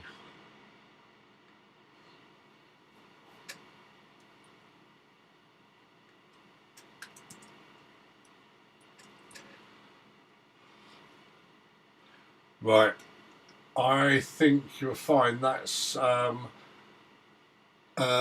the way of my telegraph pole. Yeah. So what I might do is just wait. How many things get in the way? Yeah.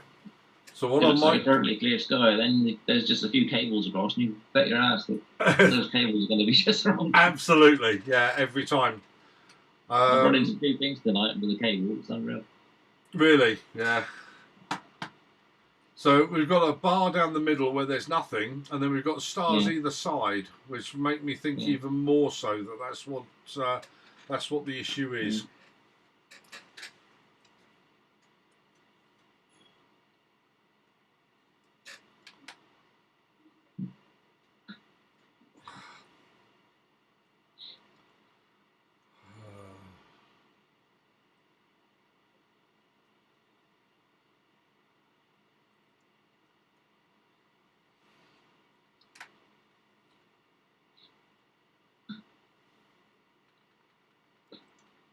You reckon M51's a good one then? M51's always nice, yeah. Yeah, even on a small setup. I mean, we had some photos on it today. On this, I don't know whether you saw them on this one and on the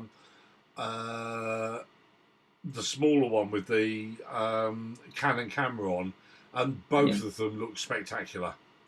Yeah. Yeah, they look really, really good. I'll go and try that one in a minute. One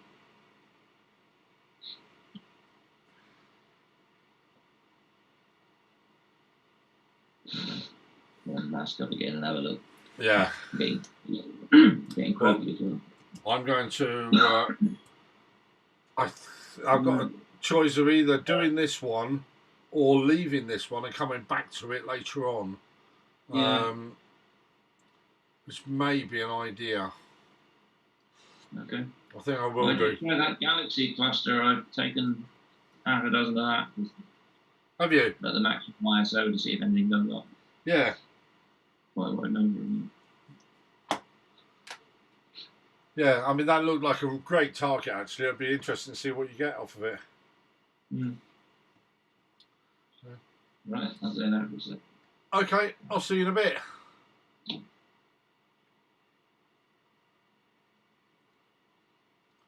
Right, stop that then. And I think I'm going to park the scope.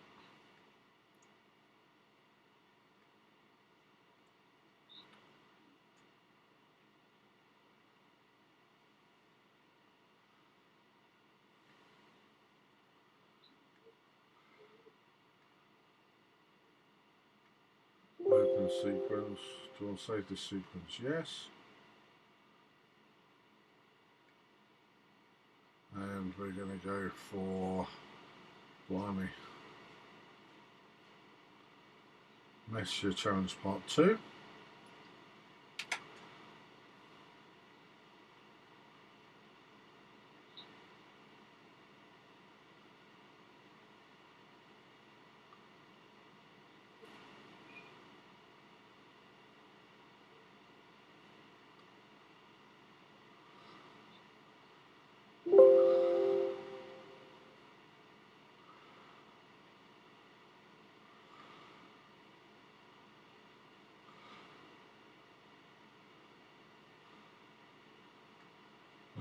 Back onto, actually, load up, apply profile sequence.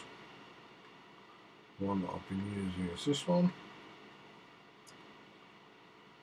That's it. Start you back up.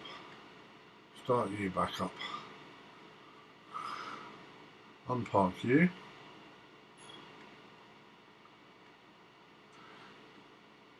Alright, so here we are. Now the first thing I want to do is add a new target.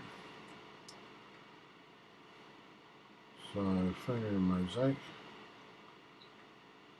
The target is M83.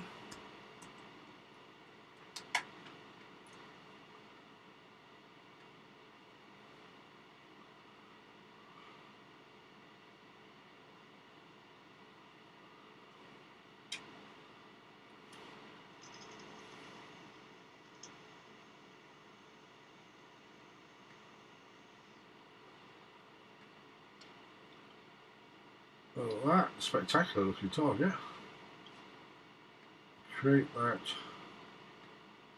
do that, and 83. Okay.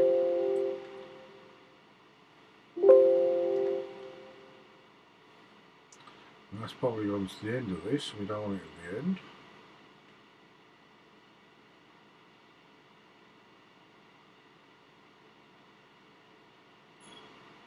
Well, hold on a minute.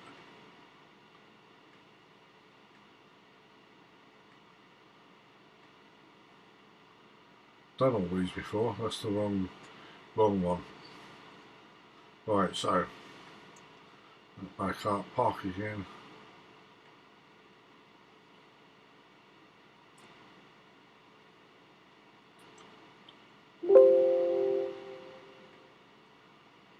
Obviously they're not the right one. So turn these off.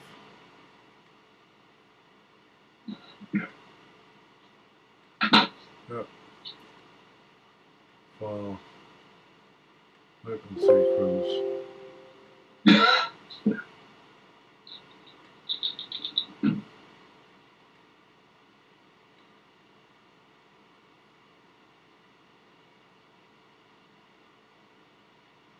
It's more like it.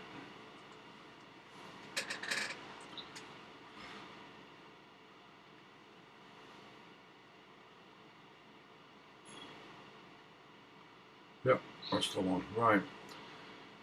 Yeah, 51's coming up there. Is it? Good. It's smaller, but it's brighter. Yeah, it is small, but a few frames of that, and it's surprising how nice that turns out. What have you got there for? Oh, that's M83, but it's not my image. What I'm doing here is framing up ready for, you know, that one which was in the last lot of scripts that didn't work. Yeah. Just 5 minutes ago. Well, I'm adding that to this script here. So what you do is you grab NASA's photographs and say, right, this is where I want it to point to. Exactly. I draw my frame around it and say where I want everything, and I want it just there. Then I add that into my sequence. Cool. So you can offset it to capture 2 targets in the same frame. Oh yeah, and get the framing exactly right, even the camera angles and everything. You can do the whole lot. Cool. So now I've got to move that up quite a lot. I'm grabbing a hot drink in it. Yeah.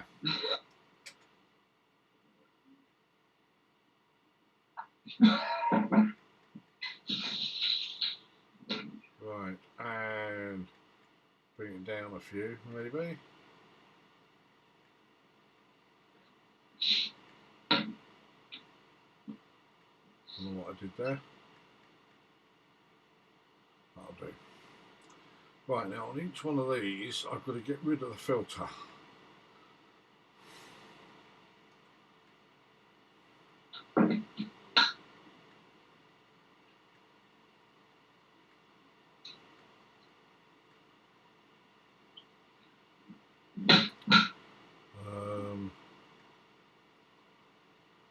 Copy events from M5. Yep. Change this actually, let's get this up and running.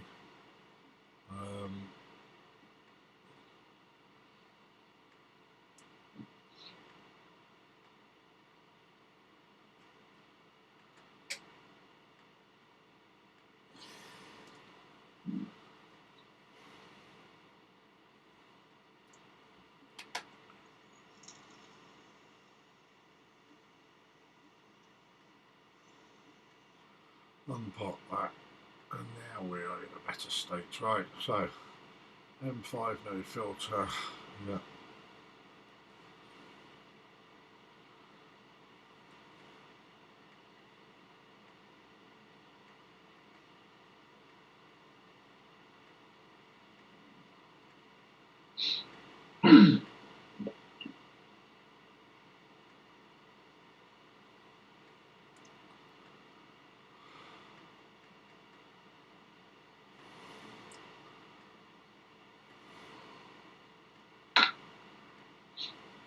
Now I'm having to go through each one of these targets here and change the filter to none because I took the filter wheel off. And last year when I wrote this, or the year before when I wrote it, I had a filter wheel added to it.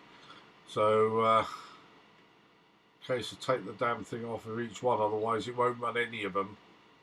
Yeah. 50 odd targets, bloody typical.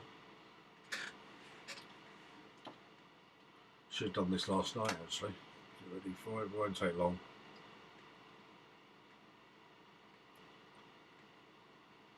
The Canon mount adapter, so you can take the camera off, clip that on the Canon mount, and then use an eyepiece with it.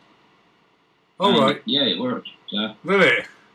Yeah, you can at least see the target and center it up and see what you're looking at. So. Excellent. Yeah. Well, if you've got a lead going to the mount, have you got a lead going to the mount at the moment outside? No. All right. No, the camera's out there doing its own thing. I've got a USB cable that might reach. The problem is long USB cables are a problem. Yeah. Okay. Now, what you can do is have a booster out there, or get yourself a power pack thing. I've got a few of them. But I know what you're like for borrowing things, but you're more than welcome. Yeah. And what you do is you have one lead going out, USB or Ethernet. Ethernet's best, but you can use USB. And then from there, all your power and everything can be controlled. You know, to everything on there, and all the leads are only from that one box, which will be on or beside your telescope. Yeah. And it saves you an awful lot of problems. It really does. Long USB leads used to be the bane of my life. I bought God knows how many of them. I've got a box of just long leads. I used to have to buy them all the time because anytime something went wrong, the first thing you'd think of was, well, was it the lead? Yeah. You know? I looked online, and the longest they say you can safely go is 5 meters. So yeah. So that's what I got. Yeah. That's probably pushing them up to the 5 meter lead. That's pushing it to this limit, but there you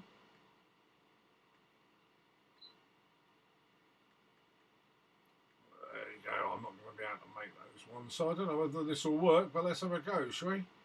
Oh, change the directory. So Dropbox Eagle 2. That's what we're after. I'll save it first, just in case. Done these before and messed up the sequencing. No guiding, the right camera, that's all switched on. Go. Yeah. Yeah.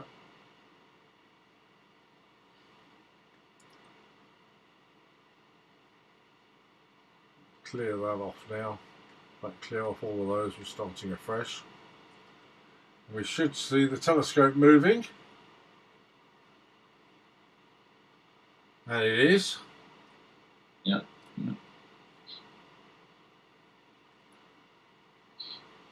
Ah, now that's just slewing. And I really wanted it to centre.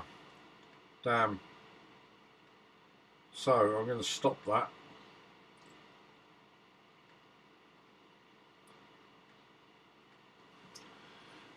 I need it to plate solve every one, otherwise it won't necessarily find itself.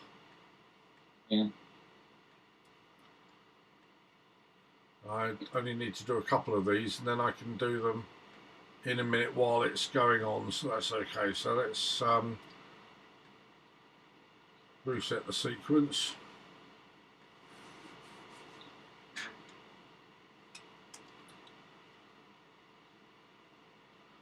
And run again. Right, let's wait for this to go. So this time, instead of just slewing to it, it slews to it, then takes a photograph, plate solves, and then centres itself properly. Yeah. Especially the first one definitely needs to be done, and most of the others really as well. So this is M5 it's looking for now. Yeah. I don't even know where M5 is, but over towards the east somewhere. Oh, it's found it very quickly. Oh God, that wasn't bad, was it, for its first go after stopping it? I won't complain at that.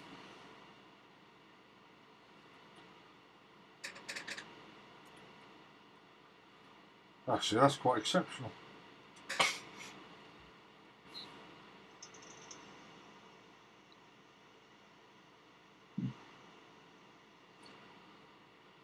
It's amazing the precision of these things. Yeah. Right, and while that's going, let's just go into these. What software are you using to view the DXLR feed? Maxim DL. It's a horrible old piece of software, but it works. It's what Kevin uses, and he's more of an expert than I am on it. I did use it for about a year when I first got into automated imaging, but then quickly moved over to this sequence generator, and I've kind of got stuck on this now. There are new ones like Nina and things out, which I should really start thinking about turning over to. Not because they're better, but because they're going to be better. This one's more user-friendly than Nina. It gives you, it's much easier to work out how it works. But I think Nina is going to end up to be the standard soon. I mean, it's only a couple of years old, and already it's as good as this software. Yeah. In many ways. Just isn't in looks. You get overwhelmed by the looks of this software sometimes. I mean, this is nice and graphical. Going to Nina, you almost feel like you're going back to DOS again, Yeah. But it will get better.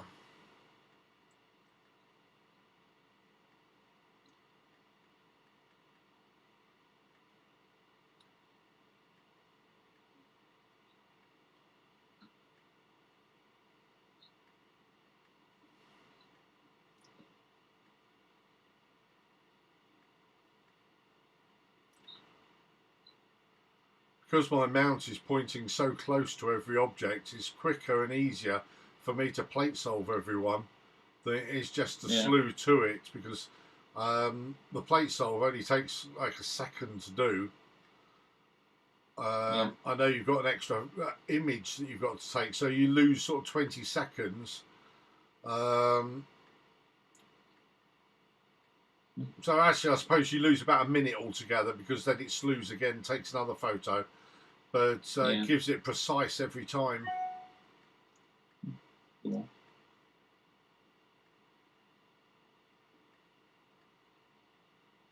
Might go and change cameras a bit, and I can see what we've got on that one. Yeah. Send a few down the pipeline too. Okay, I saw you put the live thing on Facebook. Thank you very much. Yeah. Yeah. I mean, at this time of night, and it was late anyway, I didn't expect many people. And I'm kind of quite pleased that there aren't, really, on this particular thing. But it's nice to have tried this live video, isn't it? Yeah. I saw it was working, so I thought that would be ideal. I'd pop that up. Yeah, no, that's great. Well, the feed will still be there later. I mean, after this is done, I think it still stays up on YouTube. I may have to go up there and just annotate some of the descriptions and things. Yeah. But, there was that thing on tonight from the BAA about binocular astronomy. Oh yeah. But I was out at the time, so I didn't really help. But right. That should be uploaded. They've got their own site on YouTube. That's right. Yeah, they have. And I tell you what, most of the things on here, other than the really small galaxies, you'd be able to see with a decent pair of binoculars anyway. So tonight, or around now, is a great time to be using binoculars out there. Yeah. Let's see what are we doing now? M13, or the big one?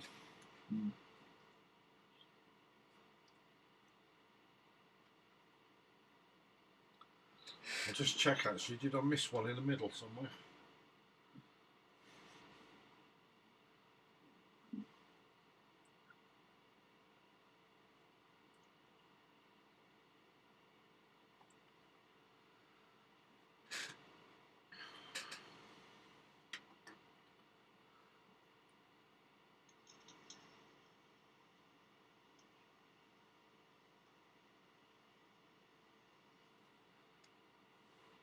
So this one's fairly high up actually, looking at the telescope feed.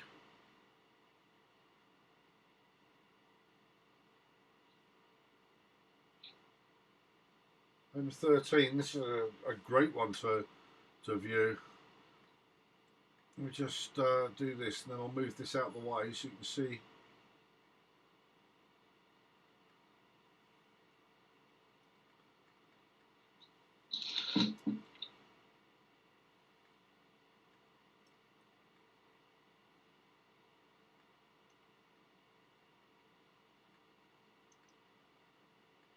I do hope that Jilly's snoring, which I can hear from the next room, isn't coming up on this feed. I can't hear it here. You can't hear it, good.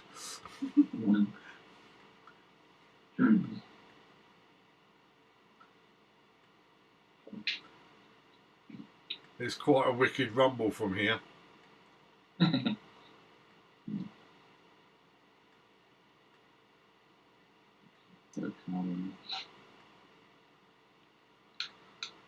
you go, and the dreaded M30, which is always the worst one at the end of this thing. Right, so they're all done. So M5, then M13 straight after. We've done M5. So M13, excellent.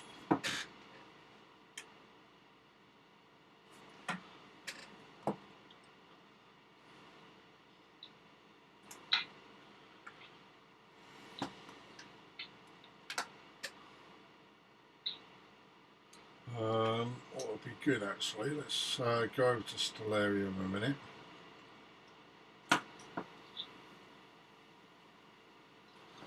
And what I want to do is see where M30 is at the moment. So that's way, way down.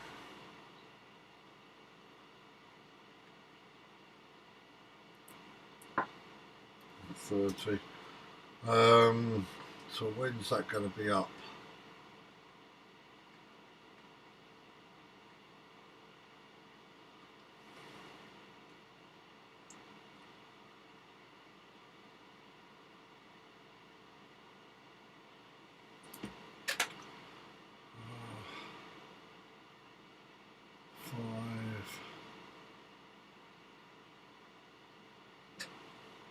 Six.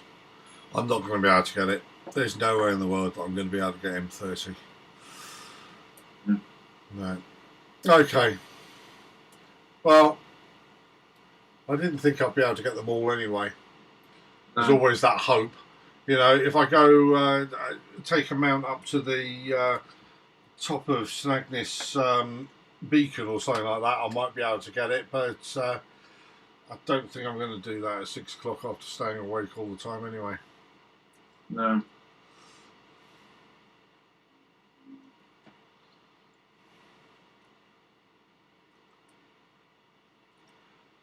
So you're pointing to M51 at the moment, are you, Greg? Yeah. Yeah. Do you tend to stay up all night now when doing these things, or? Well, about 2 I start playing. Sorry? So I might stay up later, but I've been up till sort of 4 or 5 o'clock in the morning, but it kills you, that's the only problem. I mean, I quite often stay up till 1 o'clock or 2 o'clock. But staying up until, I mean, I'm dreading the idea of staying up until sort of 5, 6 o'clock. And I don't think I will, to be honest with you. And my eyes are already going anyway. But we'll see.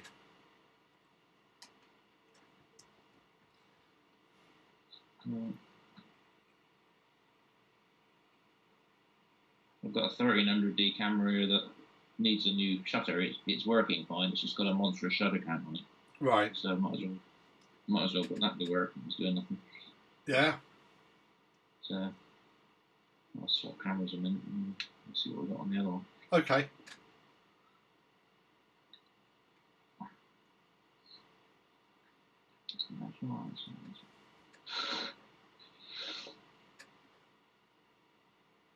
Same one.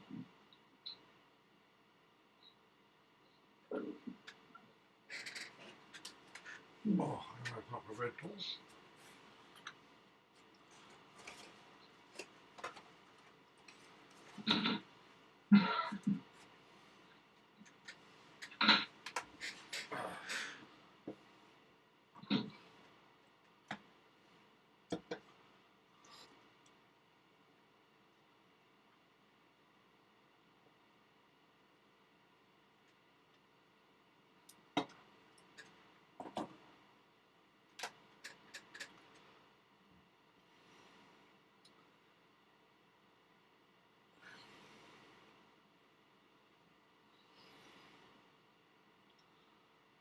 M13's finished with. Let's have a quick look on here. Oh dear.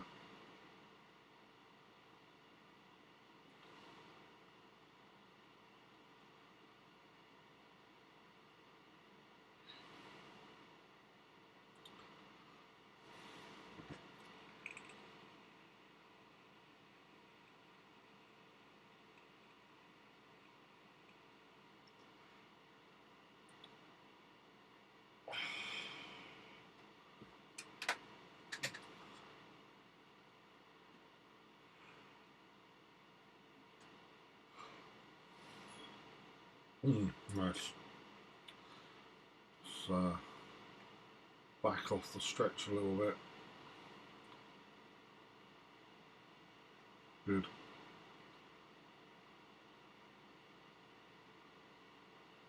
Yeah. Right.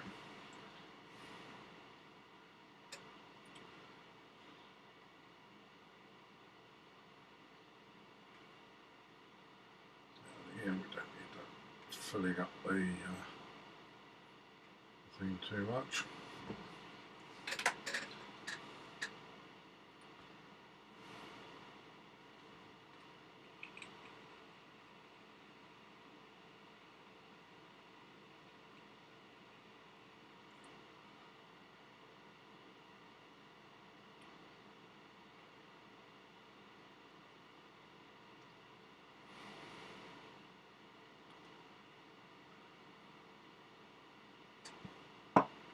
Where's the camera pointing? Good.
Right, what's the problem?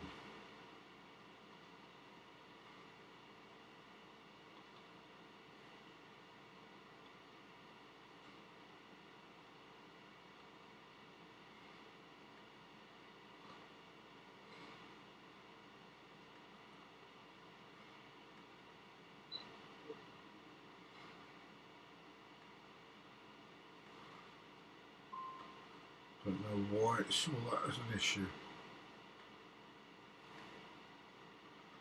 Right, so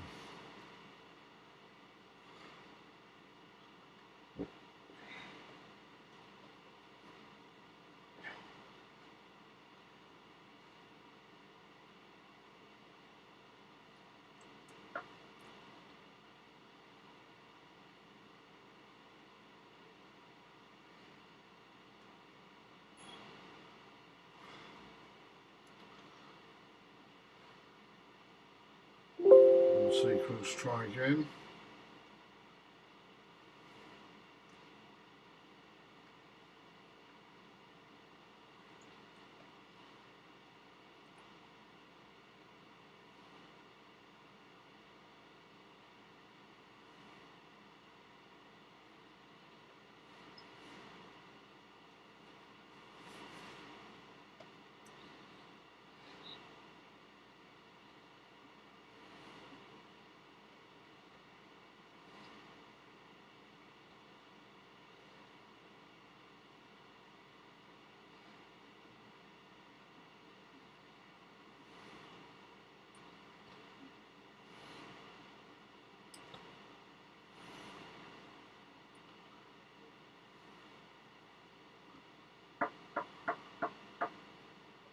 Why is that not picking it up? Okay. That's obviously it.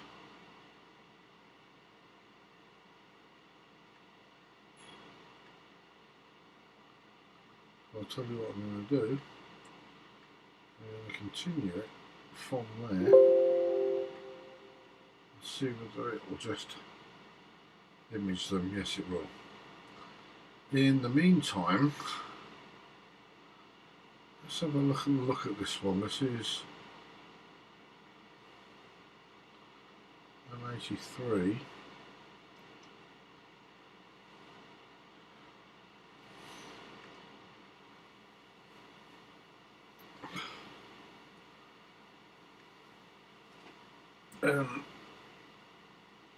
M83, and we'll put the time on those now.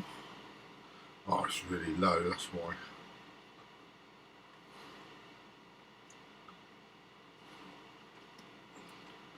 Really low. Okay.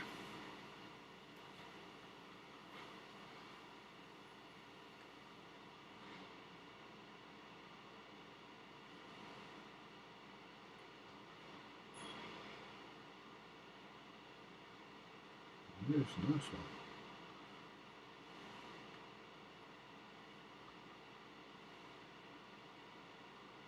Very nice.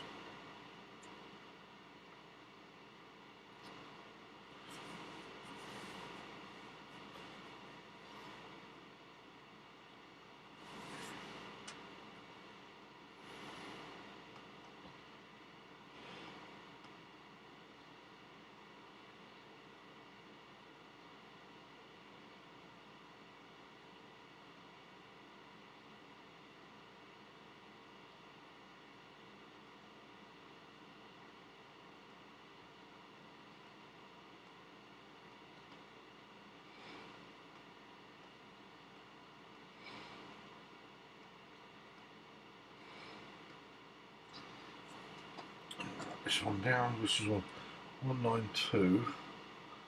That's the last one that I got.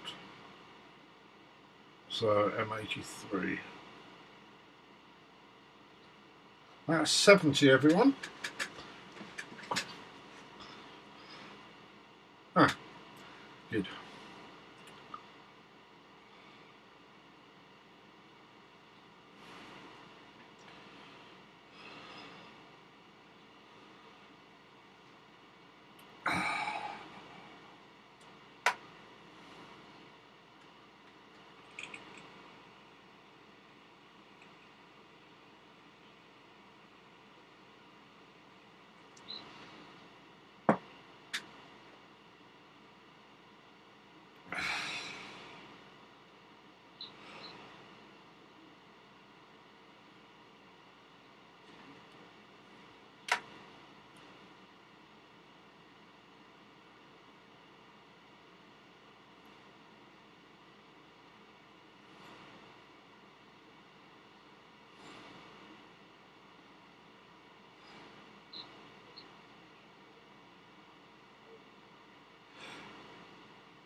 That's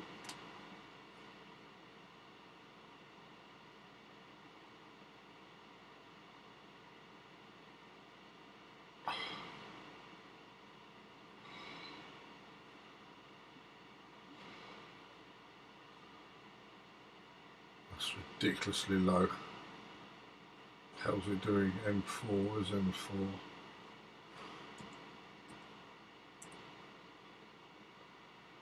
You can't do that at the moment. In the way in the world will I be able to pick up M4?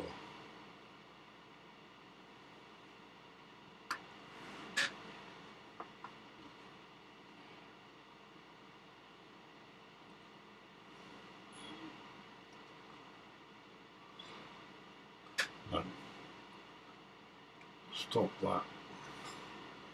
Stop that. Are you sure you want to quit? Yes. Now I'm going to start having to look at these a little bit more.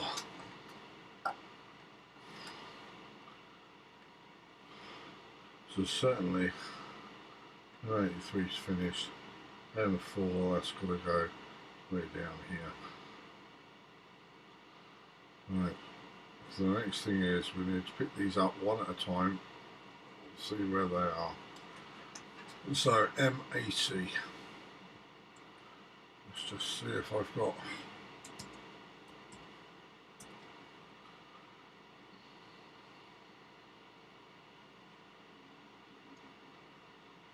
M80, can't really do that one at the moment either. M107.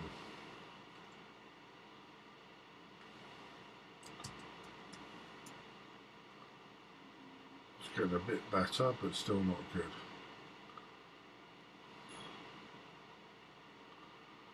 M10.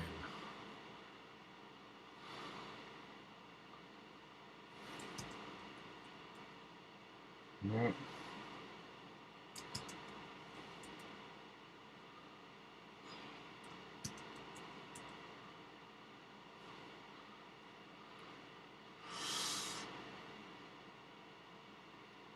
M9, M62, M9,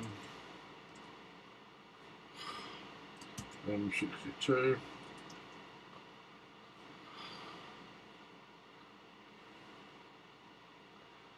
M19, M7, M6, M19,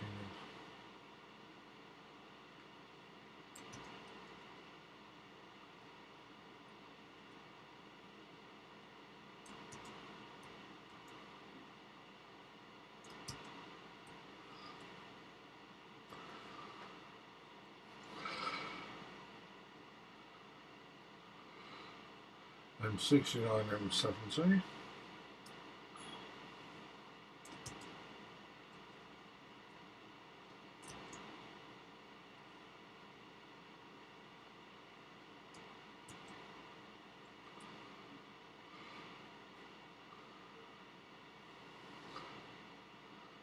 M54, M8.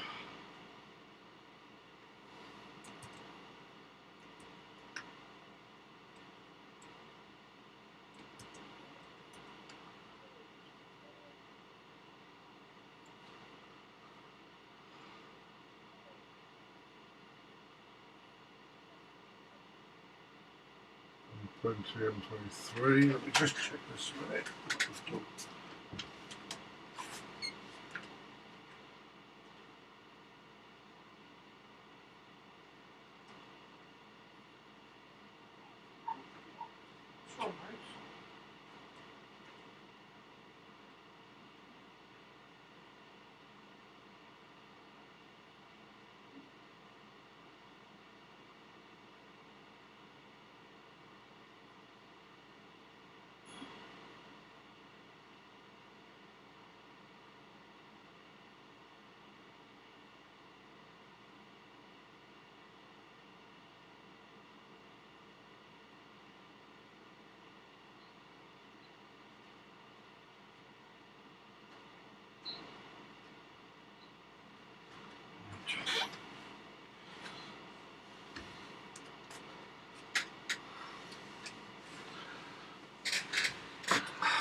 M8.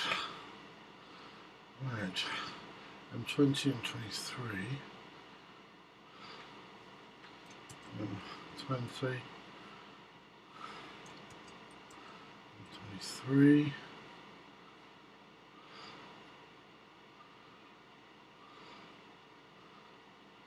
M4, M22,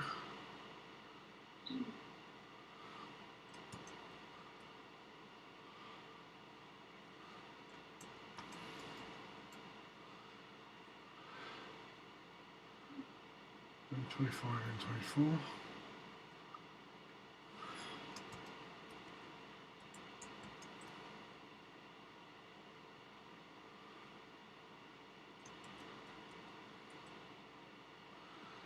oh, nightmare.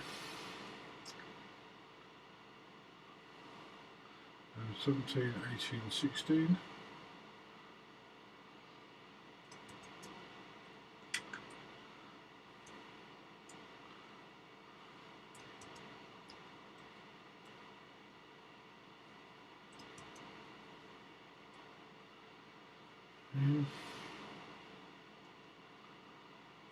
M11, M26,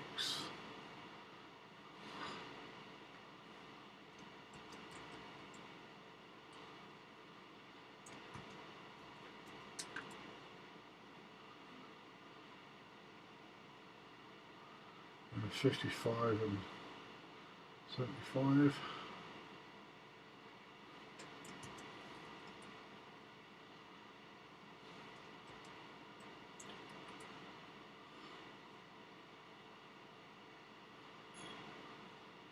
M57 and 56.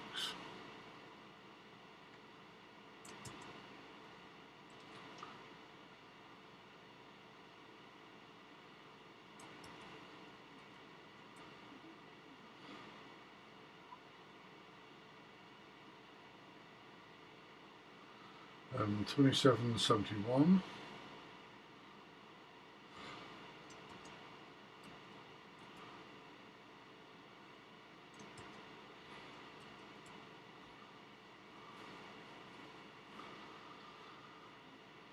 Nightmare. M29, M39.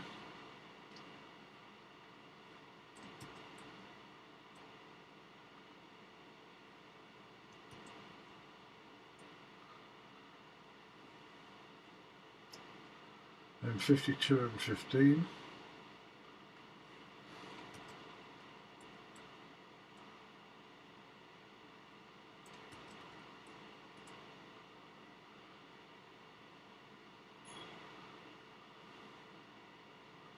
M2, M72.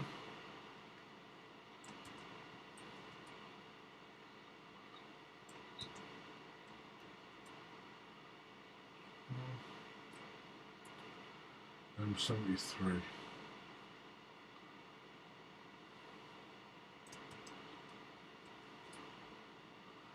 Right, so I've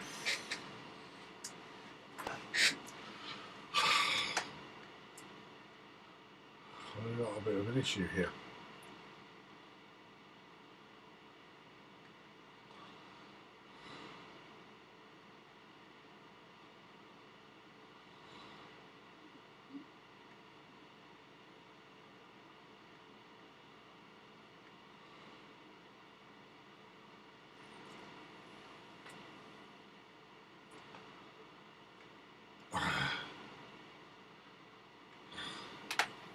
Transition this a minute. M10 and M12. We've already done those, haven't we?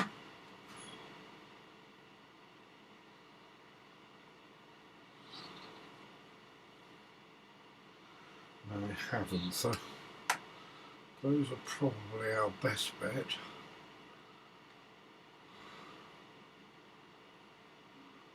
Those in 10.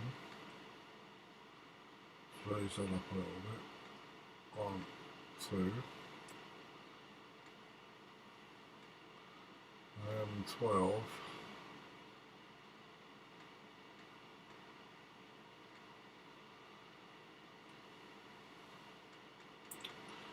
I'm going to do is 30 seconds, change that to 60 seconds. I'll change that to 60 seconds. I'll change that to 20. I'll change that to 20. I think I'm going to do this one again. I'm going to change that to 20. And I'm going to have 60 seconds. So that's a fair bit of time.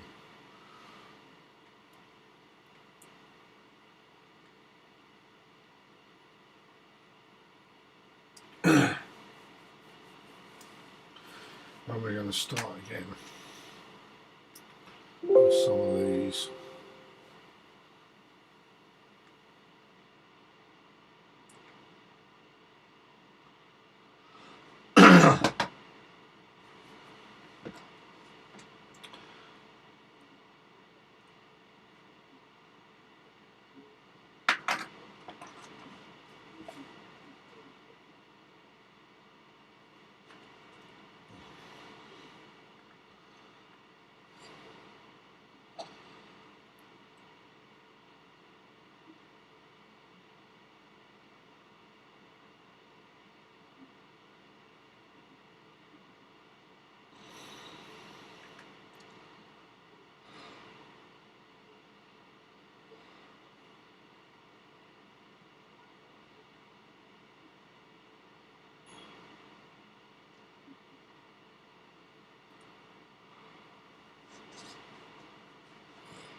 Right, here we're going back to M13. We're wasting some time now.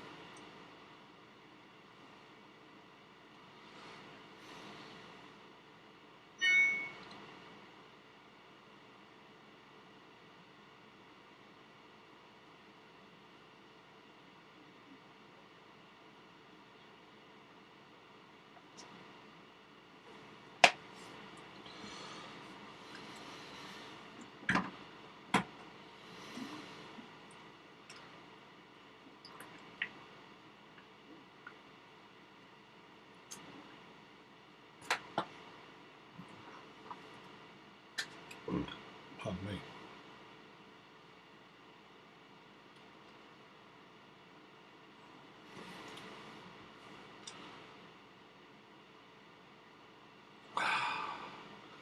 So the next one will be M10.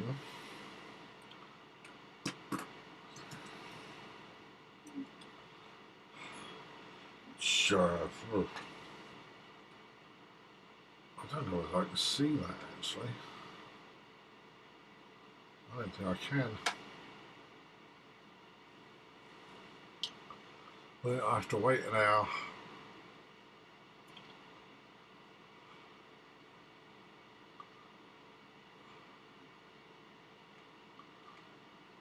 So M12.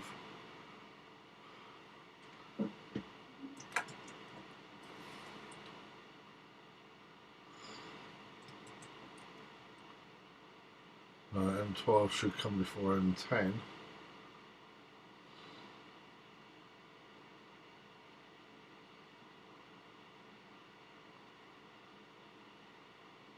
And M80 M107.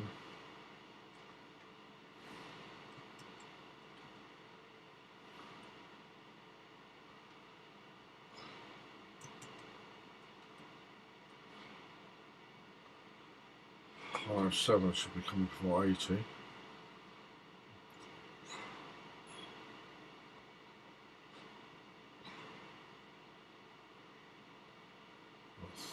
Save this. Sequence.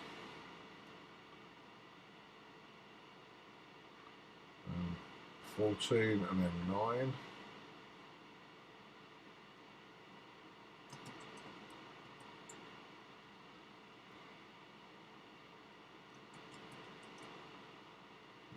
$14 definitely comes before 9. So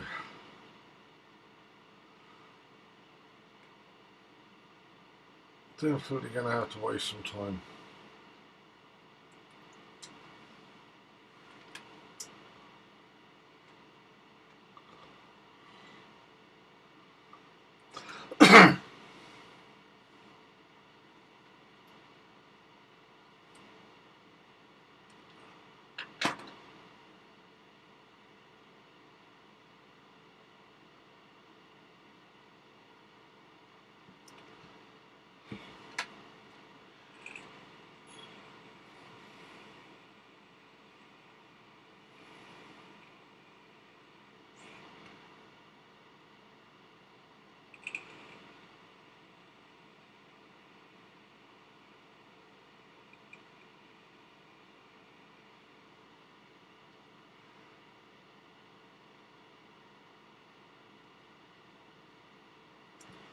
So what's the time now? 1:21.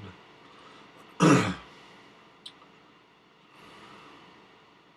if I was to put on here,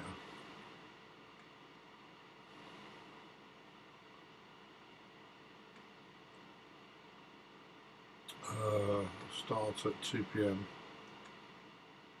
or 2 a.m. sorry. Oh, in an hour's time actually. Yeah. What would happen? It'd be quite interesting to see whether it would skip over that, or whether it would stop at that point and wait for an hour before it does anything. I think we need to sit here and wait, see what happens. So 5 hours 57 minutes, almost 6 hours now.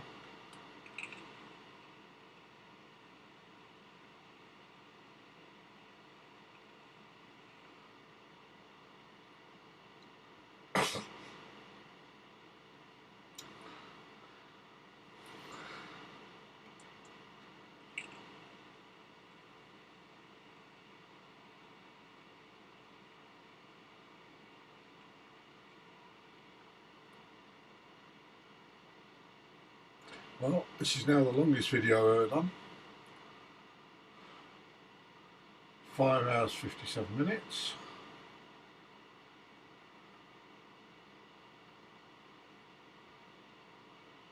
And happily on YouTube it's doing 30 frames per second. Zoom. Still on at the moment.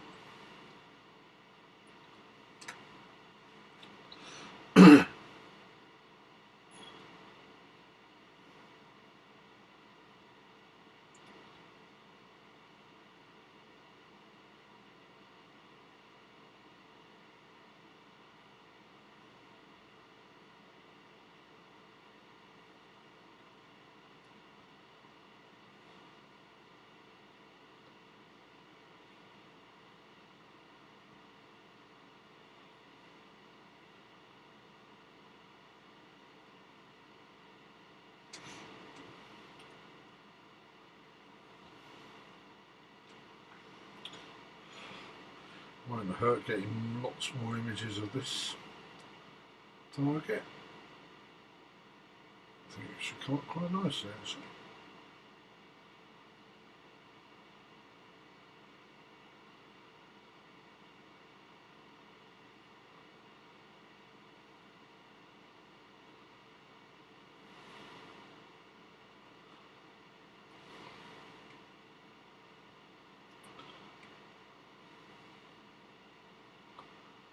Certainly show up quite clean.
Are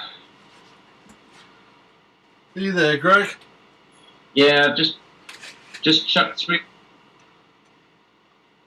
Sorry, I missed that.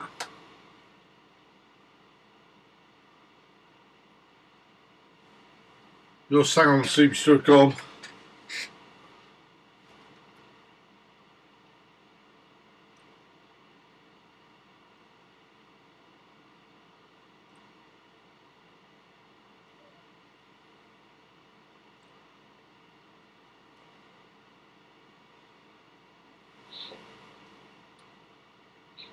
I can just about hear you every now and then. Yeah, it just got a message here. The internet is unstable. I'm just moving the laptop close to the door. Oh, right. It's a Cornish cottage. He doesn't like the walls here very much. Yeah, no, I understand. Is that any better? Yeah, that's absolutely fine. Yeah. Yeah. So, I sent you 3 pics that I very, very rapidly processed. Did you? I've come across a problem. Yeah? Yeah, this has worked too well. I've now got an hour before my next proper target comes up from the east. Oh. Yeah. So I think what I'm going to do... Oh, yeah, that's a nice one of M42 there. Yeah. Yeah, lovely. What's that bottom one? Is that M3? M3. Trying to open it a sec. Hold on. I'll process.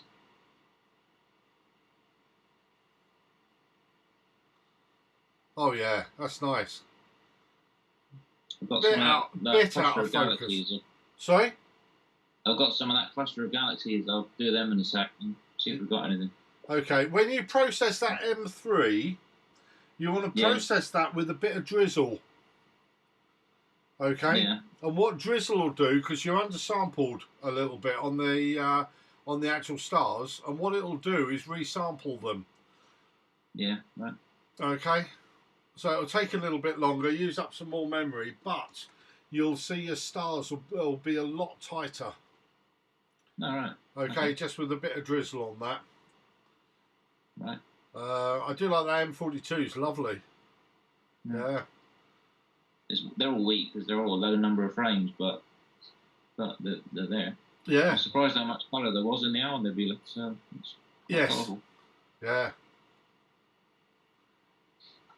Yeah, excellent. Poke the others a minute. Okay, what I'm going to do, Greg, if it's all right with you, I've decided to do 20 frames of M13 just to waste a bit of time. Yeah. And then the next one is M12. And what I've done is I've set, I don't know whether you can see the screen very well, but I've set a target settings so that it will start at 1:45, which gives it enough time that M12 comes up from the east a little bit more. So I'll disappear off upstairs and watch a film or something for a bit, come back down at 1:45. I just want to wait for a couple of minutes, literally 3 minutes actually, and see whether the program stops. Because I'm on M13 there at the moment. Yeah. M12's the next one, okay, because these haven't got ticks beside. And if it stops at that point, then I'm fine. What I'm worried about is it'll go, oh, I can't start that one until 1:45, and then go on to the next one automatically. Okay? So I'm just going to wait for a couple of minutes and just see what it does there.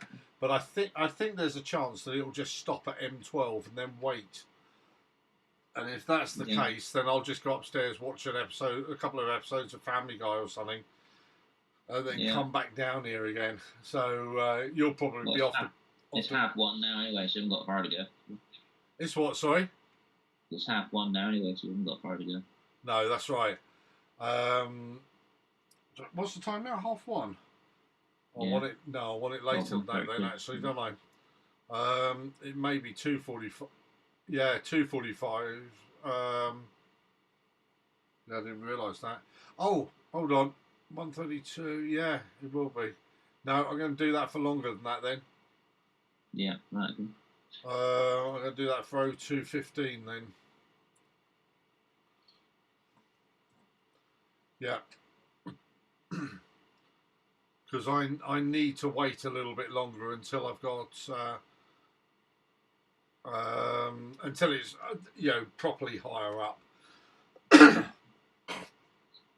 So yeah, this has been a bit too successful tonight, actually.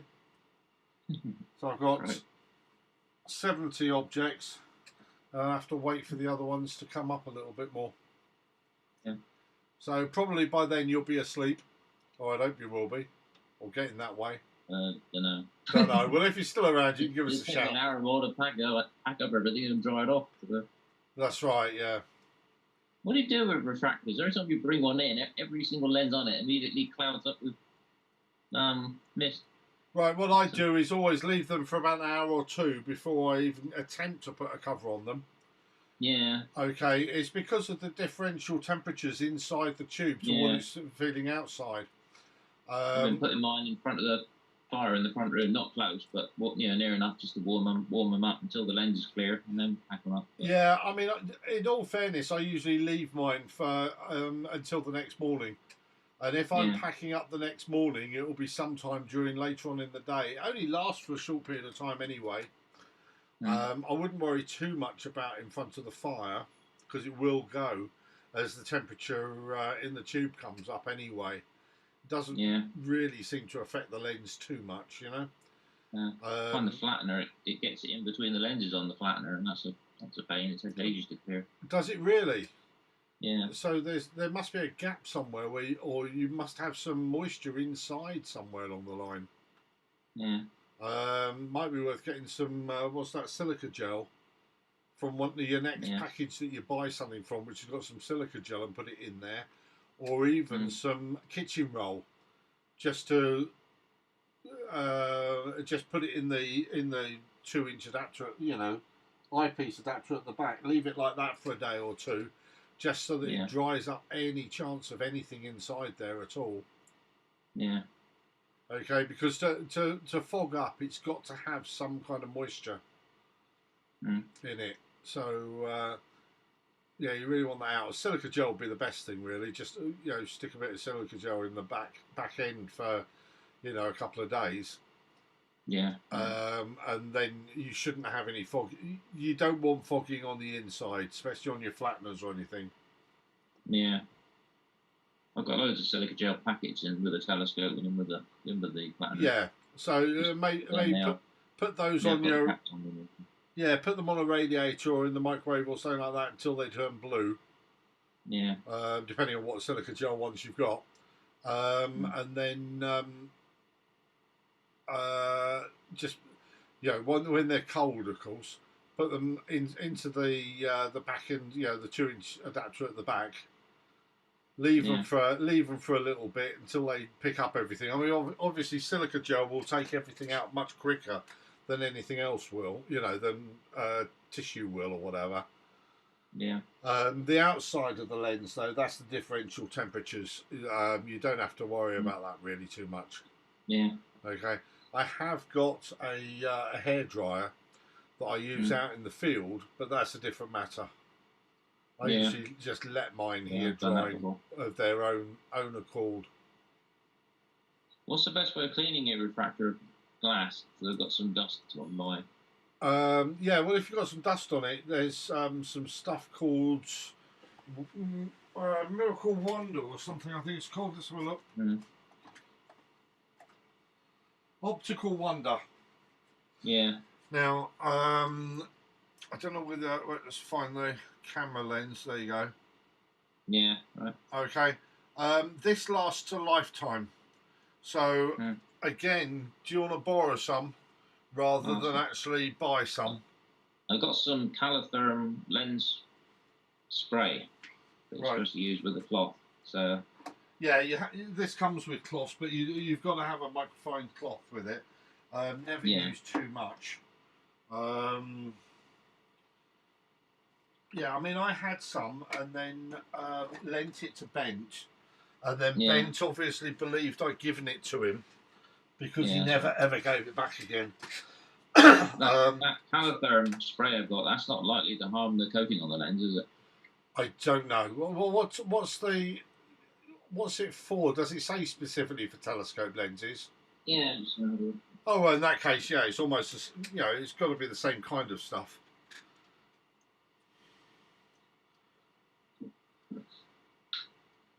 Of course, I can't read it because I haven't got the glasses. Right. Calo Clear by Calitherm. I use the Calitherm plots all the time. They're really, really good. Yeah. So. Yeah. No, use that. That'll be absolutely fine. You just got to take your time. Don't spray. Optical lens cleaning spray. So. Okay, good. Anti-static, anti-mist formula. Right. Spray it on the cloth. Wait until the cloth feels almost dry, and then use the cloth on the lens. Don't spray it just on the lens. Okay, Right, that always makes life a lot more difficult if you just spray it on the lens. You'll sit there polishing it forever if you do. Okay, right. Okay. Right, I'm going to go upstairs. It actually says on here at the bottom, I don't know if you can read it on there, but it says waiting until 2:15 to start M12. So that's working up quite well. I'm going to put a little note up here saying that I'm going to be gone for half an hour. So that's pretty much all it is now. And I'll start again then. Right, okay. I'll process those other few shots and send them down to you, and we'll see what we've got. Okay, yeah, that'd be perfect. Okay. All right. Okay, see you in a bit. Good one. Yeah, cheers for it. Cheers for now.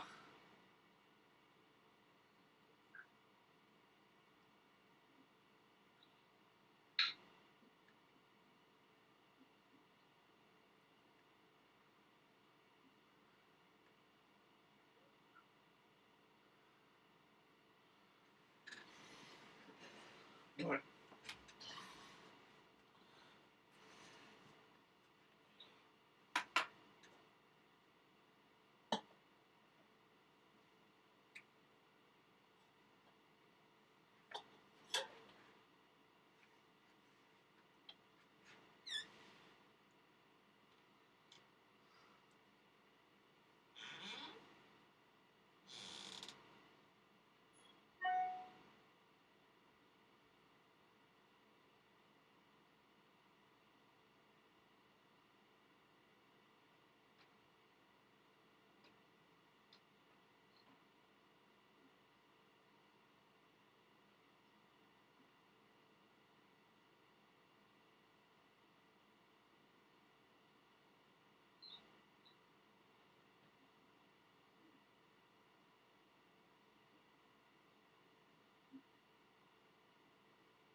Here we go again. Let's set off the. Well, that's a bit higher. That's better.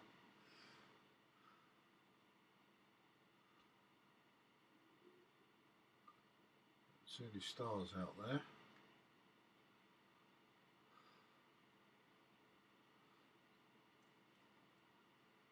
There we go, though.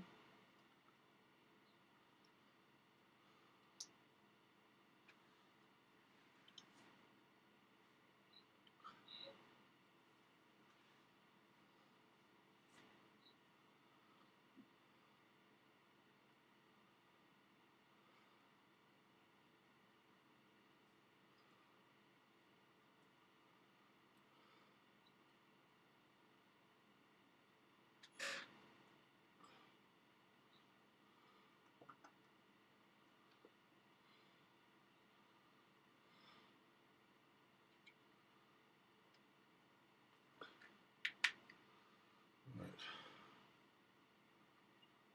Let's see. I have 1 minute.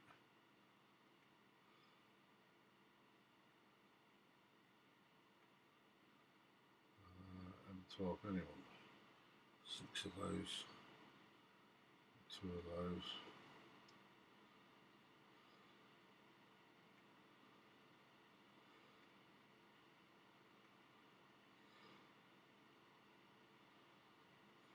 Events from 12.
Excuse me.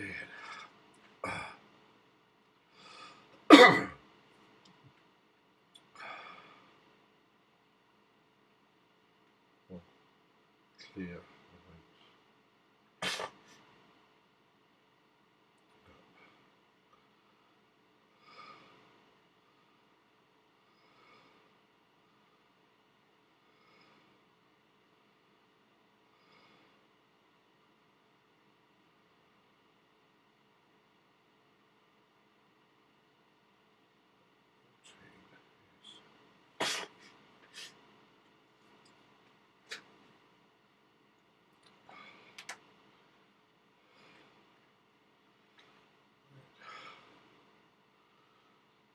Ten.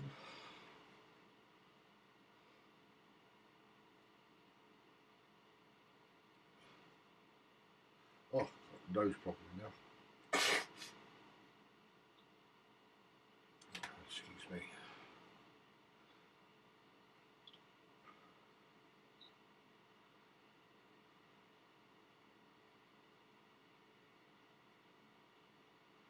Excellent.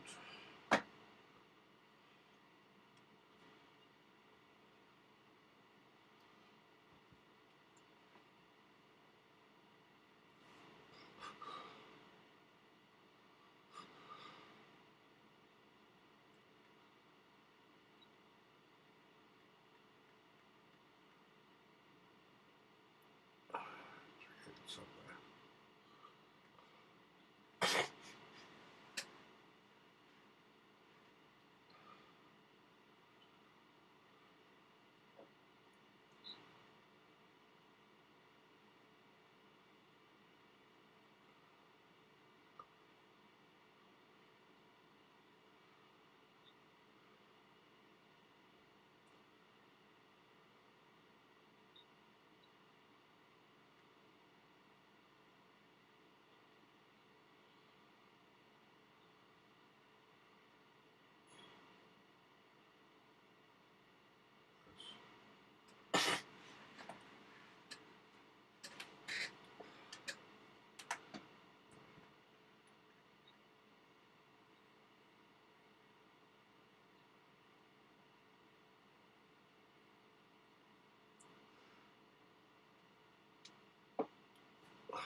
Okay,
right.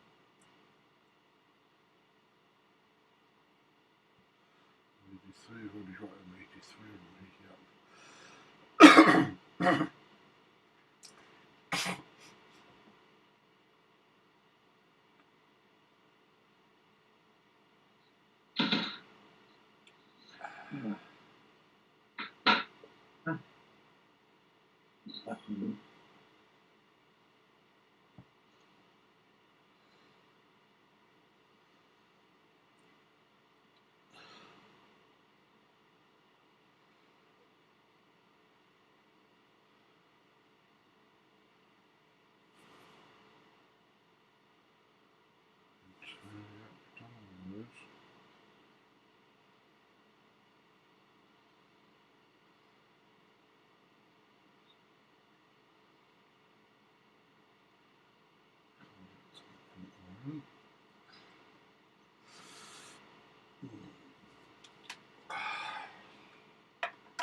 Now what are we on? M10.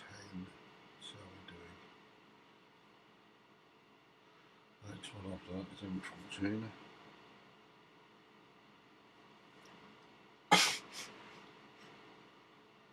Very low down. Very, very low down at this time.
So it's 7 hours and 7 minutes on YouTube.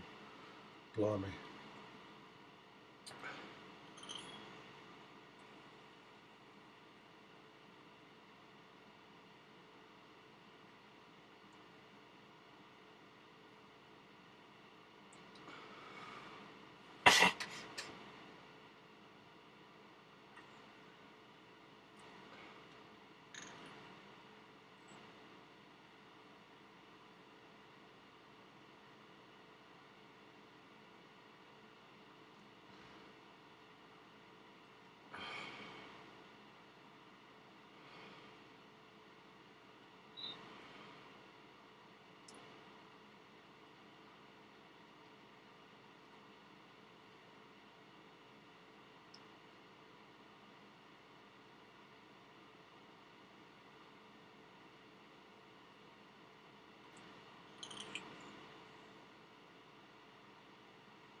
This will be a bit of a tester. This is M14.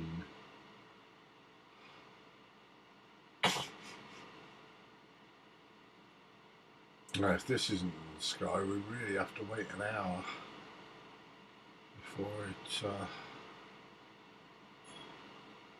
we can get it again.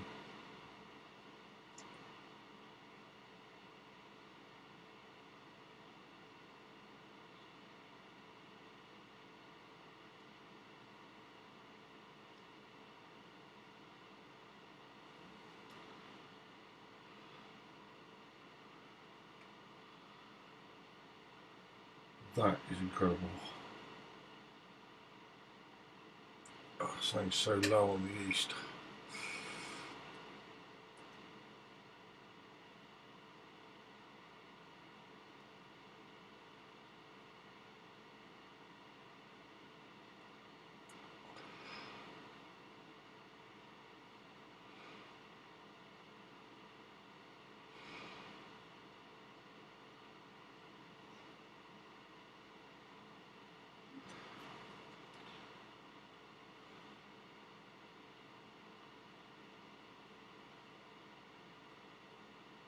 And 107.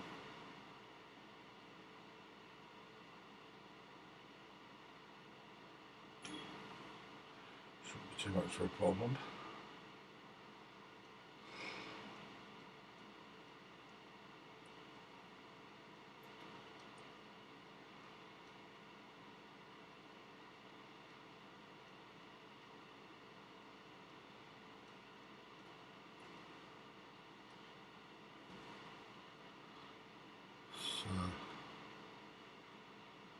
Look at the camera.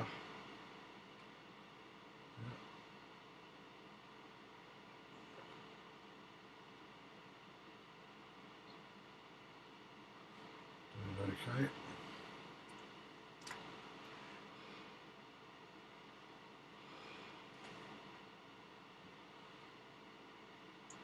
Very grubby photo, but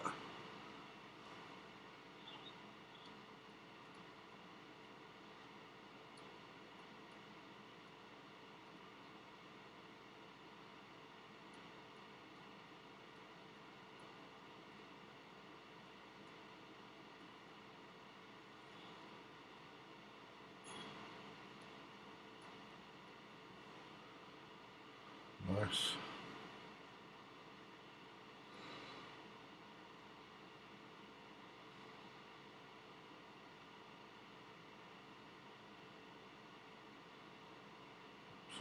I'll have to look at them. 80.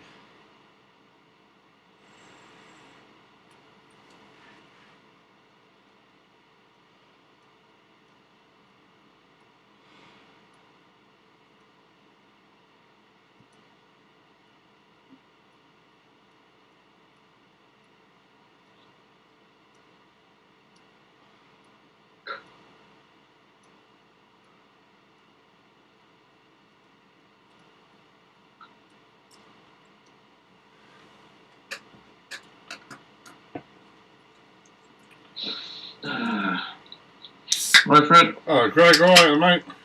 Yeah, just sent you a few more to have a look at. Alright, perfect.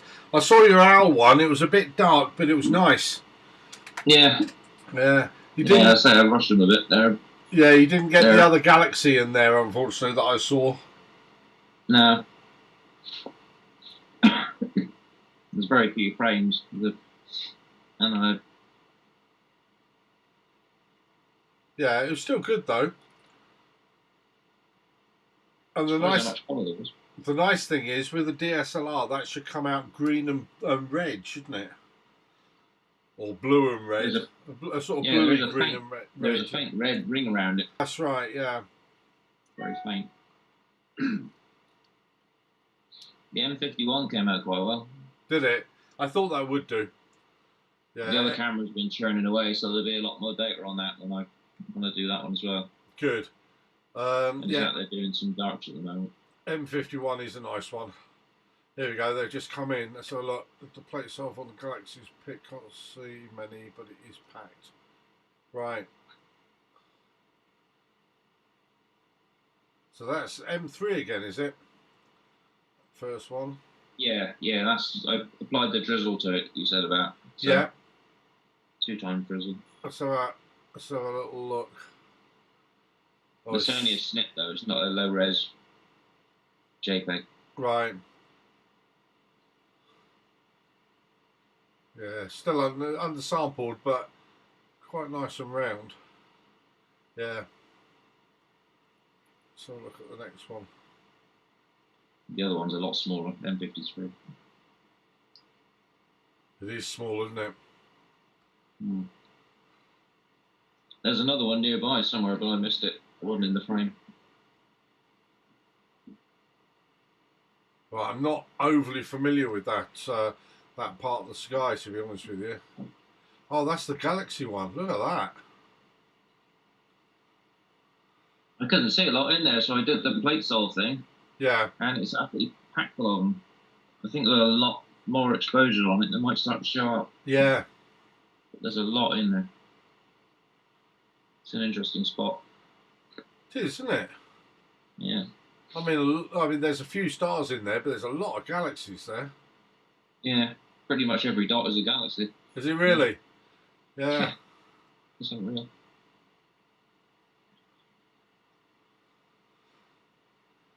Wow. Okay, yeah, I'm definitely going to have to visit that point. Hmm. Oh, look, there's the astronomy net thing. Hmm.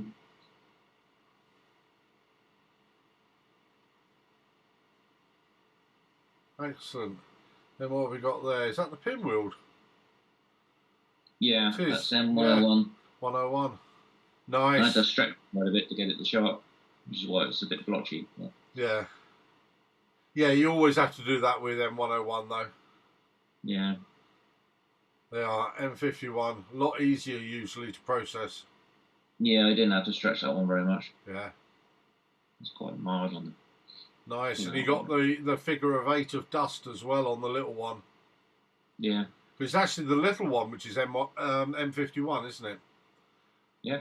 Yeah, I think so. I think it's the little one that's the dominant galaxy there. Hmm. I've got, well, about 3 times that amount of data on it because I've got it all on the other camera, which is a higher resolution sensor. So Right. Yeah. that one should come out quite well when I've done that one. Oh, well done, mate. Excellent. So, let's see what else we're going to do here. We're still at a point at the moment where I'm right down on the horizon here taking these images. Yeah. Really, I need another hour before it all starts to pick up again. But we'll see. Yeah. We're on M14 at the moment, so that's okay. We should be able to pick up 107 next easily. Yeah. And then I'm really skimming right across the horizon for this M80, very low. M5 looks like it's very possible now for me. 5. Oh yeah. Yeah, that's quite high up at the moment. Oh, I'm getting higher. Yeah, M5's quite a nice one actually. Yeah. 2 very different colours, white and yellow, isn't it? White and orange. Yeah, all the stars are either white or orange on there, or blue and orange, really. Yeah. Yeah, there's a little more coming out. Wow. M107, M14. Yeah, well, I've just done. It's actually on M14 at the moment. Yeah, all right. Good one. Yeah. And it's doing 107, and then it's doing M80. Then we've got M9, which is somewhere down here. M9 very low, and then M4. So, I mean, really, I don't want to do them this low, or I wouldn't do if I was normally imaging. I wouldn't do them this low. But you know, obviously, this is a challenge, so got to get everything. I think for the next hour or 2, I'm going to be skimming the bottom, and then it's going to start picking up again. Where it's just going to have to image, you know. Yeah, I haven't done M13 yet. Haven't you? That should be very high right now. Yeah, I know. I've just seen that. It's in a really good spot. Yeah. Oh, that's what my next target is, isn't it? Yeah, okay.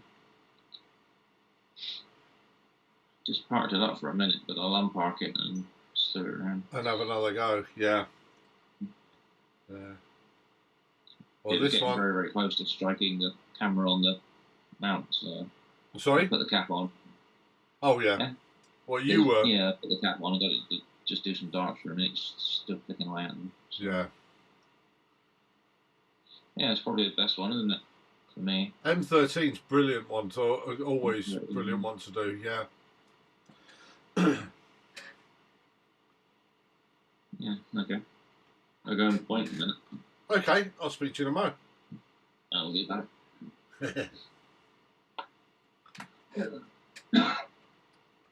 Scum.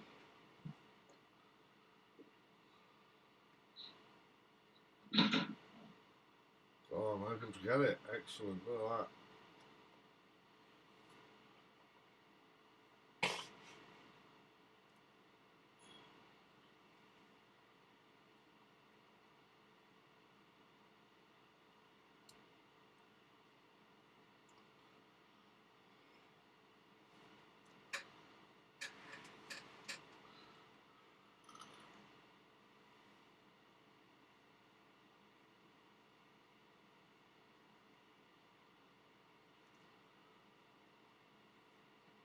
Right. And 107.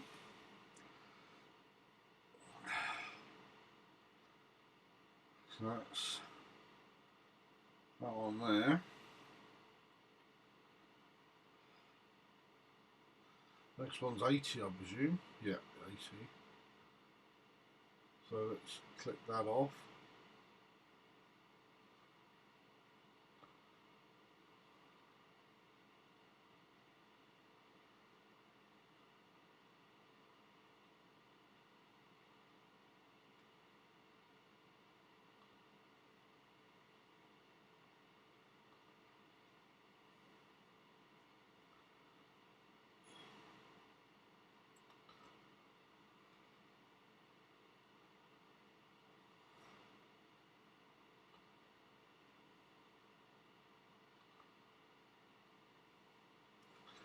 So this one here, I'm going to add a couple more.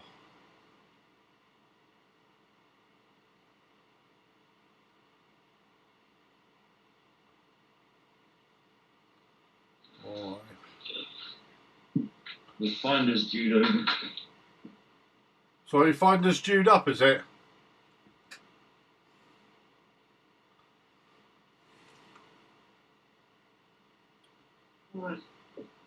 Out with the hairdryer.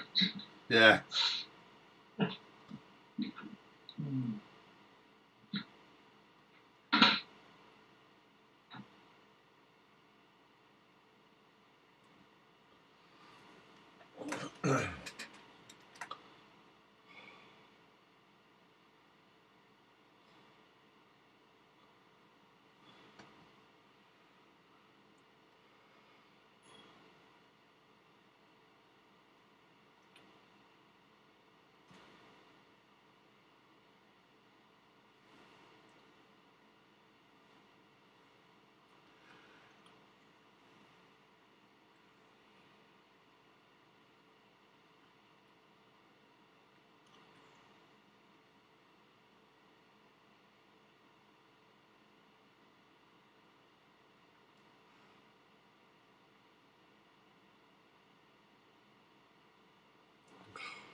So if anybody's wondering, I've got 10 minutes now on them, just to try and slow some of this this gathering of data up at the moment,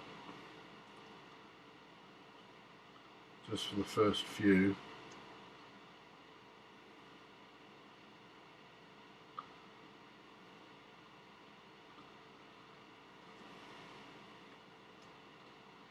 And hopefully we'll be back on speeding things up a bit. So have a look on here. Yeah, we're still getting shots with the other camera as well. So I've done 300 shots out of 500. Sorry, 350 out of 500. That's not bad.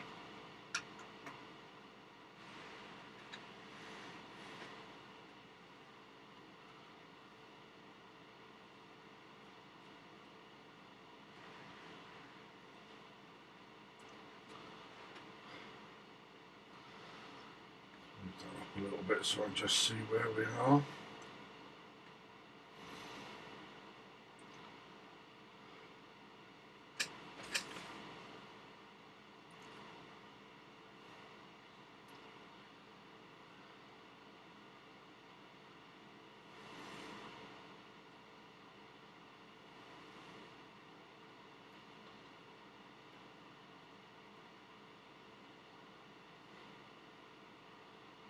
I think we've got a slow patch for the next hour really, and then it'll probably be full on till 5-6 o'clock.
Still got 5 minutes just on this target.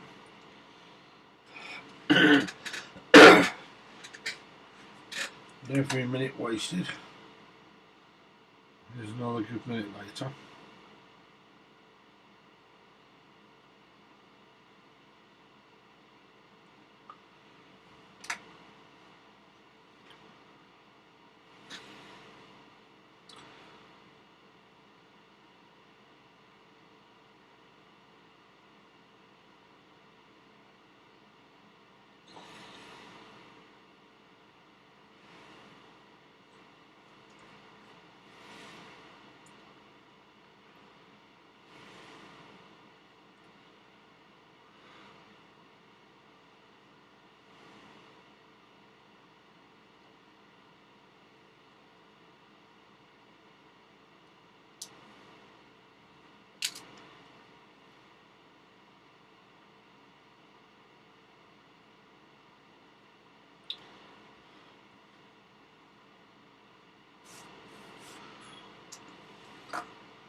Do here is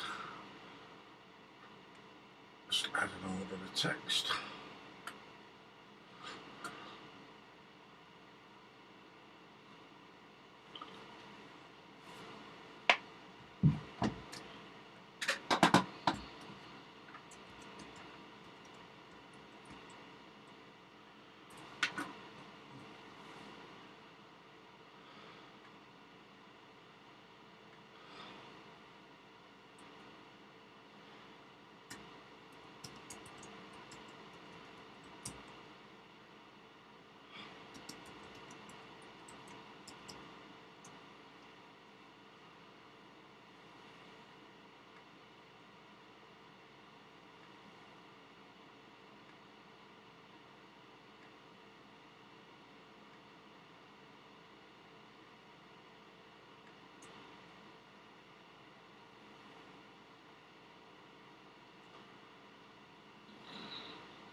Alright, okay.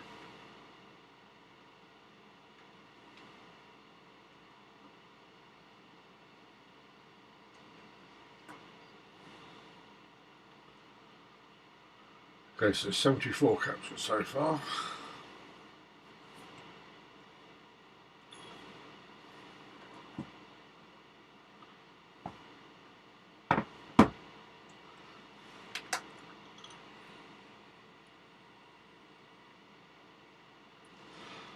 Look at the other scope.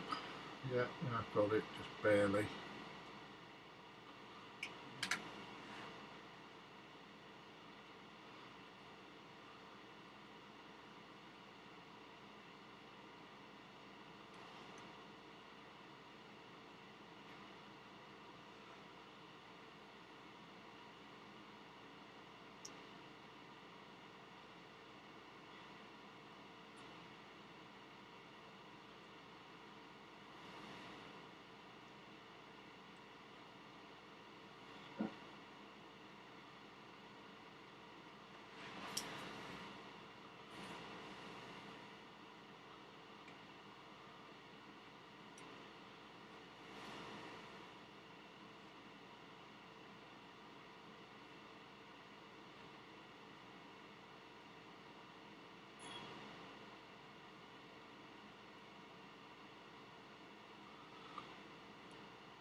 It's 3 AM.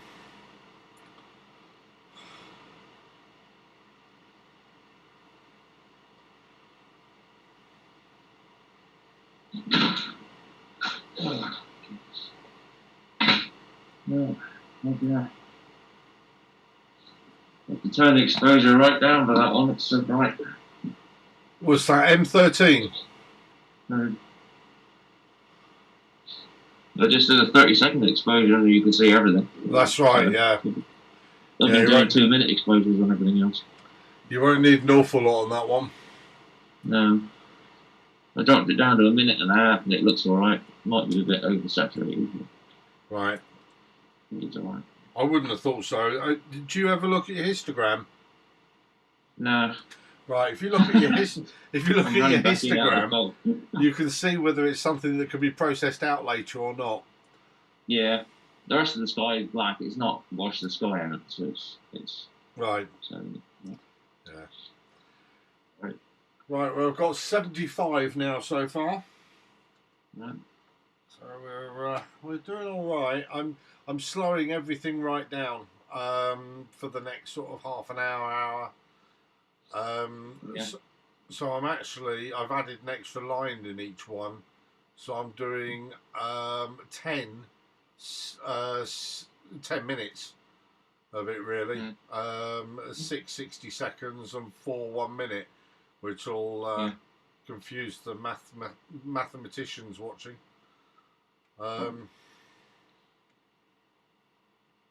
Just for the next few to really until I don't know, until something comes up a little bit more. Yeah. Once the what is it, the Pegasus arm comes up, then I think it's going to be back to being full on again. But until then, everything's really flat. And if you have a look at my my scope at the moment, it's not quite horizontal, but it's not far off. Yeah. And that must be pointing to Colin's house, I think, at the moment. Because Colin's only 2 doors up to that left-hand side. Yeah. Pretty much a straight line to mine. Yeah. We'll see.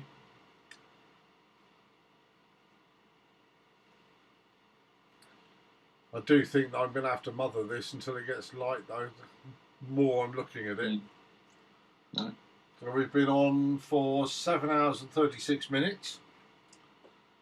That's not a bad YouTube video, is it? Eh? No. No one would ever sit down and watch it. I know that much. No. Need a bit of editing in there. I think so, yeah. I don't know whether I can pull that video off because I'm only streaming it on YouTube. All right. Okay. It's not. It is recording though, isn't it? It says. Oh yeah, I suppose the Zoom's recording, but it's not going to be recording very well, is it? Yeah. Yeah, I could certainly speed up the Zoom one. Yeah. I don't know whether I could speed up the. You're going to drop some images in with the.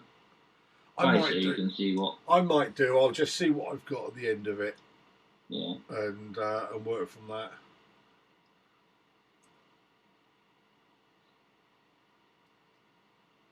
Just having a nose around, see what there is. I mean, it's the idea of doing this, the Messier thing, rather than actually wanting any of the images. Yeah. If you know what I mean.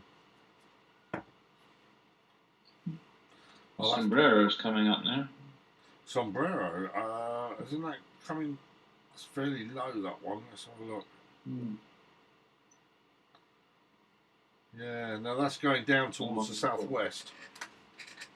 Nice though, but very small, Greg. Yeah. Yeah, it is nice though. It's so bright, so bright. Yeah, well worth doing if you've never done it before. If it's in your line of sight. Yeah, that's going to be the problem here, I think. Yeah, it's much more exciting than sort of M13 or something like that. But yeah, all the globulars are quite similar. A lot of them are, yeah.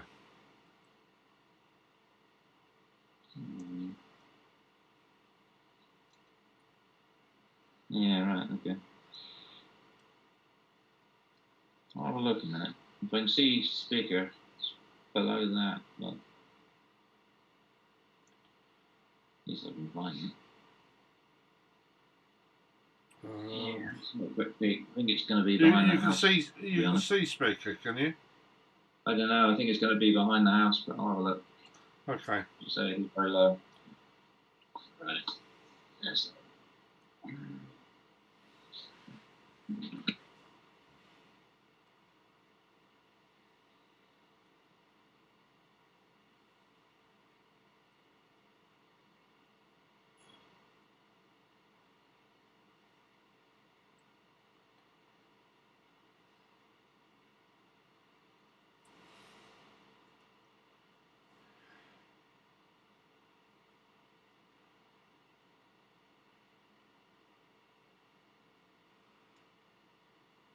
M9, I should do M4 after M9. Where's M4? Has that already been done? It's right down there.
262.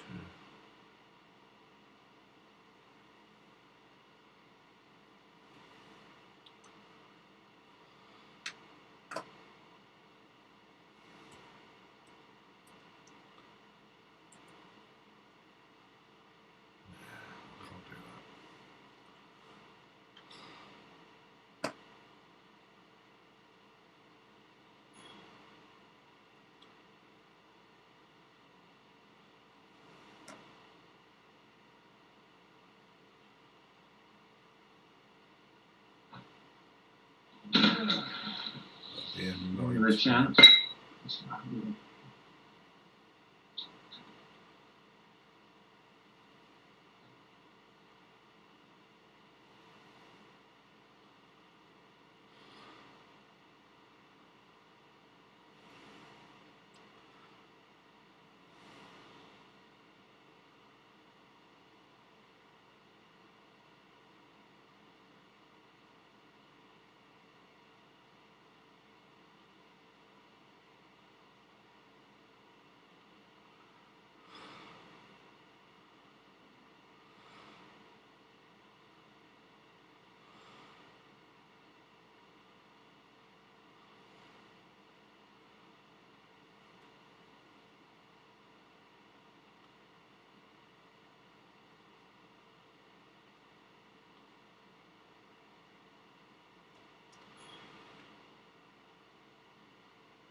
Too low.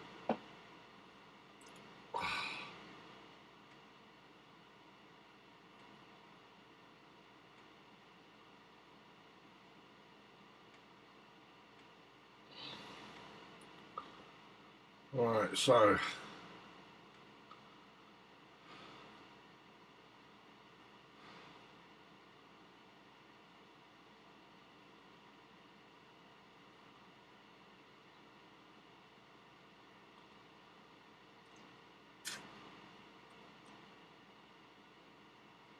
think we're going to have another look at what we've got.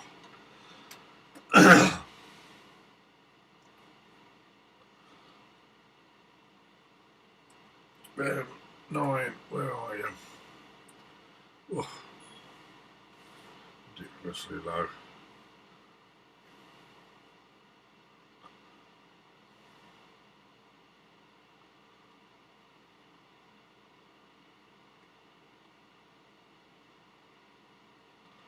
Said that.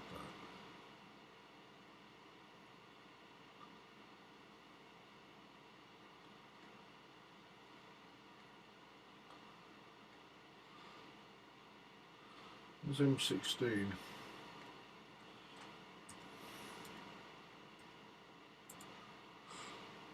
You're too low at the moment. Okay.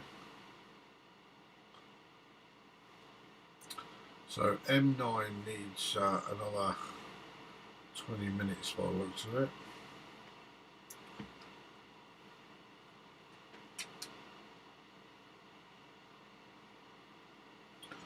I don't know M4. It's on the same line, but might be a bit easier.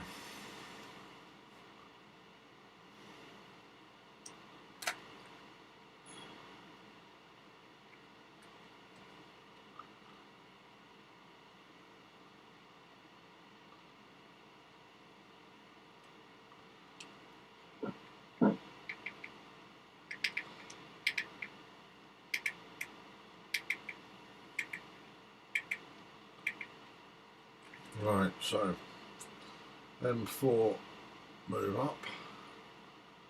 I'll tell you what, let's just quickly slew to it.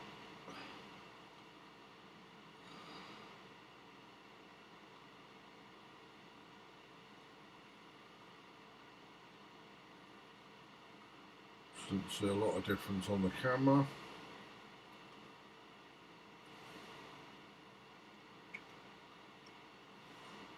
Let's see if we've got that one. Let's do a 10-second shot. Yeah, we're on a sombrero. Are you? Excellent.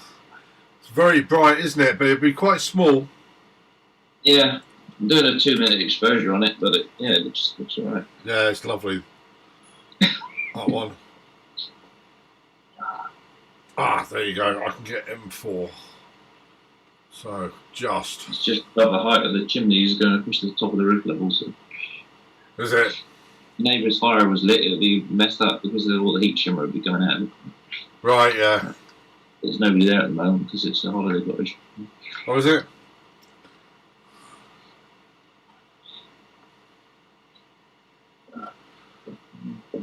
Right, try again. Let's see whether we can get M4.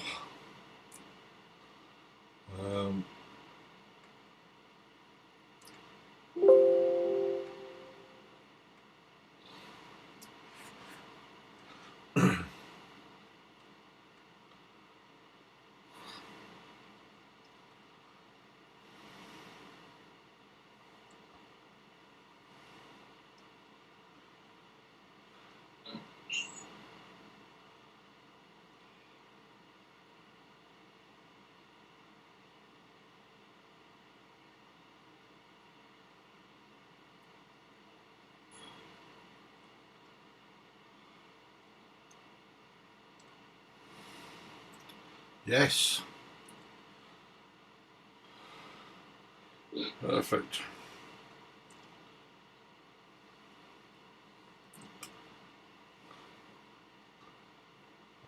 Let's go over here, transition onto that.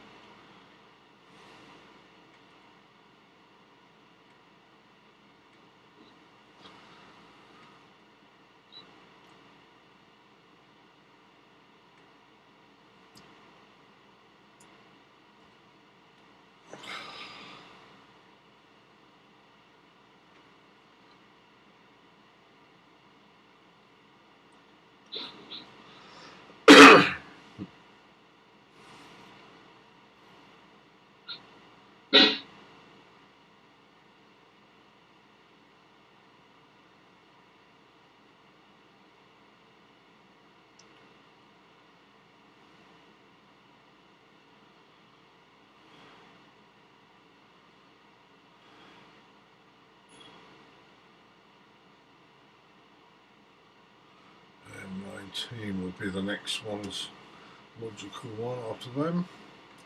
So we got M4, M9, M19. Yeah.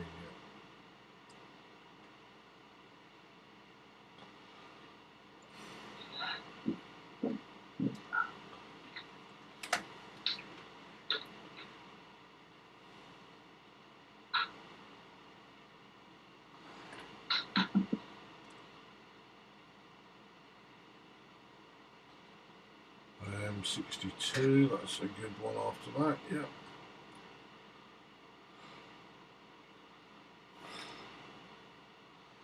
M7, why is M7?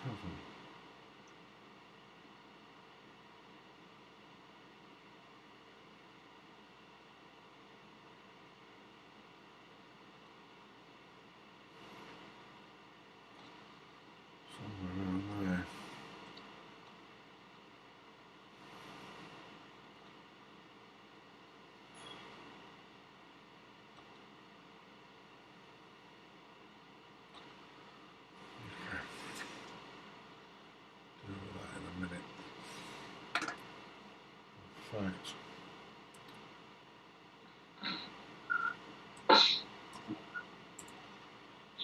Said to poke the fire back to life. Sorry? You said to poke the fire back to life. Yeah. No, you need that.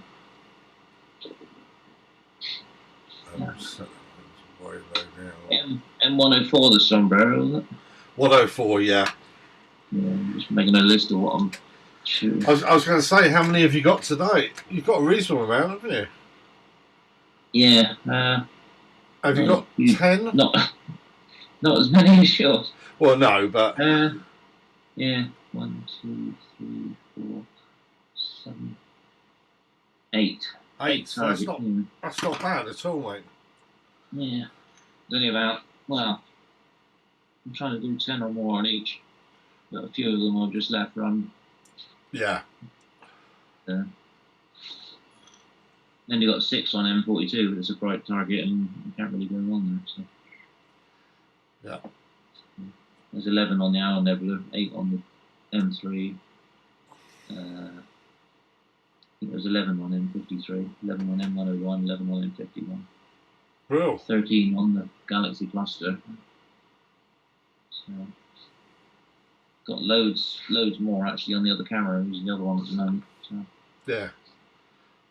But that scope seems to be paying for itself, doesn't it? So. Yeah, it's doing an excellent job, isn't it? So it's only a cheap achromatic, really, but it's got the dual speed focuser on it. And it's got a long enough focal ratio to get rid of most of the cone. So. Yeah. No, it's brilliant.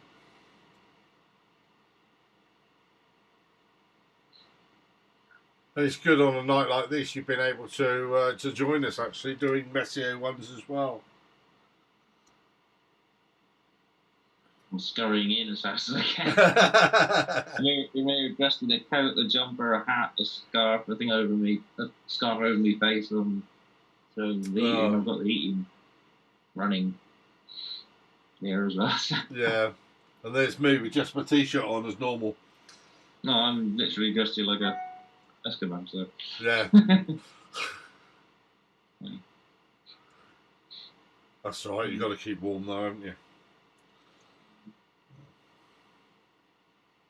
Yeah, it'd be good when you get your jab as well. I bet you feel a lot more comfortable then. Sunday, so that'll be the first one anyway. Yeah. Yeah, we'll give it a couple of weeks after the first one, sort of 3 weeks afterwards, and you know, at least you're not going to die from it, you know? Yeah. I mean, I felt quite a big relief. Not so much when I had mine, but a couple of weeks afterwards. Yeah. Not that it makes any difference whatsoever, because I'm still locked down, can't go anywhere, can't do anything. But it's still nice.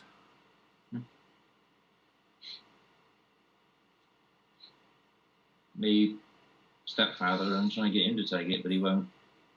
Yeah. He's heard all this crap online that it's killed 11 people and all this, and there's so many. Not having that. Yeah, so many people have. I've heard of saying the same thing. They're not going to. Well, they were talking about it on the news today, and they said the odds that, you know, they're talking about for the blood clots, for instance.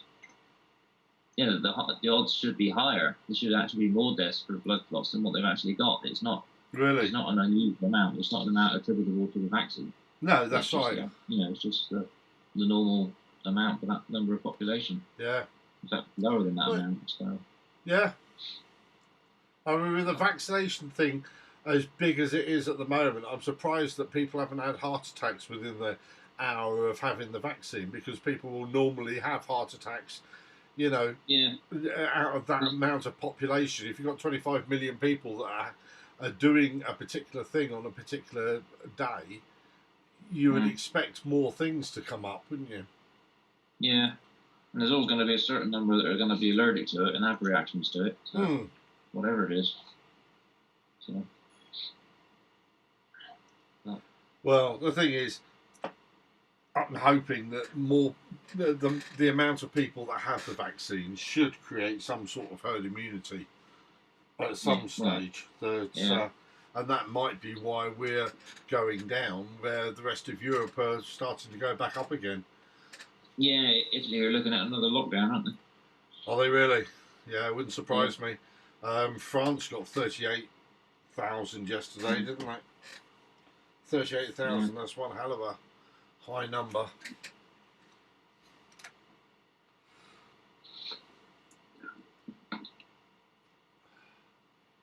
Right, come on, I kind of want to get this done now. I liked it when it was zooming around doing loads of them quickly. We got M16 coming up soon. So that'll be nice. There'll come a time when the Ring Nebula will be high enough, but it's just not at the moment. I'll never get it.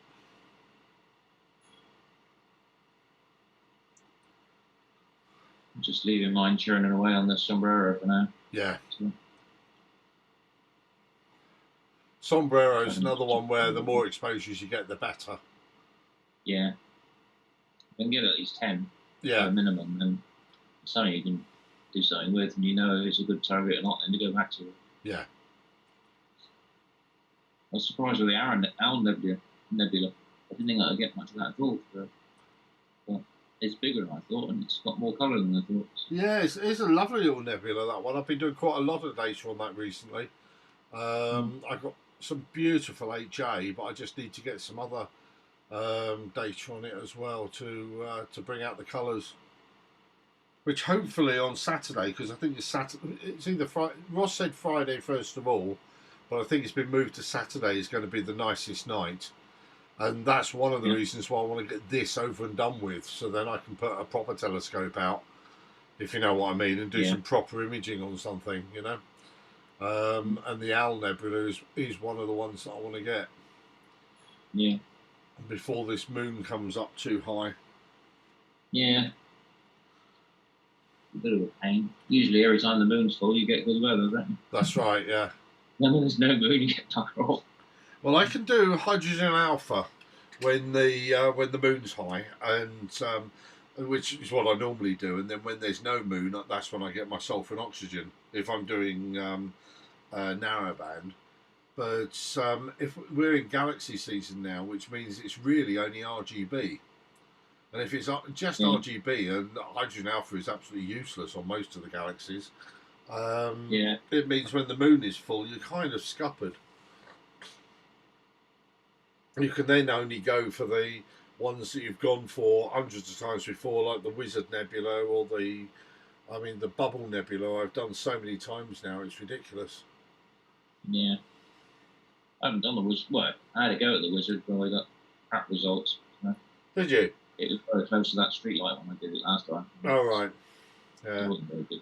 I mean, it's in a horrible position at the moment because it's sort of directly north right now, but it is normally a great target. Yeah. My north views are compromised anyway, because there's that quarry up on due north of me, up on a high ridge. We've got all these big floodlights streaming up into the sky. So. Yeah. So That's not a good spot. Wish I had a remote control for the street light I got here. I could turn the damn thing off. Well, that's right, yeah. It's better, but it's still. I mean, has it got a cowling over it, facing down? It's got a cowling now, yeah, so it is better than it was. But it's still not great. No, the cowling inside is white, so the light reflects off the cowling. Right, yeah. So you can't see the bulb directly. No, but you can still see the shine off of it because of the white inside. Yeah. Well, if you get at it, you put some black tape on it. Really. Yeah. Not be bad. So, looking for the next one, M9. Can we get it now? We couldn't get this just a minute ago, or a while ago. So let's have a look. Yes. Yeah. It's very low. Isn't it? Oh yeah, ridiculous. Where's the camera pointing? Oh, right, telescope. Not quite horizontal, but no. I mean, I'm chasing now. That's the problem. Yeah. Chasing them as they come up. Yeah.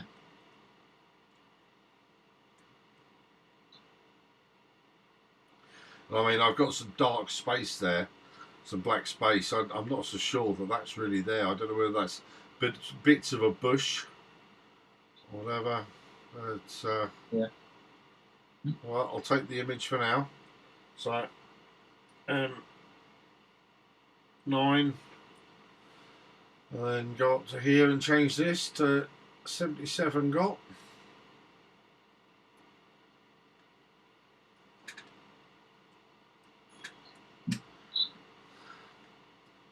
And now I better have a close look at what's next. M19 is next.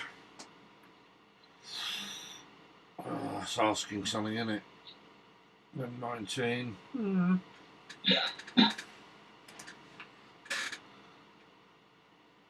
Maybe.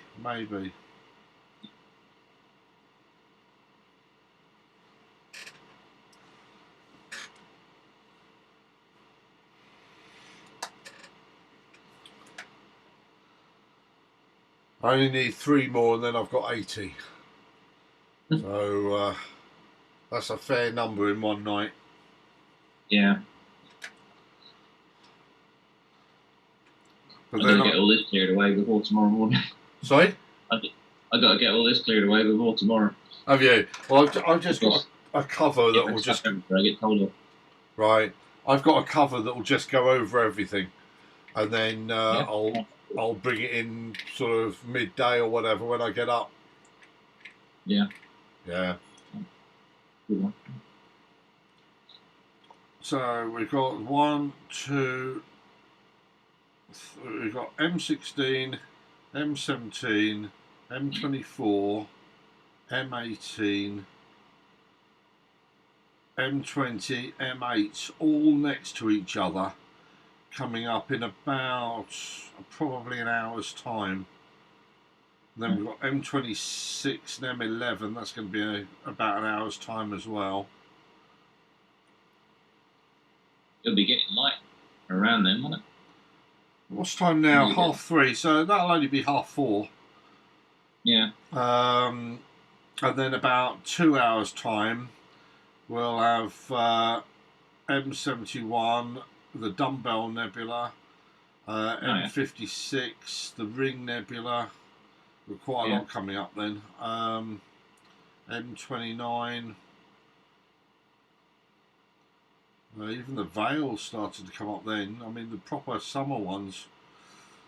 Yeah.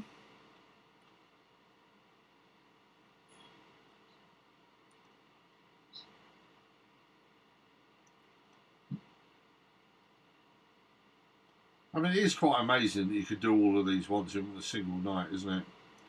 Really? Yeah. You've done extremely well to get what you have. It's a hell of a number. Yeah, well, last year with a much slower mount, I mean, it was still astrophysics, but with the Borg on top, I practiced for one night and I got 94. Now, because it was a much slower mount, it took longer to get to this point. So all these ones that I'm waiting for had actually risen.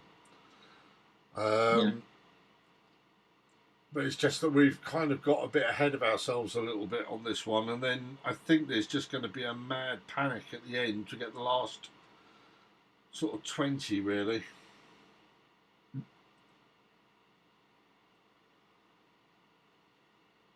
Great thing to do, though.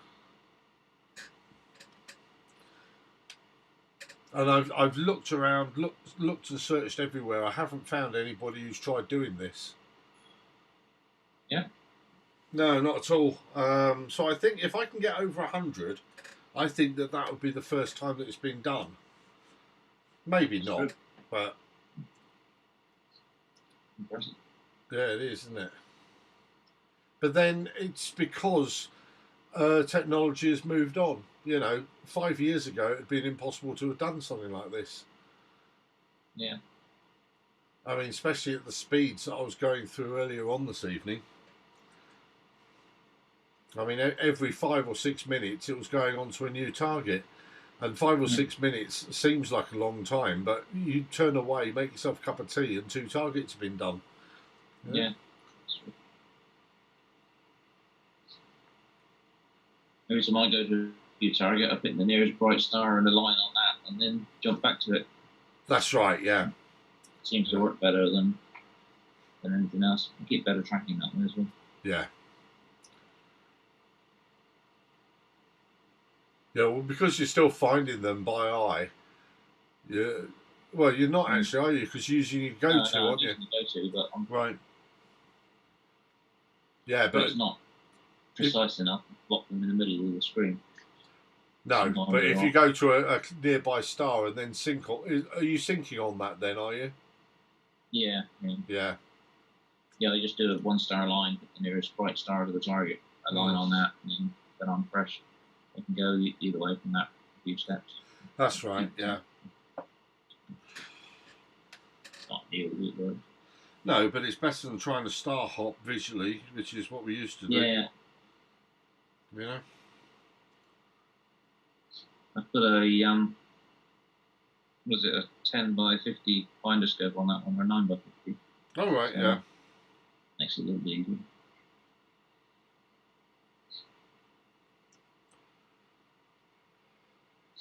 I nicked the one off my dog. I put a right-angled one on the dog. Oh, yeah. Yeah, I've got right-angled. Right-angled on Dobsonian's so good. Because then you're not having to look up the tube. You know? I haven't used it yet, but it's not easier. Trying to get your head down. Oh, yeah. For something that's really high up on a Dobsonian, it's a real pain in the butt trying to look through the finder scope.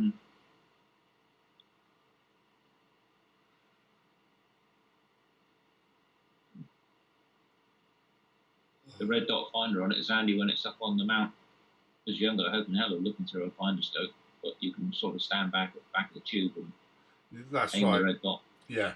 So. Yeah, I mean, I've got a couple of finder scopes and red dot finders that now, I don't want to get rid of them, but I don't use them. I think when we go back up to Deakin, then I'll use them a bit more. Yeah. But certainly the last... I suppose for the planetary imaging I used, you know, I had to use a red dot finder and a finder scope, but other than that, I haven't used them for anything in, you know, other than planets. Yeah. Well, certainly for well over a year now, maybe 2.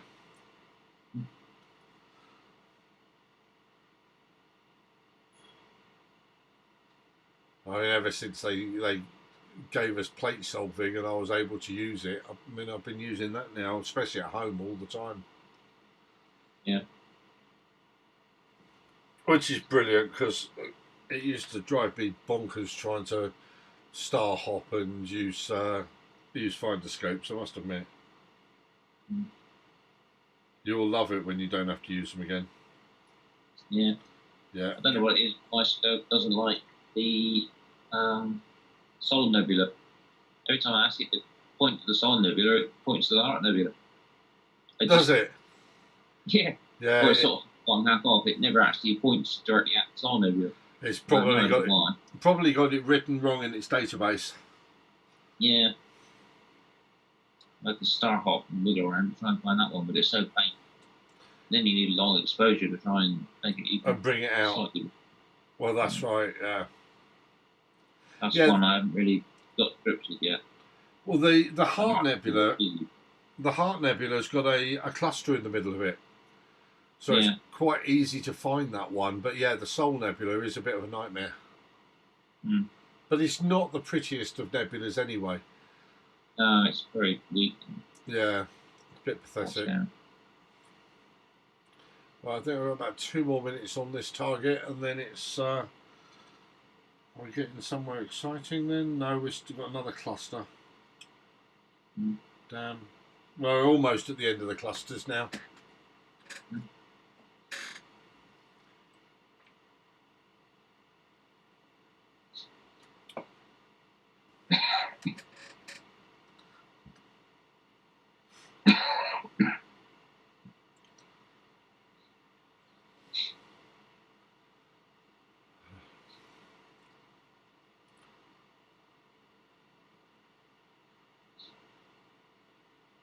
I think that dark cloud must actually be a dark cloud, which I've got on the sort of upper right on the screen. Yeah. I might have to revisit this one at some stage and see if I can find out what that is. Yeah, right. I bet it's a dark nebula or something that I can pick out with some long exposures. Yeah. So I'll look to see what the... See, it's the same on this. In fact, there's quite a lot of it, isn't there? As you can see, I haven't got a flattener on this.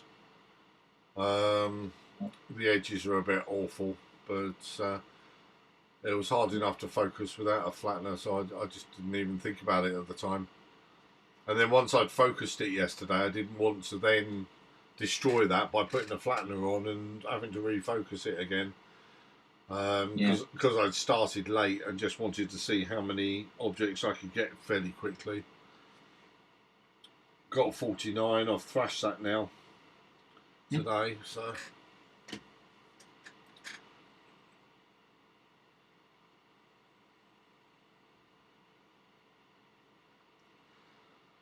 Right, we got 1 second left.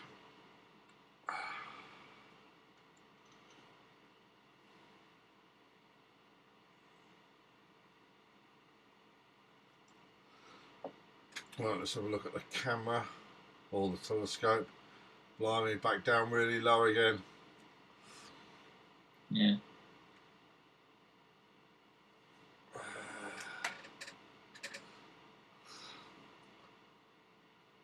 See, there's so many more still to get. The last thing I want to do is have to wait for half an hour or something for something to come up. Yeah.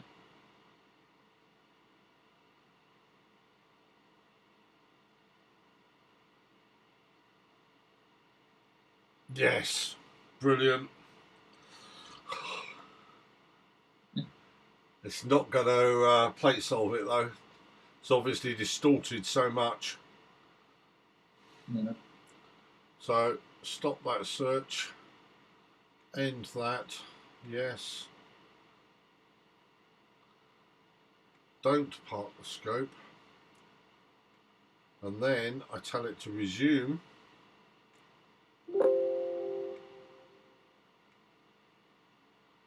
And there you go. It's bypassed the plate solving because it's not far off the centre. Bypassed the plate solving, and now it's just taking the images. Yeah.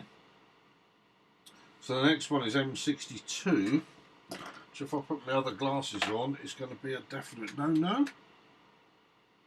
Yeah, definite no-no. So what I'm going to try, I'm going to move M16 up. So look, we finished that one. We're on M19 at the moment. Have I written that down? No, I haven't. So M19.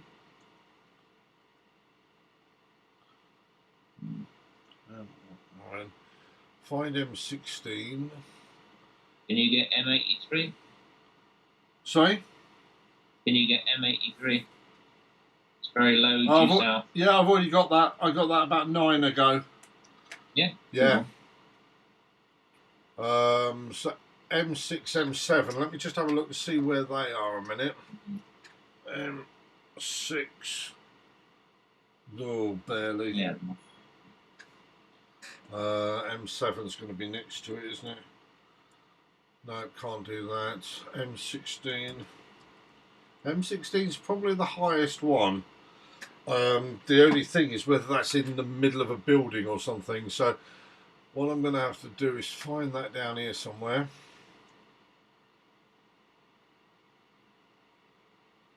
God, right down there. Move that up.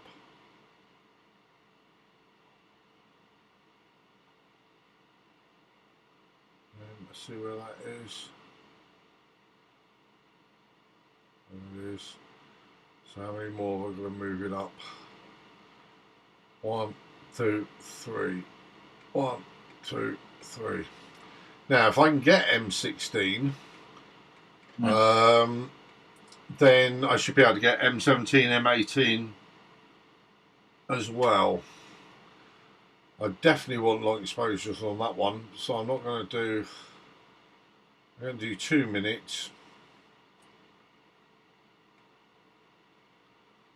7, 8, 2 minutes. That's 16 minutes. That gives everything else a bit of time to get up. Yeah. Yeah. M16, of course, is the Eagle Nebula with the Pillars of Creation. Yeah. And we should be able to see them. The only problem is it's got a big cluster in it, and we're using a one-shot colour camera, which means one-shot colour cameras tend to blow out big clusters anyway, the stars in them. Yeah. But we should, I think, be able to see it. The UHC filter is handy for that. It is, yeah. The only thing is, I didn't want to put any filters on this one because some targets you wouldn't be able to see quite as well. Otherwise, it would be a bit darker. No. So, I mean, normally the Eagle Nebula you want to do in HA. Yeah. To get the best out of it anyway. Let's see what this one brings. Yeah, nothing in its way. Surprising how low I can image, you know. Tried the Elephant Trunk Nebula and I didn't get very far. Didn't you? Yeah. That's a huge nebula, by the way. Yeah. Yeah, it is big. What, you couldn't find it, or because it's quite a difficult one to find? I think it was just bad position and moonlight and right, yeah, crap weather basically. Just never had it in the right position, and the right weather, and no moon.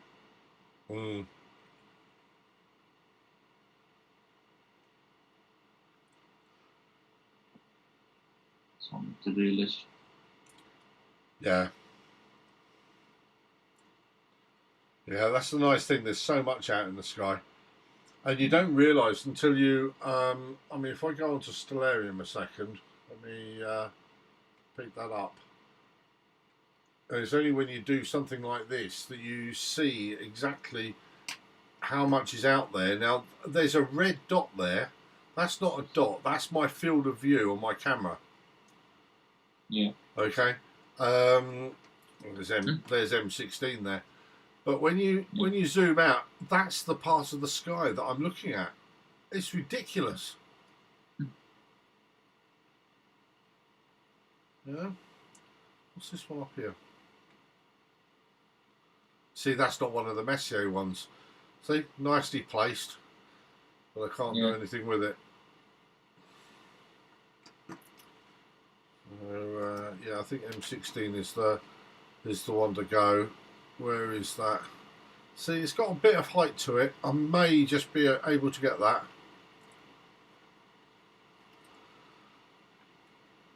What are we on at the moment? M19. Put it there, so that's 78. So actually I need to change this piece on here. So let's change that a second. Properties, and 78 captured.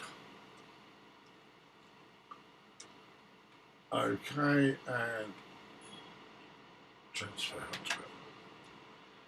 Good. I'm just going to go for a very quick pee a minute.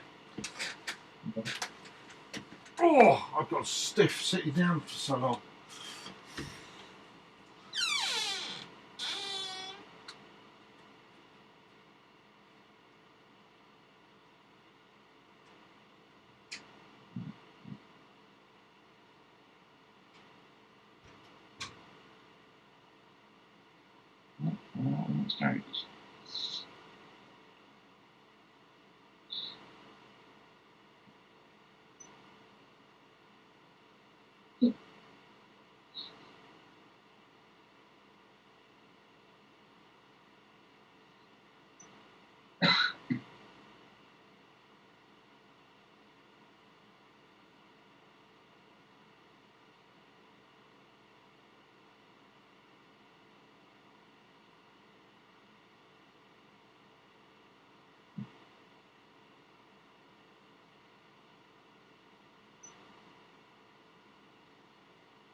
Right, I'm back.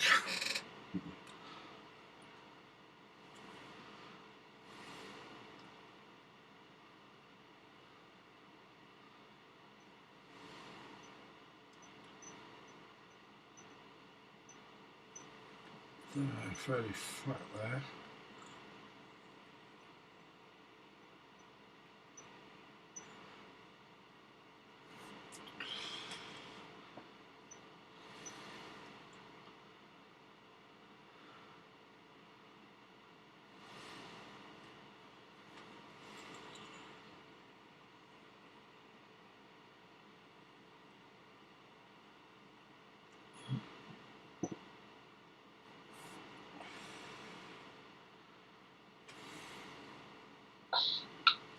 Ah.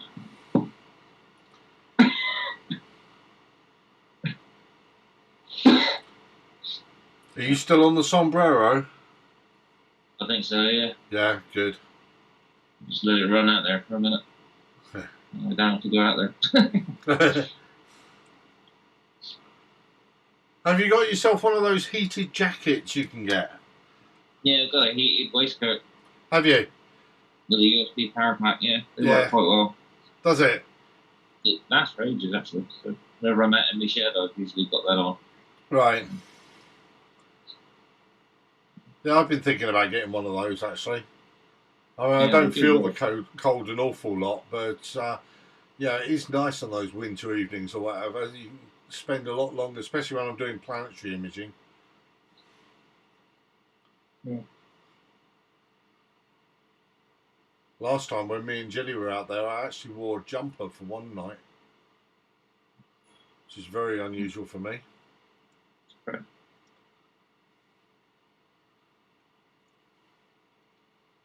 Avoid the cold like the plague, so Yeah, I bet you do. just look like a sodding Eskimo. Yeah. Yeah, well, if you've got chest problems, you've got to, haven't you? Yeah. So most of the time I just point the telescope and then leg it and then just let it get on with it. Yeah. Oh. Well, this is why my sort of setup is what you need, really. Yeah.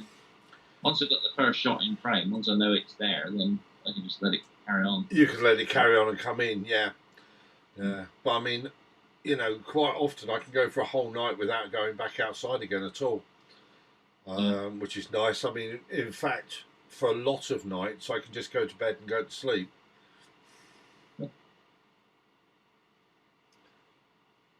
So what we got now, we've got about 50 seconds, and then it's going to try M16. Now this is a bit of a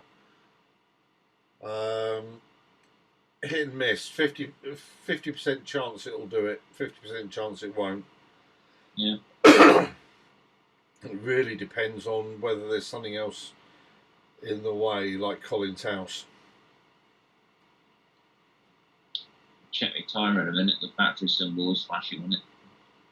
Right. It was running all night nearly last night. Was it? I mean, I've got a power pack on the DSLR going on this again, so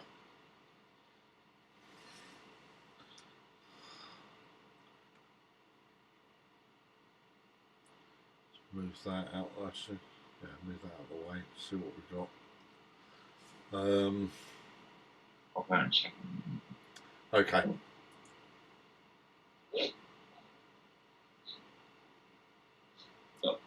I got another one here. I can change him over if it's runs out. If it's running out, yeah.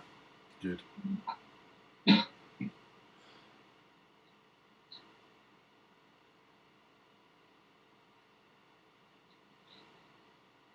Wow, got it. Right now.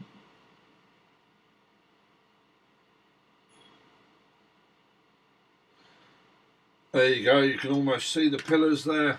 In fact, you can if you can make them out. Yeah. So, I mean, that's just a 20-second frame. So, as you can see, the stars bloat out on M16 quite a lot. Be interesting to see what your DSLR makes of it. Yeah. There you go. There it is. Let's wait for the next frame just to get it a little bit better. And I'll zoom in a little bit.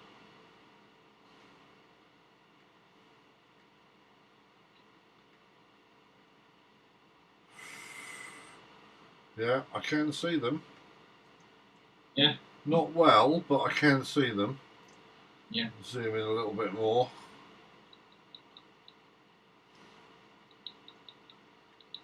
What ISO setting are you using? ISO on this 800. Yeah. No, that's wrong. Surely I'm not using 800. Hold on. I'm going to here. Sorry, 3200. Yeah. Right. So it goes very, very high. They're one of the highest. Yeah. It's just also you get the noise and things with it though.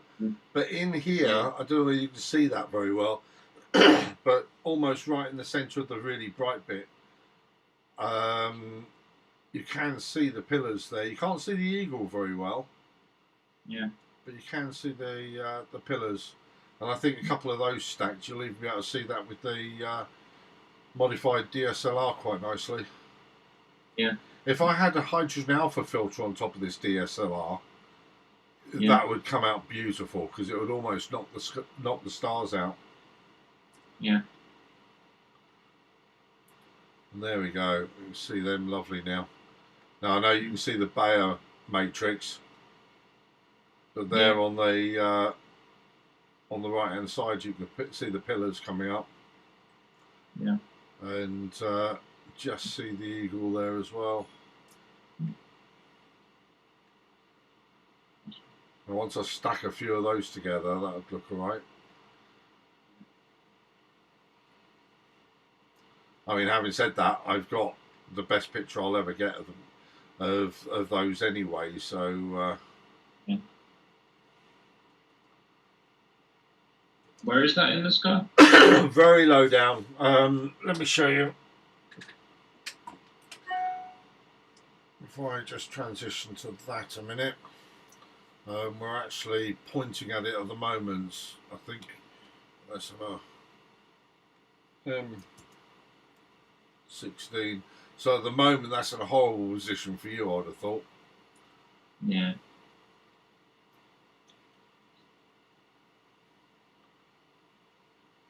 So Yeah, not the best positioning in the world.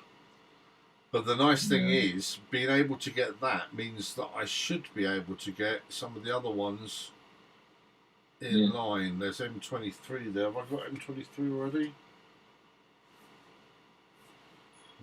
No. Right, let's just hook onto that a minute. M23. So if I got M16, I should be able to get that now. So let's go back onto my main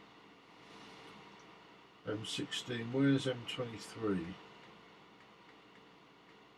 There. Right, let's elevate that up a little bit. 1, 2, 3, 4, 5, 6, 7. See where that is. And one more.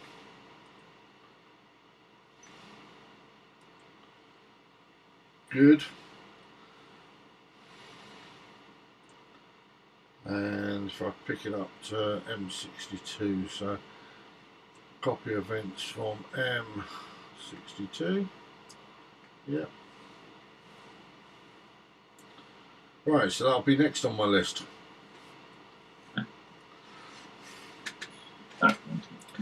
Not bad having to do a little bit of this fine tuning, really.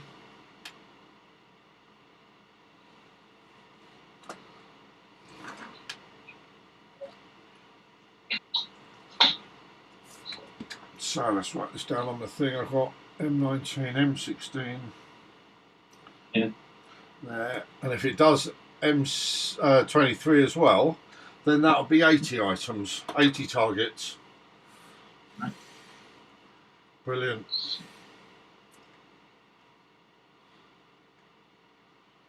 let's update this to 79. See if I can see that in a minute and check this time. Let's see what, M16? Yeah. Alright, it'd be great if you could. Then have a look, see what right. Where it is.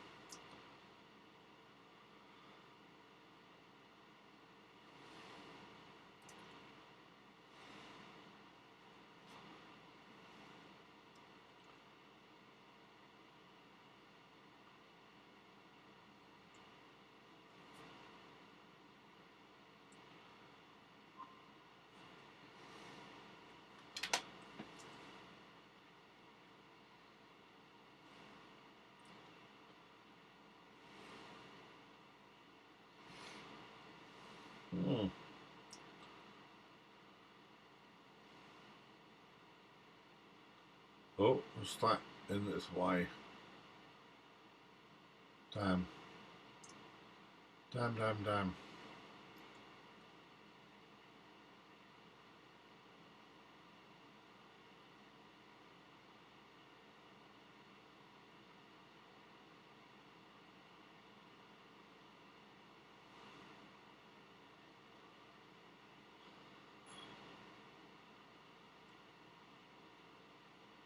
That is my telegraph pole.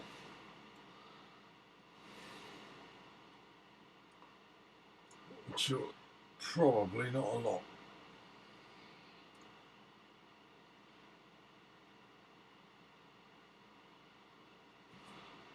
So I'll have to cut this one short.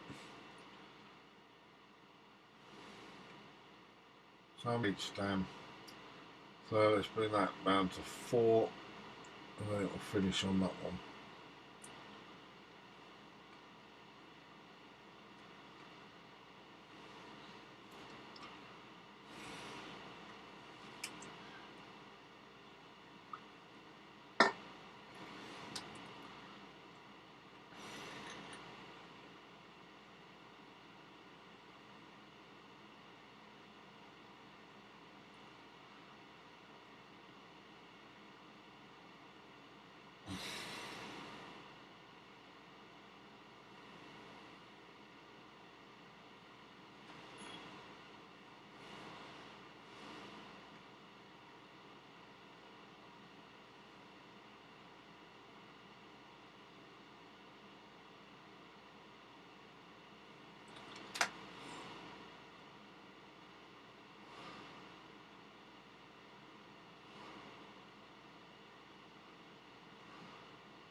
back. I don't think I'll on that one. No. Well, actually, neither have I, because the telegraph pole just moved in its way. Yeah. That's what I hate about telegraph poles, jumping in the way of my targets. But luckily, it's gone on to the next one, so we're fine. Okay, so this is M23, number 80 on my list.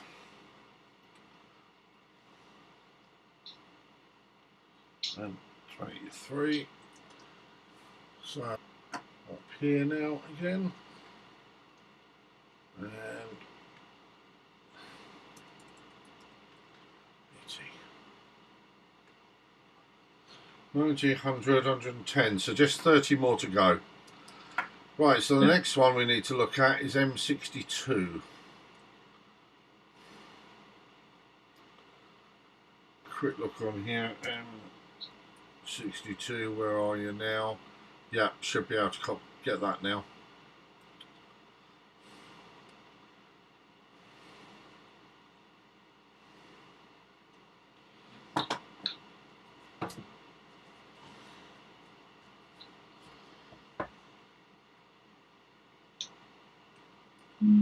So I think I'm going to start packing up this.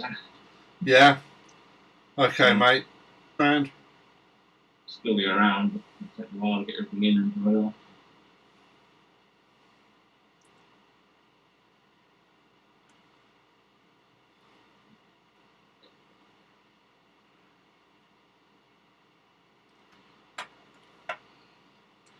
yeah, it is silly o'clock though. So.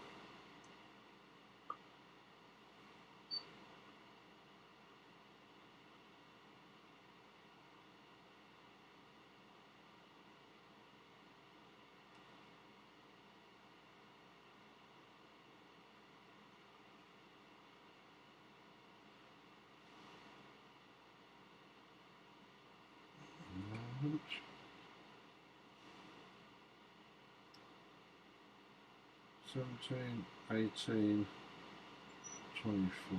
17, 18, 24. So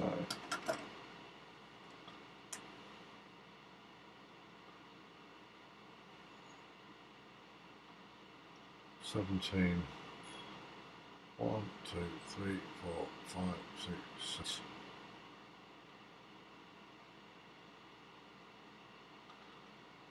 One, two, three. 162. That one we want to keep there, don't we? 162. There's one.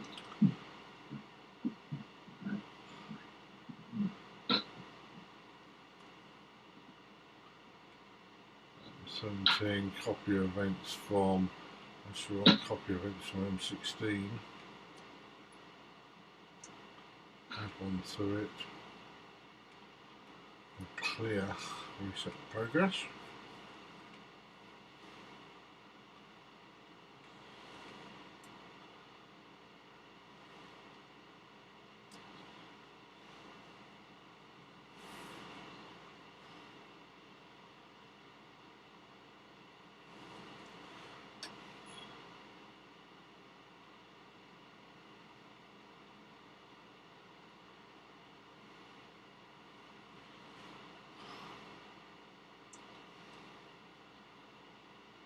So then I want 18. Where's M7 and M6?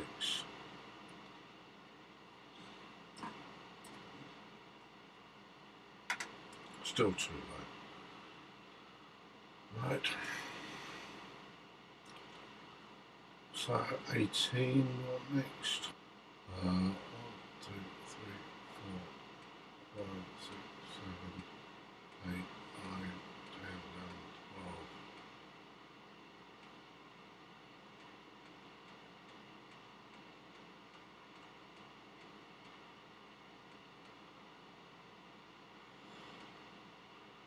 12. Oh, a bit too far there.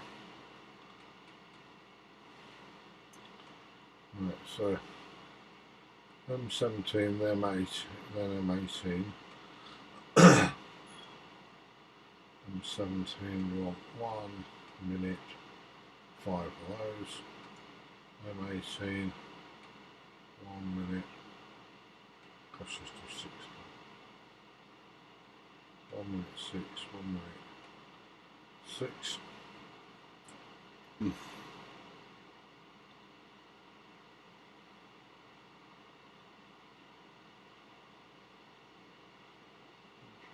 Four. Yep, and 24. So that's what we're looking for next. 24. 1, 2, 3, 4, 5.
Yeah, I can do that.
Right down there for those ones, okay.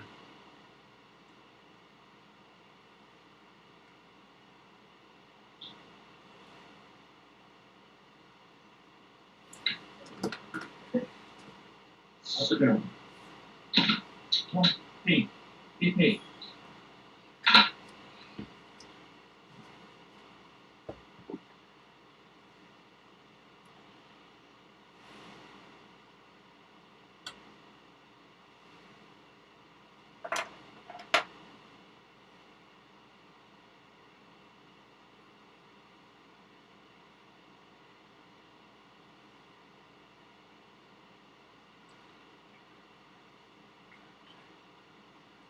21:28.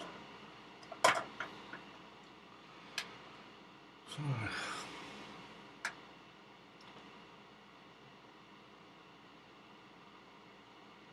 2, 3, 4, 5.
Yeah.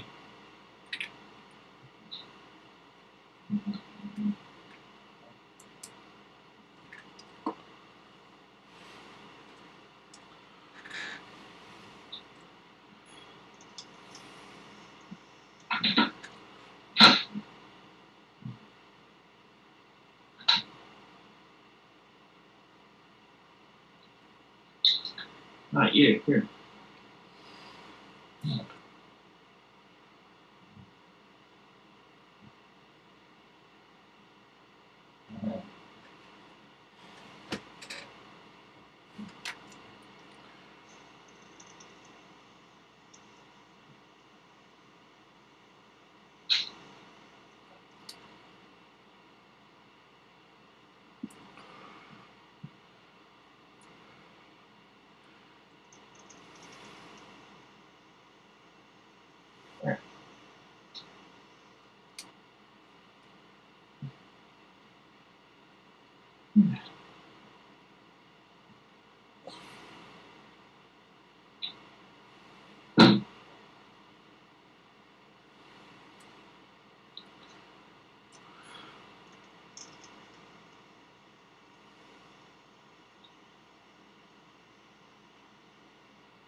Zoom in more.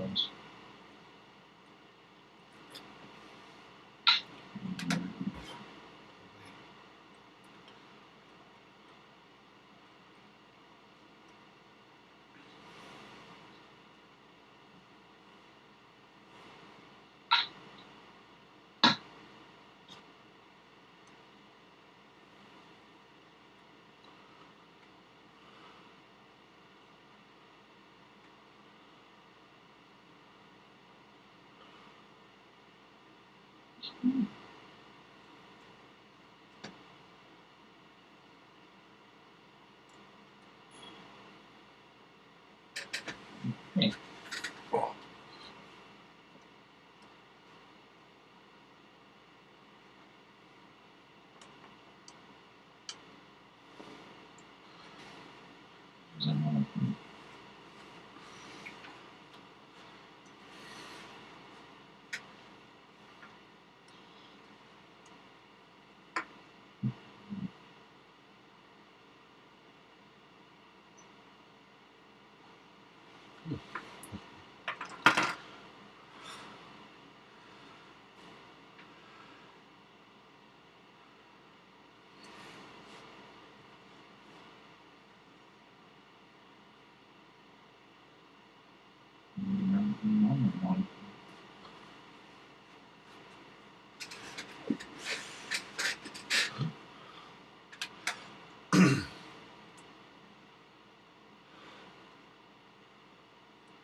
It's 51, wasn't it?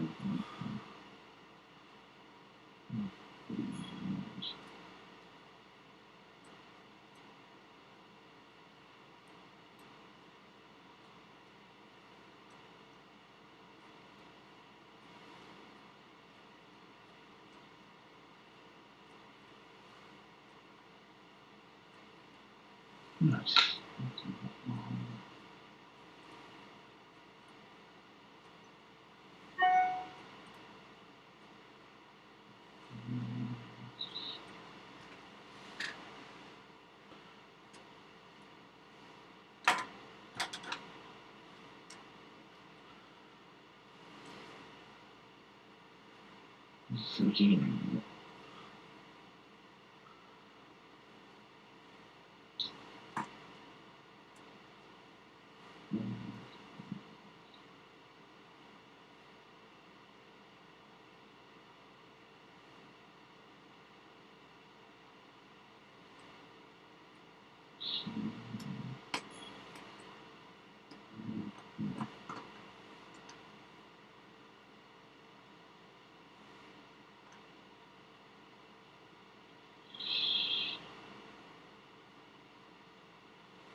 1, 2, 3, 4, 5, 6, 7, 8, 9.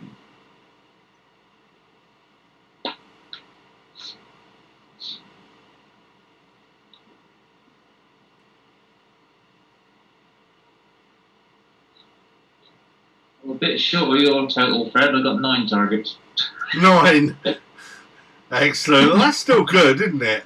I mean, you're not going to get what I've got with my kit and the way that I've set it up, are you? Yeah. But late starting as well. That's right. Yeah. Blame B. That's brilliant. I mean, the thing is, you've taken part and you've done a bit. You know, which is the big thing. I mean, I'd never have expected anybody to get, you know, to do this and get a vast amount. I mean, I'm being a bit cheeky trying to do this as it is, but it's working, luckily. Yeah, that's right. Go on. Well, you do manage to crack the 100. Yeah.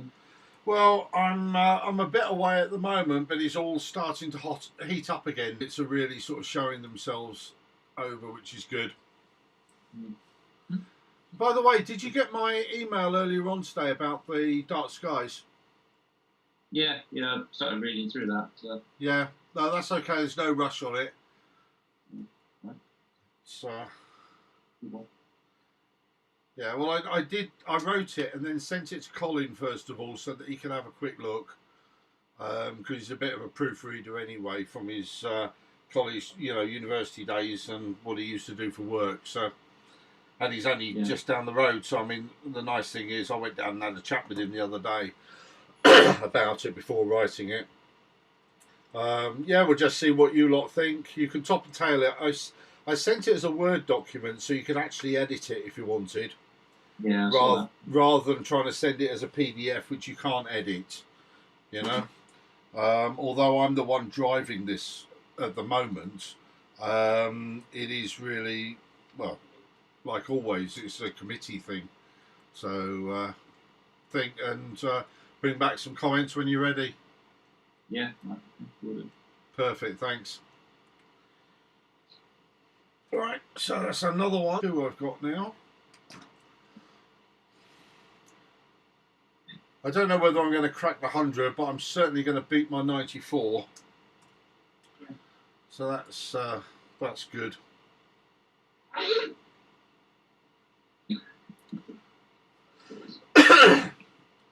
I am flagging a bit now, though. Yeah, like. I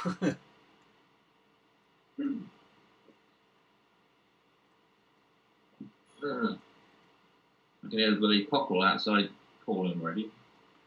You can hear what? I can hear the cockerel next door going off already. Already, yeah. What's it, 4:30, so I've only got an hour and a half, really. Yeah. So, B generally gets up at about 5. So. All right. Okay, so she can take out shits then. Yeah. Yeah. No, it's been a good night, actually. And if I do crack the 94, I mean, if I crack the 100, I'll be absolutely chuffed. And that'll be something to say to the other people who haven't had a go. It's possible. I mean, really, if you had and you've got it set up properly, it is possible to go through this lot. But you've got to have clear views all the way around. So maybe next year up at the Gibner we could do it. Yeah. You know, especially if we've got 2 or 3 scopes, people just going. If you divided it up, that'd make it a lot easier. It would make it much easier, wouldn't it? And you'd get more time on it as well. Yeah. You know, this was just done as an experiment because I thought it would be great fun and something that I haven't heard anybody else doing before. You know? So whether it's a world record or not, I'll never know. But we'll think of it as such until proven wrong. Yeah.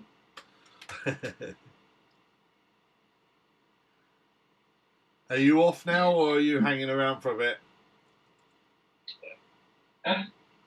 Still packing up here. That stuff in here. Are you? See, I just tend to carry stuff in and dump it and then leave it until the next day. Yeah. So this looks like on the lovely. Look at that. Squirrel some of it away.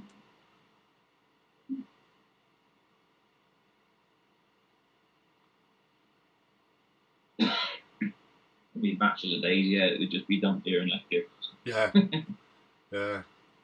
I don't know whether you can see this on the screen here, but I've got M16 on the left Oh, yeah. and M on the right there. Right, that's all. Cool. Come out quite well for that, actually. Yeah. Yeah. Cool. Yeah, it's just hanging around now. Yeah.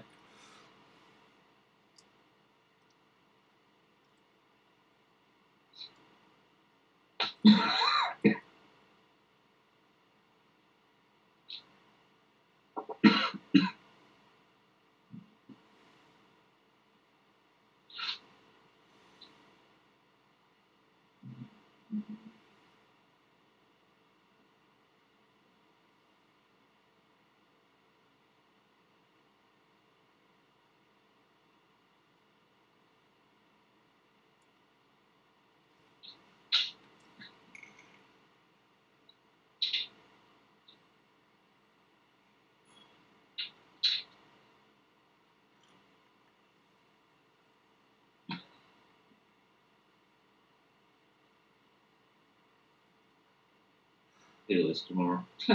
Yeah. That last night as well, so I know, last night I was out till about 3ish, I suppose. But then I slept in until about 11 today.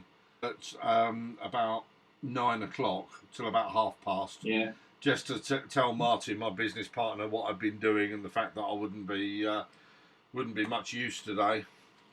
And I'm going to have to do that again tomorrow and do the same thing and let him know that I'm not going to be there. We haven't got much going on at work anyway at the moment, so it's not a problem. I gave up about 3 or so yesterday, but the time I packed everything up, it was about 4:15 and I got to bed. Yeah, it takes a while to pack it all up. Again, at 8:15. So. Yeah. Yeah, well, I tend to stay in bed for most of tomorrow. Yeah. And I don't think it's good weather tomorrow night, is it? So I don't even need to worry about stargazing tomorrow night. No, that's the which is trouble, good. isn't it? You got to make every little minute count, really. You do, yeah. You get so little of it. I'll feel guilty if I see stars at room I haven't been out, or haven't at least tried to go out. But... Yeah, absolutely. Well, there's many times I've got everything together, got to set it all up, and it's all clouded over again. Yeah. Odd. Yeah, that's happened more often than.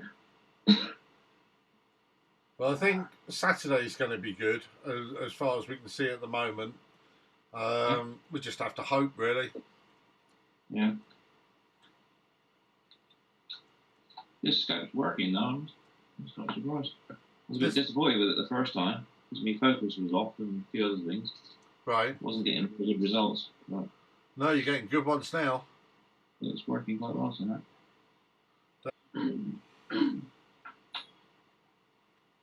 about 199 quid. I know. Yeah, it just goes to show you don't need to spend ridiculous amounts. No. It is dim to look through compared to the other one. They're quite noticeable. Right, yeah. When I do get guiding, then I can put longer exposures on it. It won't matter. That's right. I'm capped at about 2.5 minutes at the moment. Yeah, I mean, once you can get up to sort of 5 minutes or something like that, you'll notice a big difference. Yeah, I can start using lower ISOs as well and get better noise rate. Yeah, you either have to capture an awful lot now to get rid of the noise, or lower the ISO, one or the other, haven't you? Yeah. They took me pictures of Orion. I took some at 800 ISO, and processed and blown right up. There's no grain, there's no noise there at all. Really? I did others at sort of 1300 and 3200, and you can see it there. The more you process, the more the noise appears, and there's nothing you can really do. Isn't it? No, that's right. You can run some noise reduction routines as you go along, but it just blurs it out, so then you can't get the detail out quite so much. You know. So I tend to use that. There's two on there. There's the normal noise reduction tool, and there's another one called which takes neighbouring pixels and then gives them the same level. You can open that up to 2, 3, 4 pixels. That's right. That's like a median transform, isn't it? Yeah, and apply various effects to it, different ways of doing it. So yeah, now part of my new routine of doing things is before I stretch it, I will do a noise reduction routine. I'll protect the stars, and then do a noise reduction routine then. And then after I've stretched it, if I'm doing a really colourful nebula, then I'll split the nebula and the stars. And then I'll do a noise reduction on the nebula, leaving the stars. I never do a noise reduction, blurs them out. And then put the stars back. Then quite often it'll be no noise reduction really, because otherwise I've found my stars go really funny under noise reduction. Yeah, I cheat a bit with that. I use a sharpening tool, knock it back so it's about half a pixel or something, and then increase the level on it just to tighten the stars up without actually. That's right. Being visible. So. Yeah. So. No, I'm quite pleased with the for processing. And they work on everything other than galaxies and clusters. I mean, on almost any nebula, I found it brings my stuff out so much better. And it's literally noise reduction beforehand, and then afterwards I split the colours. So I separate magenta, green, and yellow, and then I process those on their own separately. So instead of processing RGB, magenta, green, and yellow, and it really is making the colours pop ridiculously. So it's a good way. I learned it off of there was two people that were doing similar things on YouTube. And one of them is much closer to the other one actually, and I kind of copied his thing but just changed it a little bit. So and it works really well. I've also got an exponential curves routine as well, and what that does is leaves the lights alone, but anything in between it brings it up. And that's made a big difference as well. Even on that really nice M42 that I did with the different colours a while ago, I ran that on that, popped all of the bits of dust that I couldn't see before coming straight out. So yeah, very pleased. It's now of getting some time to actually sit down and do it all and get some more data. And it's fun. And I feel like some of my images are now almost as good as some of the professionals that I've seen before years ago, you know, that I always aspired to. So the other problem with that though is if I don't get good data or the processing doesn't go well, I tend now not to even post it. Do you know what I mean? Before I'd post almost anything as I do it. Now I'm going, no, that's not good enough to go on Facebook, or not good enough to go on something. It's maybe a bit wrong, but there you go.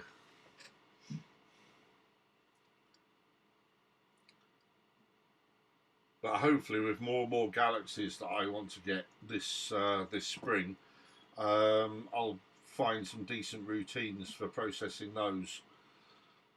And play around with them until I get a good routine for galaxies as well as the nebula. That's what I need really, because I've seen a lot of people with some very good galaxy shots, and I don't seem to be getting there yet, but I will do.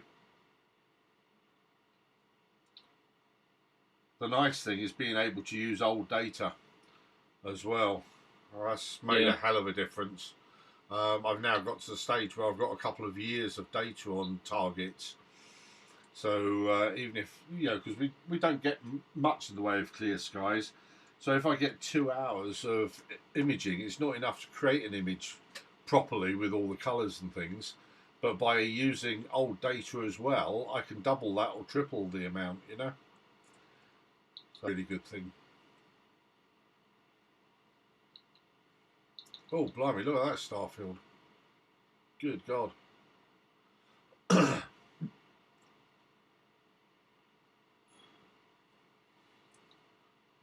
Right, so M18, now M24.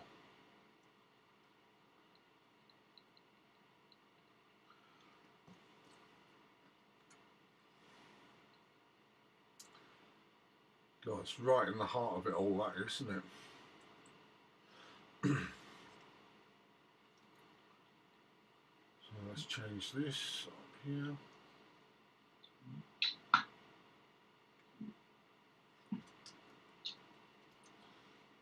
Four.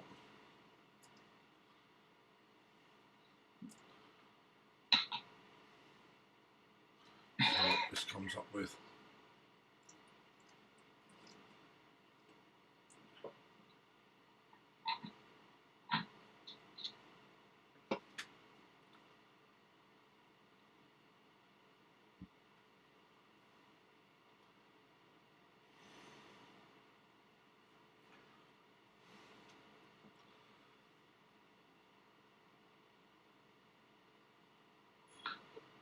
Oh, wow.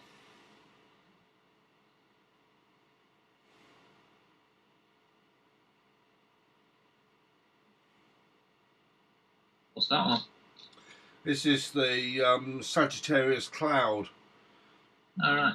So, yeah, M24. Incredible field, isn't it? Yeah.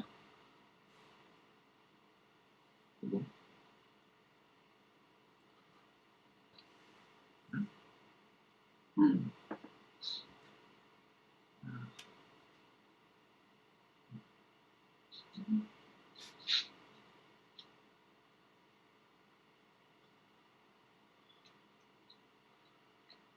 20 and 21. Right, I better start looking at the next next bit, haven't I?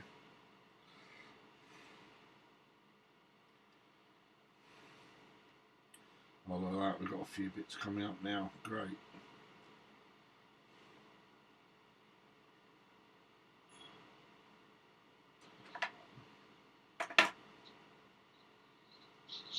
Glasses on so I can see what I'm doing.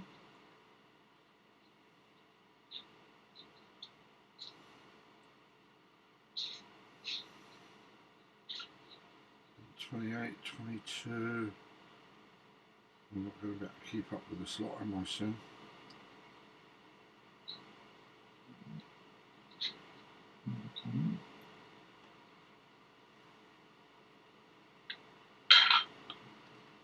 Let's find M7.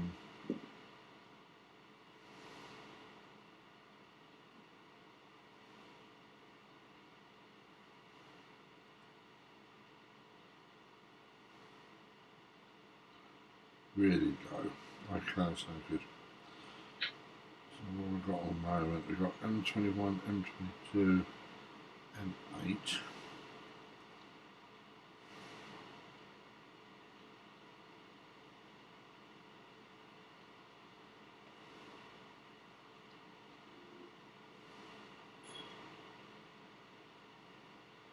I think we go for M57, M56 next. So let's find those.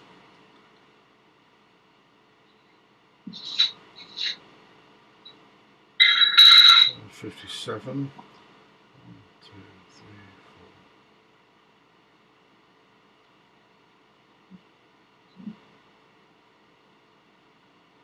4.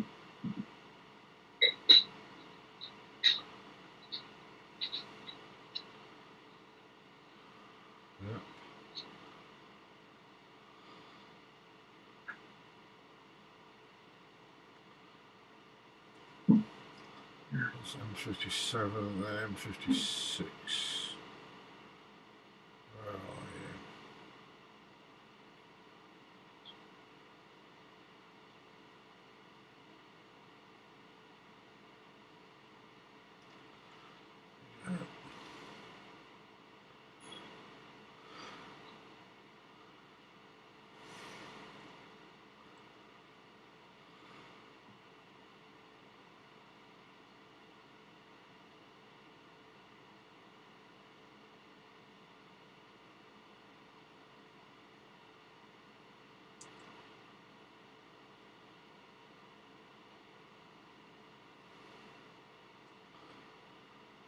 Good.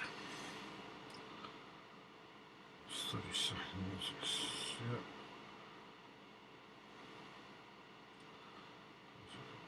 Bring that down. Put some neat ones in as well. Add new event. It's none. Let's see. 1 minute. Through those.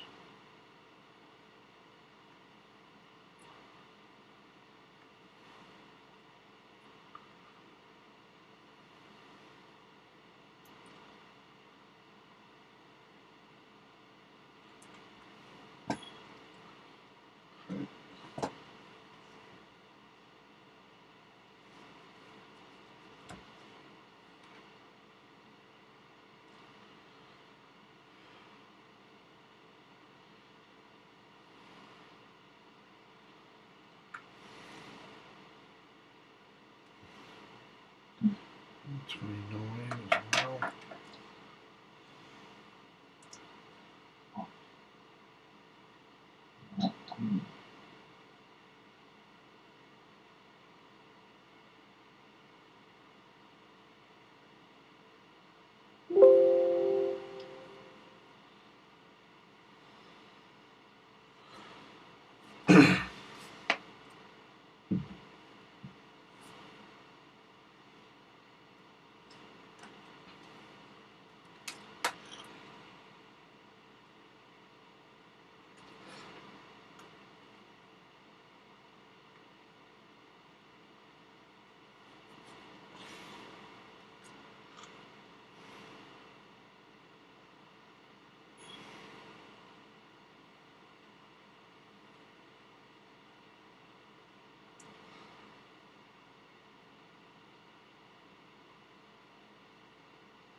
Hmm.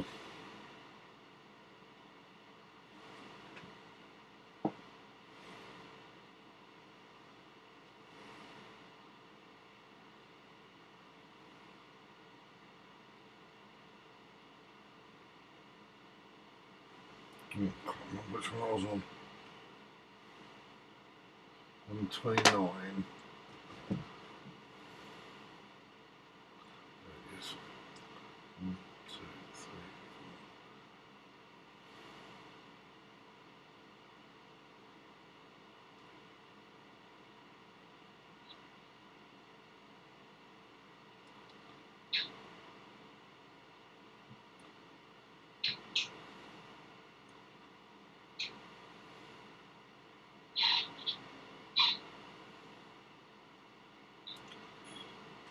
4. I'm not sure.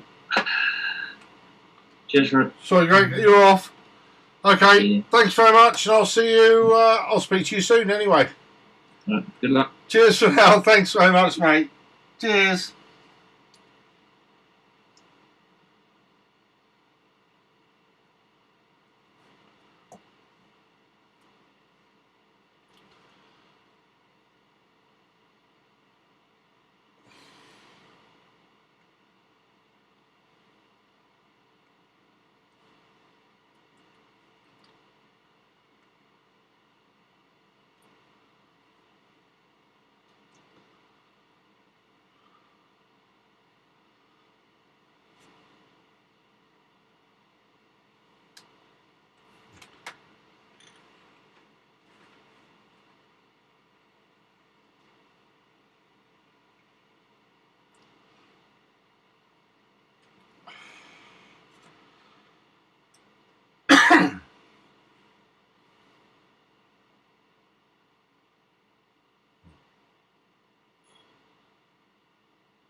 Nice. It's starting to get light out there.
Idiot.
Six is a little bit higher up, so.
do it.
This is M54.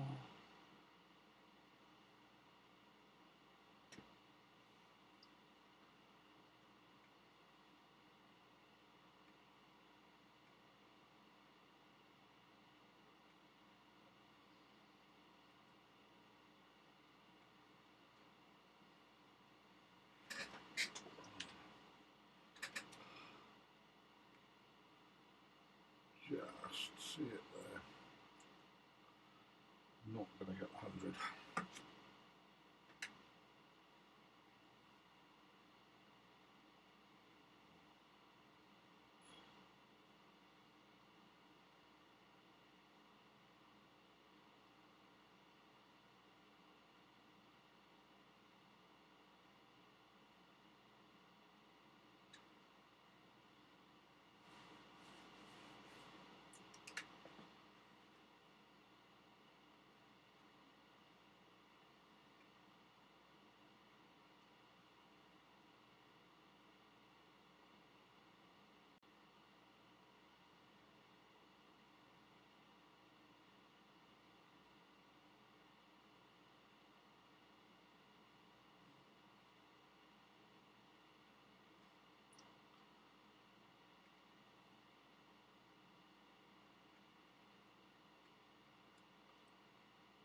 one here.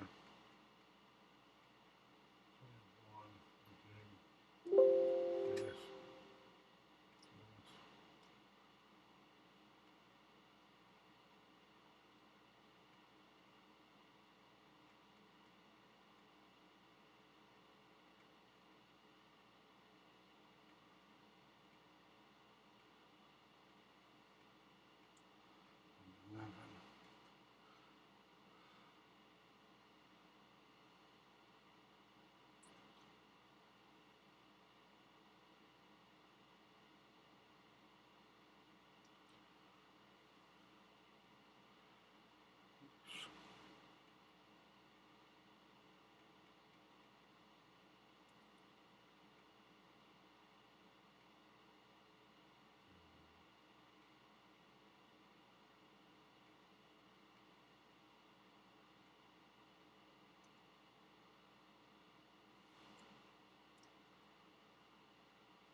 Right, that's it.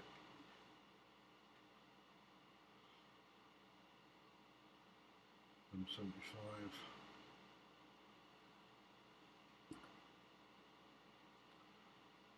Let's just try this one, see what happens.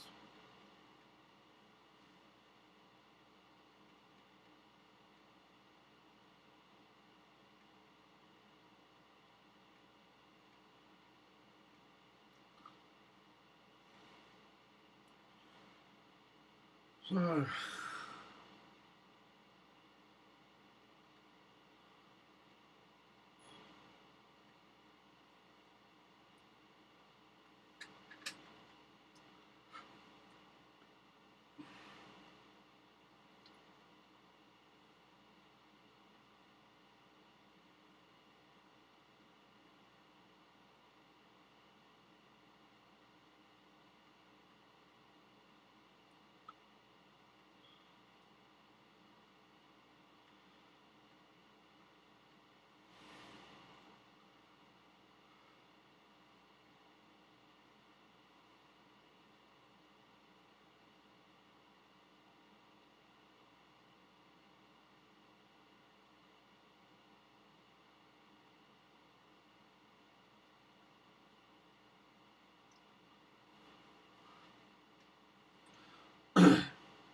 oh yeah, got that one. That's M35. Is that M35 or M30? M31.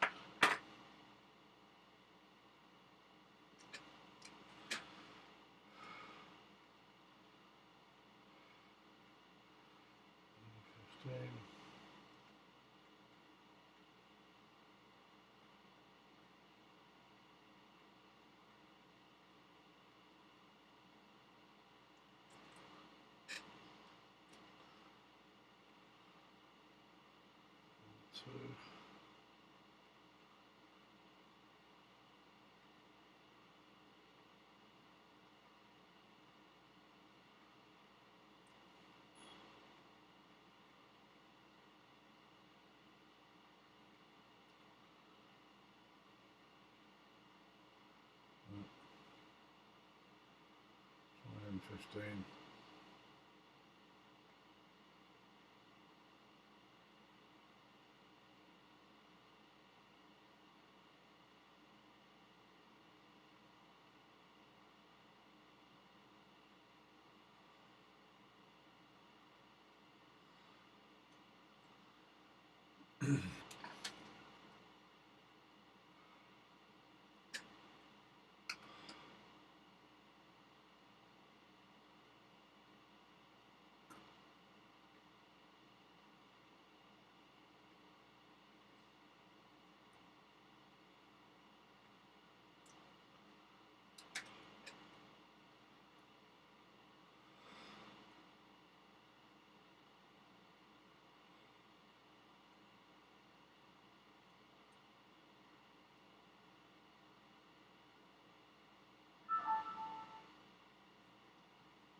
That's it.